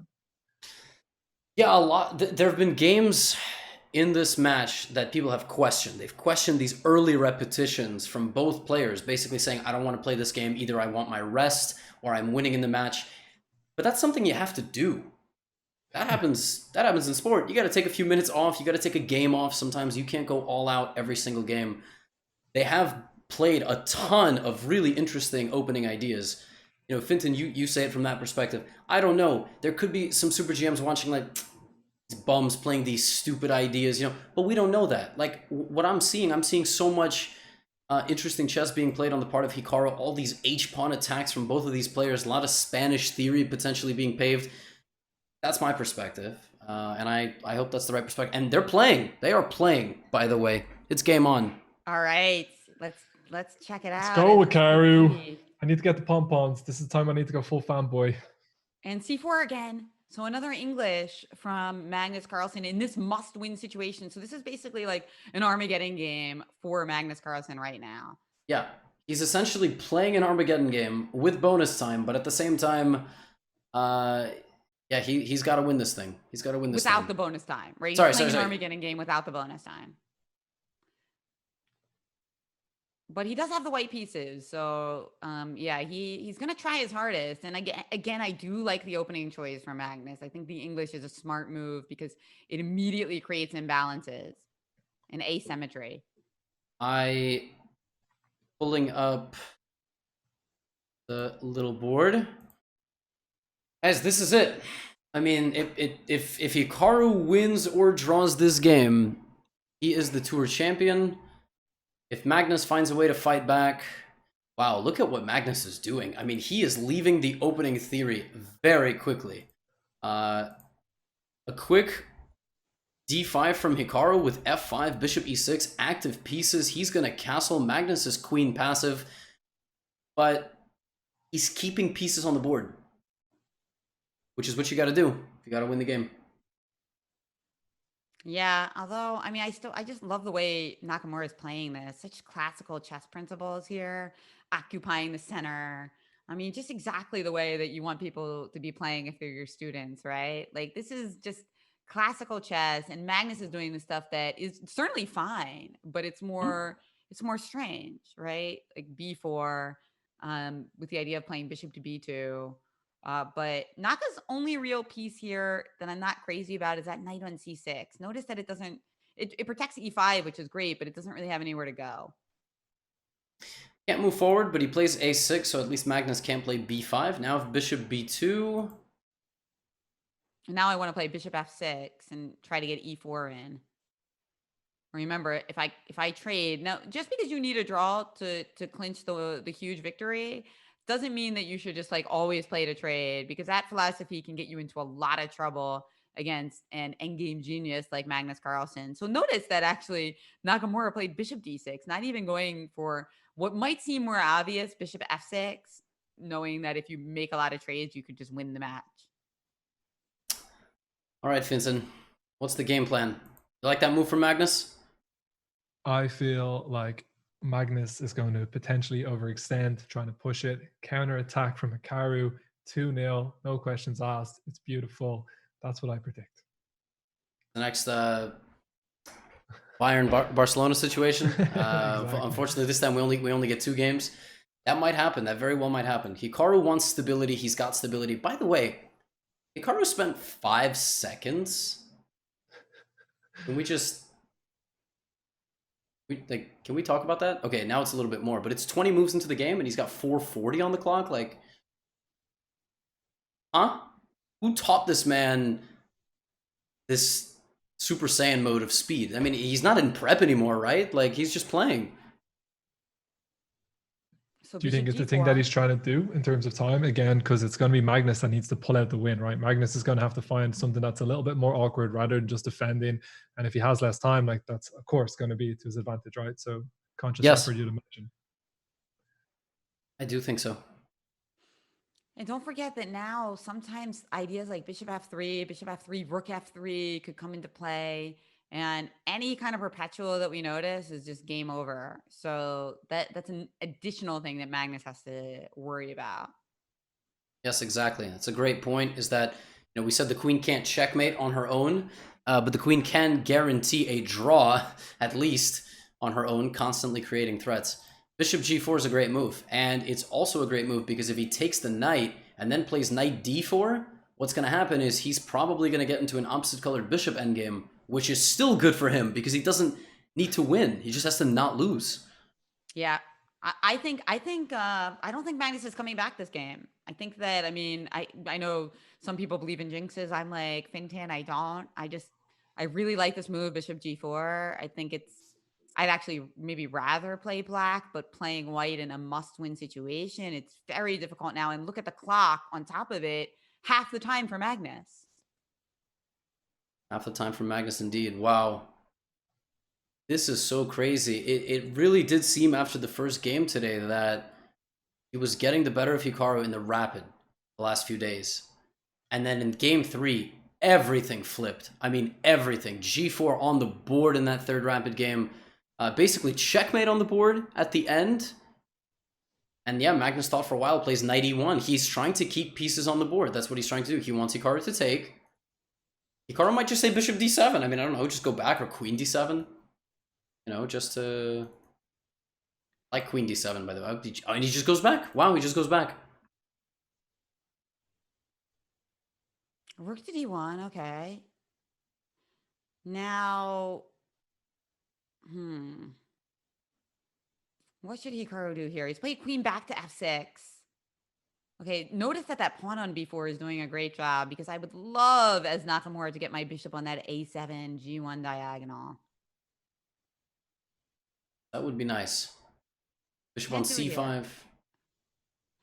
Okay, so knight d3. I have to say, I feel like Magnus is starting to, come up with some really smart ideas here. Notice the e5 pawn under pressure. Queen b2 could be coming. So this is still, honestly, any of the 3 results could happen here. Fintan's original prediction of black winning, definitely possible. White winning, forcing a playoff, or Nakamura winning the title on the draw.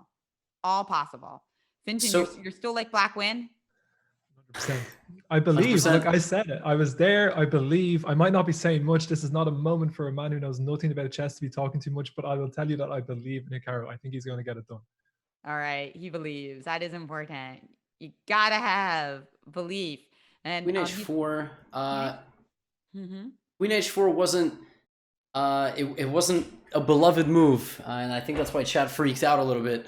Because chat's got us open and chat's got Ceci open, and it didn't like queen h4, but we don't even have time to really dive into why it didn't like it. I think this is kind of the moment of the match here. The move that's going to open things up for Magnus is the move pawn f4, and if he doesn't play it, he will not get a winning opportunity.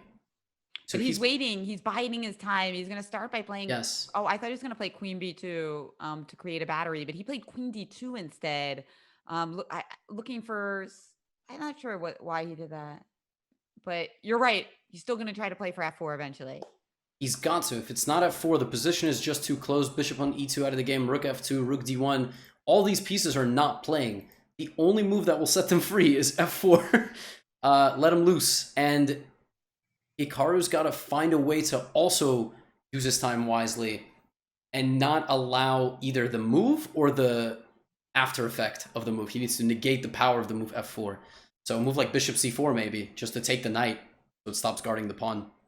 Or that, to hit the rook. That's not a bad move at all. Now f4, you take the rook. Smart move. Got to move that rook away. Rook to c1 played. Nakamura is still with a big time advantage. 1 minute extra. Rook d8. And I wouldn't be surprised though if it does evaporate, as this is such a complex position, and Nakamura is going to use his time in the next few moves to try to outplay Magnus. Queen e3 on the board. Outplay and even just dare him to do something, right? Because objectively the best move, okay, and he's fighting on his own. He's playing a5, which is stirring the pot a little bit, but at a certain moment, Magnus will play f4 and it will be craziness. That's what's going to happen. It's going to be a5, f4, and... Agreed. And by the way, when I say outplay, I'm not trying to insult the world champion. I'm saying that, like, when you have an extra minute and it's blitz, you know, it's just way easier for the person who has more time, because they get to choose when to hunker down and think. And knight c5 played. I would just snap that right off, and knight d4. Yep, gotta take it, because that knight takes b7 is a really annoying threat. Okay, he's taken on b4 first, but he could take and now take on c5. Right. Whether or not that's gonna prove to be better or worse, you know, when he takes on b4 first. Does Magnus go for a queen trade? He does. Wow. Goes for the queen trade. I guess he thinks the two bishops are really good here in the endgame, but why? After queen c5, pawn c5, what about your move knight d4? It's my brilliancy. Yeah. I watched enough Easy with Aces King's Indian games. I know I know a good knight d4 when I see one. Wow. Yep. I mean, anything could happen here. Nakamura, I think Magnus's position is favorable in the endgame, but Nakamura still has draw outs and extra time. Whew. Queen takes. Yeah, it's Magnus who has to win, and Magnus has, you know, a minute on time. I was gonna look at this. The reason I think, I don't know, the difference between when Hikaru took the pawn on b4 and didn't is that when he took on c5, he could have played a4, locking in the bishop. He does go for the queen trade. We do have knight d4. Oh my gosh, guys, can we please take that bishop? Opposite color bishops, right? There it is. This was from the same thing when Naka won the game, though. Can Magnus do the same thing, or is Hikaru going to show him how to hold the bishops of opposite color endgame? It's different because the weaknesses are bishop takes. There's bishop c7. So rook f3. There's bishop c7. Rook takes f3. Okay, bishop takes c7. I think we're gonna see that. So we've got one extra pawn for Magnus, but is it going to be enough to win? Look at that activity. He's played rook b2 instead. He's going after the b pawn. That's a good move though. This looks smart, because if you capture with the rook, then you're threatening to take on c7 with the rook, and g7 is going to be in an attack. Oh, this is stressful. The legendary square e5 hits both these squares. It is stressful. And now the time is equalizing. And he's played bishop to a4. What is he calculated? Rook b7 is on the board. Maybe he wants to play like bishop c6 and bishop e4, but I don't know if that's going to work. Because, like, suppose bishop c6, rook c7, bishop e4, bishop g7 check, king g8, bishop takes f8. Is there anything wrong with my position there as white? Let's see. Well, I saw that after all this, you can play rook f7. Don't even have to take the bishop, but I don't want to give Magnus 2 extra pawns. No. And Nakamura agreed and played rook to f7. Although c7 is still, you can still take it, but Magnus played c6 instead. Oh, that is a good move. Yeah. I mean, these pair of games with bishops of opposite color just go to show you, you know, that in the blitz or rapid format, endgames that might technically be drawn are very difficult to draw. Let's see if Nakamura can come up with any ideas here. He's played h5. This is tense. It's tense. e7 is going to fall. The whole endgame bad for black, or was there something missed? I mean, I think it was difficult to hold in an endgame, but if it was a classical game, would he have held it? I believe yes. How easy is this to convert? There's 30 seconds on the clock for Magnus, I know, and he has to win, right? Yeah. It's not easy. There's a trick. if the bishop moves, you have bishop c6. Oh my gosh, is he gonna fall for that? Hikaru's setting a trap. Oh, wait, what do you mean? So if I play bishop d6, you're saying you have bishop takes c6? Oh, but bishop d6, bishop c6, that doesn't work. Because you have rook c6. Oh, he might have missed bishop d6. Seconds. You're right. So your idea was that if bishop c6, bishop f8, bishop b7, but instead bishop c6, rook b7, and d6, f8 is still hanging at the end. So Hikaru played rook takes f2 check, king g1, rook f6. Oh, but that c pawn is just beautiful. Magnus has 10 seconds, but as Fintan said, but it is a boatload of time, and bishop f4 disconnects the rooks. Okay, that is so you take rook b8, and now you've got two rooks in take. I mean, you've got two pieces in take, the rook on f2 and the bishop on c8. And guys, looks like we're going to be having an Armageddon to determine the winner here. It comes down to the final game. Wow. Who wrote this script? Somebody who wanted us to feel both a lot of joy and pain and suspense as we are left with just one game to determine the champion and the $60,000 swing. For anybody who's new here, how do they decide who gets which color in the Armageddon? Is it from just these two games? How do they decide the color? The higher seed. So over the course of the event, who's ever gotten the higher seed, either through finishes or points like Grand Prix points, whether you didn't win the tournament but constantly made it to the finals. But Magnus won 3 of the events. So Magnus, last time they went to Armageddon, which was day 5, he chose to play white, and he got very bad position. Well, not a bad position, but a difficult position, and it was equal on time. Wow, it can't get any closer. Guys, I need a very quick break. I'm going to keep you up. Please talk chess. I'll be back in as quickly as I possibly can. Yes, we probably got another 8 minutes till the game starts, right? Like 5, maybe. Right. Yeah, I gotta be quick. Okay, Fintan, I'm super excited. How is this inspiring you in terms of like what you're going to be playing in a couple of days, PogChamps, with Nakamura doing commentary?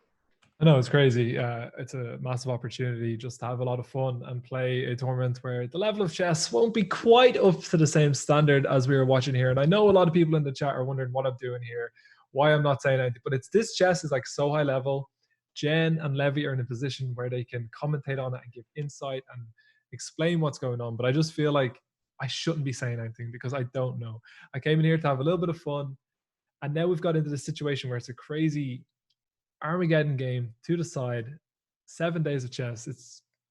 I don't really have many words. It's madness. There's nothing really like this in poker where you can play against one opponent for so long, and then it just comes down to this, it's 4 minutes versus 5 minutes.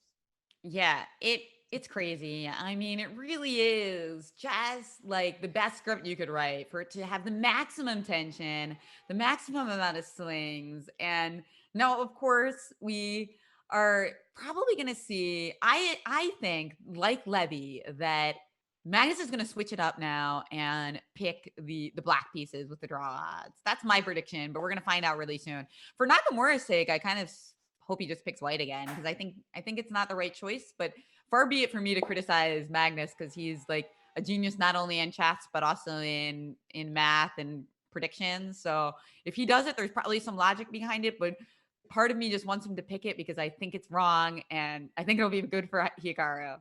But we'll find out soon. And what does chat think? Magnus chose black. Okay. He did choose black. And that means that Nakamura is going to get that crack with the white pieces. Well, he played some good games. The whites that he won were really, really lovely. So, hey, do it again. This is so crazy. I know. Could you have expected that it would end like this? It's everything I wanted, but after being up 1-0 and that second game being so close, you want to cut back on your stress levels a little bit, you know. Who wins if draw? Magnus wins. So 5 minutes for Hikaru, 4 minutes for Magnus Carlsen. And if the game is a draw, Magnus wins. Hikaru has to win this game. Yes, let's do it, guys. Let's do it. Get the hype up. White pieces. He won that beautiful endgame with white. He won that beautiful checkmating attack with white. So Magnus making the practical choice here, but will it be the right one? Will it be the right one? I mean, I would have picked black if I were him too, but on the other hand, he has lost those 2 games with Nakamura playing white today. So will Hikaru make it? 3's a charm. I think the chat thinks yes. But the chat is definitely giving me yes vibes with 40,000 people viewing. It's beautiful to see. What a day of chess regardless. I mean, it comes down to this. The last time that we had an Armageddon, a lot of people were upset. They're saying Armageddon's not chess. Listen, you got to break a tie in chess somehow. I'll play forever. Yes. People are telling me if you add Twitch and YouTube streams of this event, there's over 120,000 viewers of this game that's about to happen. I have the bracket up on the big screen. It's going to come down to this last game. It is 3-3. Beautiful. Wow. Congratulations to everyone. I mean, to everybody behind Hikaru's channel, and to, of course, to the organizers and Chess24 and Magnus Chess Tour. It's just really incredible what this has done to help popularize chess. So, and I know, Levy, you've been here grinding this and then streaming afterwards. So and your channel's seen a lot of growth, and it's well deserved, but it's also beautiful to just see how many people you've gotten into the game because of it. Thank you. I was like so dead set on hyping up this game, this match, this event. I mean, it's been like 4 months of this now since they announced the Magnus Tour, which is very, very cool. But yeah, it's been wild. It's been very cool to see the average. You know, I think like a couple days ago we pulled not just the average elo of the chat, but also like how they got here. You know, whether it was through PogChamps or watching a Hikaru stream. But enough of that. We can be wholesome at a later date. We're off. We're about to have a move. I will refresh the screen. E4. Let's do it. E4. Is Magnus going to play E5, of course? E4, E5. Let me refresh it. Obviously, the game's not over, guys. Where's the Armageddon? Oh my gosh. There we go. There. Oof. Stressful. Good. You found it. And we've got I think we're going to see knight C6. Makes no sense for Magnus to avoid that, as it is his repertoire, and right here he just needs a draw to win the event. So why would he play like the Sicilian or something like that? So Magnus goes for bishop e6 this time. Wow, a lot of rerouting here, a lot of rerouting, but long castles. He was scared of what happened in game 1, and rightfully so. The game 3, rather, the first game I called today, where G4 and Nakamura ended up crashing through on the king side, so he goes on the queen side instead. Wow. Wow. Bishop e3. And this is, look, at this point, guys, Sassy don't mean a damn thing. No supercomputer can save you from the pressure, the hype, all of this. The 1 minute, and both sides have castle queen side. So Hikaru wants stability. He actually doesn't care if the position is equal, because in an Armageddon, he has an extra minute. He can shuffle and do nothing, and Magnus can gain no time. Right? So he doesn't mind. Knight h5, good move. Now he's going to take with the pawn, guys, because, oh, I thought he was going to take with the pawn, but he took with the queen. And now, knight d2, maneuvering that knight to a better square, potentially c4 at some point. Knight on h5 makes a strong impression because it's hitting the pawn on g7, and it's also potentially allowing for the idea of f4 coming up. Knight d2, knight b1. My man is undeveloping pieces. If this is a PogChamps 2 lesson, please don't play like this, but he's able to get away with it because, again, position is really stable. Magnus is going to have to try to force the issue. If Hikaru does nothing, Magnus will run out of time. It's Armageddon. There's no bonus time. You nervous, Vincent? My heart is pounding. I muted because I'm so nervous because I just don't want to let out any random noises. All welcome. Yeah. Knight Oh my H4. gosh. Okay, I'm trying to understand Knight H4. He's just going for something. He's trying to go. Okay, he was trying me to go Knight G2, Knight F4 in some lines. Now he's played G5, and look at those symmetrical knights there. Both of them on the side of the board, but now we see the reroute to F4 incoming. Yes, there's the reroute. It's one of the... Okay, Hikaru took it. Now we get GF4. Magnus is going to probably try to play H5. This is the only drawback of playing such relaxed chess, is that if you sit there and don't do much, now one guy takes over the initiative. And we see that happening. All right, but this is Rook H1. Okay, so he wants to trade off one of those rooks to, you know, stymie the idea of like G5 and getting tons of counterplay. And look at this move C4. What's that move? To take A3. Yes, to take A3. So DC4, Queen A3. But Hikaru he's got a very scary queen here near the king. But the structure is all together. Yeah, there's no real mating ideas here. The idea more is who's got the better minor piece. A lot of times you would think the knight, but the bishop is guarding a lot of key squares. So I'm not so sure that knight is as special as I would like it to be. Oh my gosh, G5 there. The engine completely tanked for a second. I have no idea why. I honestly don't know, and I'm not prepared to try to guess. And Magnus is going for A5. He has to do something with the 40-second deficit. This is way too much time to be giving up. That's right. He's got to play fast, and he has narrowed the gap a little bit. But okay, let's see. A5. Nakamura hasn't made a move yet. What should he do? Queen D3, Queen is what he D3? did. Keeping things stable. 30 seconds now. Maybe you go knight B5. Just get the queen out. The rook is defended. Rook G7, okay. Also Rook good. G7 threatening Rook C7 check. Oh, that's... Oh my gosh. Oh my gosh. Or potentially knight B5 as well. So there was a trade on G1, okay. And if you play Rook H... Okay, he's played Rook H7, stabilizing. But Magnus cannot play this for a win. So... Good move, though, Rook H7. Yes. And well, no, you know, I take that back. He has Rook D7. He might be able to play this for a win after all. Knight A4. Knight A4, what's the idea there? C5, I guess? No, it's Rook D7, Queen C3. That's the idea. He wants a safe spot for the queen. Okay, got it. Yeah, makes sense. Because we didn't have a lot of good squares for the queen. And then also the famous E5 pawn. So Queen D6 played by Magnus. He's going back. Obviously, he feels like he can hold the endgame after Queen takes D6, Pawn D6. But there is Rook G6 and Rook E7. Bishop D7. He's got a huge decision. Does he trade the queen and go for the absolute dirtiest of flags? No, he's keeping pieces on the board. So Finton, you know, dirty flagging? Yes. And that's what's going to happen. That is one of the dangers of picking the... It is fair game. I don't give a damn about no chess elitism. You choose to play with a minute down with no bonus time? It's fair game. Whoa, knight B2, knight D3. Hello. I thought there was a... And don't forget, we're going to try to play the C5 move as well. Rook H3 played by Magnus. Nakamura, I just love the way he's keeping this time advantage. As you pointed out, dirty flag potential. That would be an amazing way to win $60,000. That would be C5? C5. Because, okay. Knight D3 trying to play C5. Rook F3, queen takes E5. Oh no, so many pieces getting traded. What's going on? Magnus is sacrificing a queen. He's sacking his queen. But was it good? I don't know if that was good at all. No idea. It's great for Magnus, for Hikaru. We got the E pawn now, E5. How is this? Oh my gosh. Okay, you got to play F3.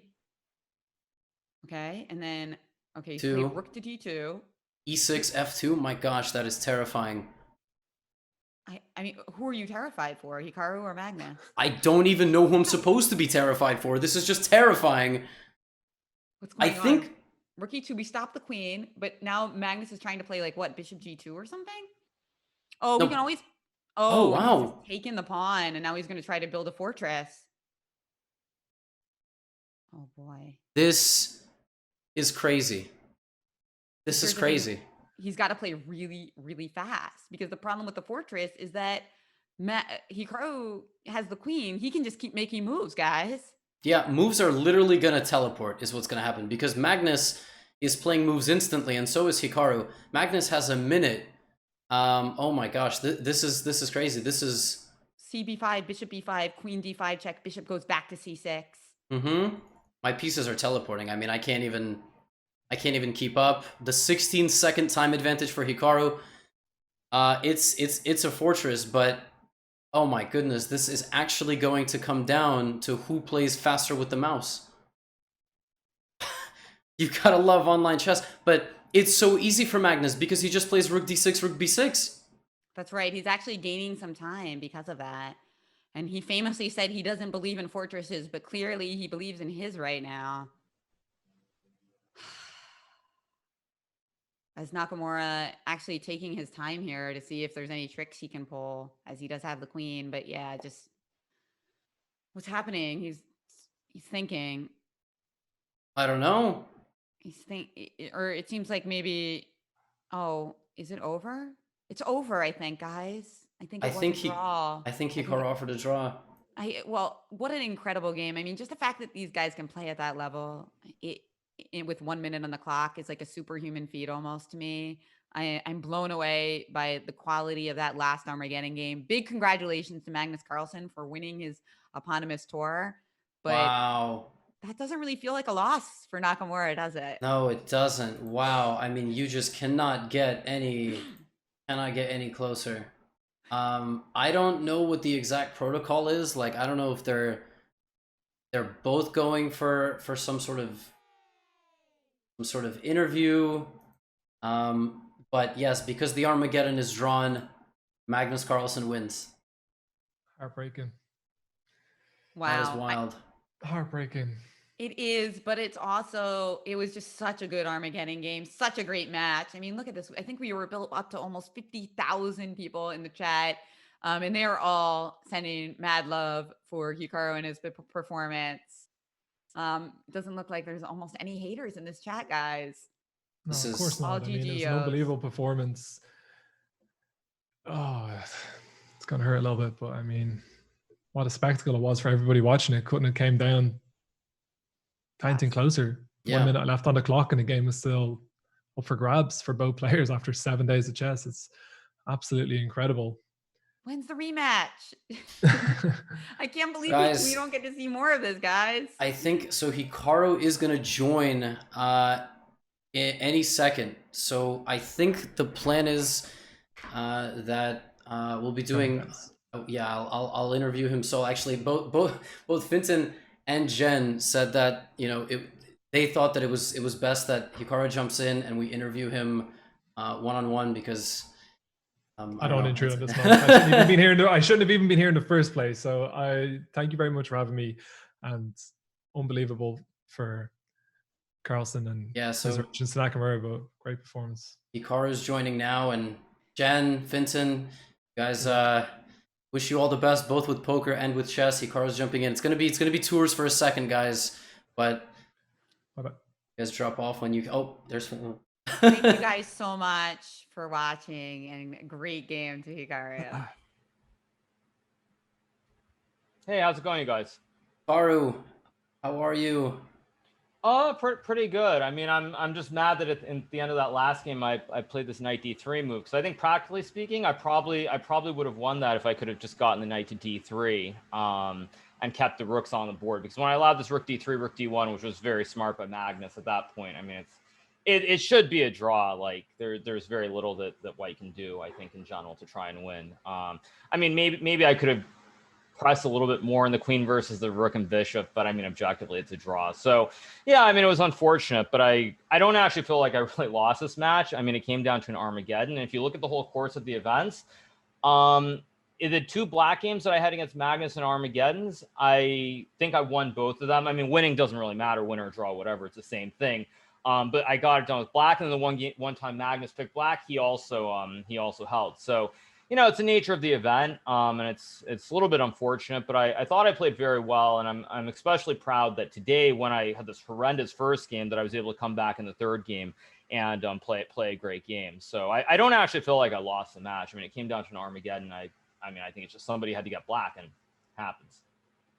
Yeah, the transition to the the queen versus rook and bishop fortress was it was I mean, I guess sucky to see because we were like, okay, the only way now you play for $60,000 and for, I mean, all this is you have to do the thing where you shuffle pieces. Yeah, but the other thing I was going to say also is I kind of had thought about this last night, and if we had gotten into some position similar to what we did, but say Magnus had less time, whoever had black, like I was actually not going to try to flag. I didn't feel that it would be appropriate in a sense. Like if it gone to like rook versus rook or queen versus rook and bishop even, then he had like 10 seconds. I sort of in my mind, even before I played today, had decided I wasn't gonna, I wouldn't try to flag him. So that's why also at the end I didn't even bother playing moves. I just offered the draw because it just doesn't feel good in a way. So yeah, I mean it's unfortunate in a sense because I technically don't win. But again, I thought the fact that I pushed it literally to the very end is more than I ever would have expected at the start of the match. So it's what it is. But again, considering my general history with Magnus, and the fact that I think for the most of my career, frankly, I've gotten bad positions and been outplayed pretty soundly. I feel very good about it. It's, it came down to Armageddon, and that's life, but it doesn't actually feel like a loss to me. Yeah, I don't even, I mean, frankly, I barely want to talk about the specific games today. I just really want to focus, big picture. I mean, it literally could not have gone any closer. It's the 7th day. It's the Armageddon. It's a fortress with a minute less on the minute per player on the clock. So just and the fact that you jump in. I mean, just talk maybe big picture. Like you've always been a chess player first and foremost before the streaming. I mean, before these online events. What's that going to look like for you in particular moving forward? I mean, this Magnus Carlsen tour is done. But what are some future plans? How's your perspective changed maybe on all this? And I don't know. I mean, first of all, I think certainly Chess24 should be commended. The fact that they put together this event, because what normally would have been the logical way for this year to progress with COVID and everything is for there to have been a grand chess tour online. But when that didn't happen, the fact that Chess24 stepped up and organized this tour was great. So certainly they deserve a lot of props for putting together the event. Now, in terms of my general career, like I won't say anything specific, but there will be a big announcement coming probably in the next couple of days. I won't say anything more than that, but that's also been one of those things going on over the last couple of weeks, is sort of some negotiations, some final touches on some things. So yeah, like I'm gonna play chess for sure going forward. But realistically, I don't think there are going to be any over the board tournaments for the rest of the year. Maybe there will be a World Blitz and Rapid at the end of the year potentially, but in general, I don't really see myself playing any chess for the rest of the year. I see myself being a professional streamer. It is my job these days, and I enjoy it. And I have to say as well, like a lot of people I think are saying, like, how is it that I'm suddenly playing so much better than in the past against Magnus? And I mean, certainly Magnus was probably not at his best throughout. But I did feel very strongly that sort of the support of the fans, the fact that it wasn't solely me playing against Magnus, made a big difference in that sense. And sort of like, when things go badly, you feel really bad. But I think when you have like a lot of fans out there who are rooting for you, it's much easier to pick yourself up and keep going forward and keep trying. And so for me, I felt like, especially today, maybe not even today, but all the last couple of days, towards the end of the match, like I kept trying to get chances. And I really was very proud of that, because again, as I said before, many times when I've played against Magnus, I've fallen apart. Whether you want to call it nerves, choking, whatever you want to call it, I have a tendency to sort of collapse. And the way that I kept together today, after losing the first game, drawing the second game, then sort of going all in the third game, I thought I played very well, and I'm very happy with my performance. Other than that last game, it's not really a big deal. And other than the money, I like I said, when you lose in Armageddon 7th day last game, it feels bad on one hand, but other than financially making less money, it doesn't really matter at all. You can kind of walk away feeling good, not feeling like yeah, I mean, I guess what I would say is, if you look at Magnus's progression in the tournaments, especially the last one, the Legends of Chess, he was playing very well and sort of just mowing people down, honestly. And so the fact that Magnus was sort of just playing so well and just winning, I mean, it felt like at ease. I certainly didn't think I would have great chances in this match, but I felt that, I just kept playing chess, kept trying to find good moves. And it may sound really silly to say this, but since the match is over and the sort of my whole perspective is different, is that one thing that I felt, and I think this is certainly a psychological thing in the past, was that I felt very much like if we got to some normal equal position, many pieces on the board, Magnus would create some magic and he would find a way to maneuver and get advantages against me. And the fact that I didn't really have those issues and I just played good chess, it made a big difference. And like I said, the fact that I didn't feel like I was outplayed in this match, the fact that I wasn't outplayed in this match certainly made me made me very happy, because I did not expect it to go this long at all. I thought I would maybe lose in like 5 or 6 matches. I was hoping to take 2 off them, but now, with the way the match went and, I kept building confidence, I'm very happy. And I think, and I think to give a comparison like this, I know the result didn't go my way at the end in this match, but what I would give a comparison of, and this is not a flex, so you guys don't try to think that I'm comparing myself to this person, because I'm not, but since tennis is certainly a sport that I follow the most, I felt very much like when I played well in Lindores and won that match, it kind of shifted the whole view that I had, that I could compete with Magnus. And I felt it was similar to what happened with Roger Federer, and specifically when he played Rafael Nadal in the Australian Open. I think it was 2 years ago now, where I think he was actually, it was just a normal 5-set match. And at some point in the fifth, he was down like 4-1, I think it was. He got a break. He came all the way back and won the match. I think ever since that match, Federer has done very well against Nadal. And I felt in a way it's kind of the same thing for me, where when I won Lindores, it kind of shifted my whole viewpoint or all the psychology, and I just started playing a lot better against Magnus in general. So yeah, it was a great performance. I mean, like I said, other than the money, it's hard to be upset. Now, I will give you an example, Levy. If, for example, in the third game, sorry if I'm just talking too long. Oh, no, please do. This whole time I've been thinking of what to ask you, and I'm just going to be completely honest. I have no effing clue what I'm supposed to ask, because this is your moment. Yeah, so what I was going to say is, I was very upset because in the first game, I felt like I beat myself.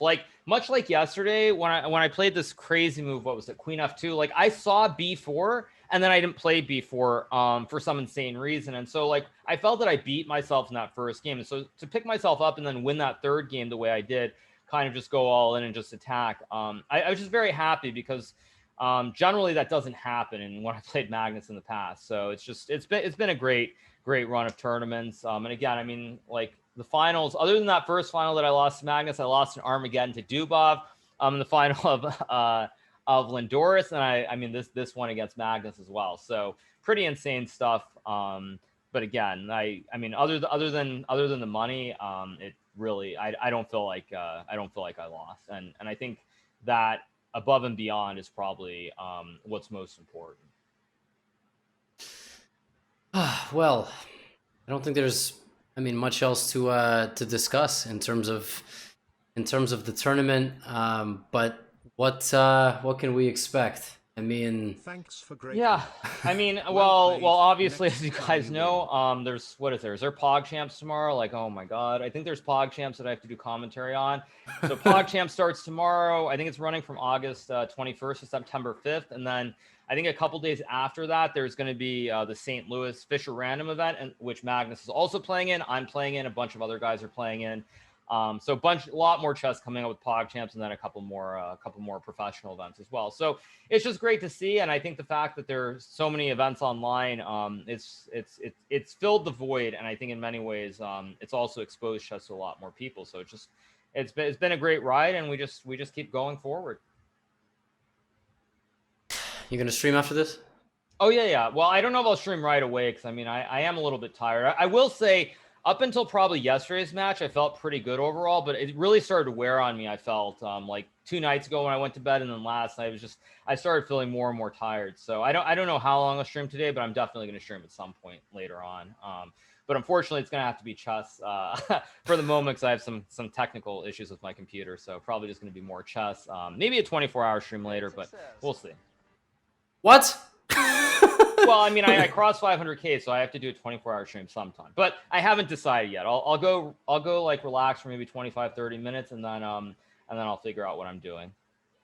Yeah, I mean, everybody's saying, take a break and you deserve it, and Yeah, but I mean, I'm a professional streamer. Like. Right, yeah, right. I mean, I'm just saying, like. How you know what? Before I let you go, actually, Levy, let me back up a second when I say Okay. that. So, like, I guess to put it in perspective, maybe not even so much about being a professional streamer specifically, but what I would say is that, who was it that I saw? I saw someone online. I think it was Anita. I saw she was on. Sweet Anita was on with Dr. K, and there was a certain point when she was talking about how she doesn't sleep, and I'm very much the same way. Where if I'm not like playing in a tournament and I'm not streaming, then I don't really know what I'm doing. I'm just awake and not being productive. So it's kind of I just need to stream. That's kind of what I did the past month and a half. I had a lot of time when I was awake, and I was just like doing nothing, and I was like, let me put all this energy into either streaming, exercising. I haven't read a book in a while, so me either. Like I was talking yes, I was like, what even is a book anymore? Yeah, I mean, I think the other thing that I'm really happy with is since the event is over, it's going to be much easier to get into more of a normal routine, because honestly, going to bed at like 7:30 or 8 every night and waking up at 5 a.m., I mean, it's extremely brutal. Like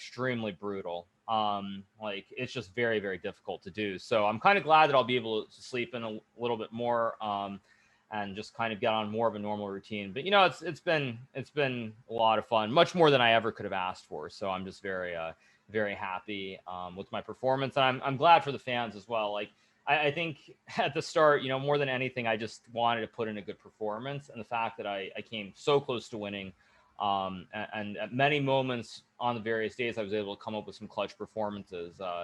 It was something special, and I think going forward, even if it's online or over the board, I probably will do much better against Magnus in general.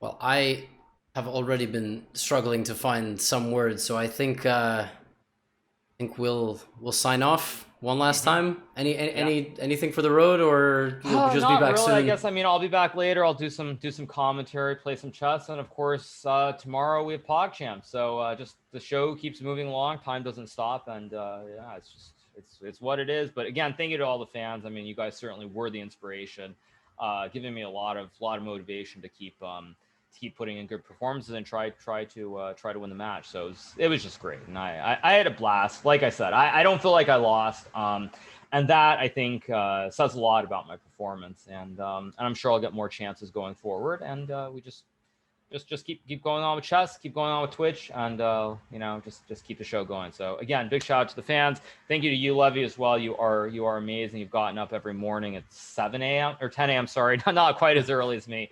I wish, on yeah. the East Coast, but yeah, just covering this every day. You're crushing it on Twitch, crushing it on YouTube. So it's been great for the whole chess category. So thanks again to everybody, and I will be back probably in like an hour, maybe 2 hours, but I'll definitely be streaming later, so you guys can tune in then. I guess I'll handle the after party and take the trolling of self-rating as usual. Last time. No worries. Yeah. It's been crazy. I mean, covering these events, I think since late June with either Chiyu, Anna, Eric, Arian, Jen. I mean, so many people stepped up as a co-host, and okay, Yeah. let you go. See you later. All right. See you guys later. Thanks again, Levy. You're the best. Bye. Take care. Bye, everybody.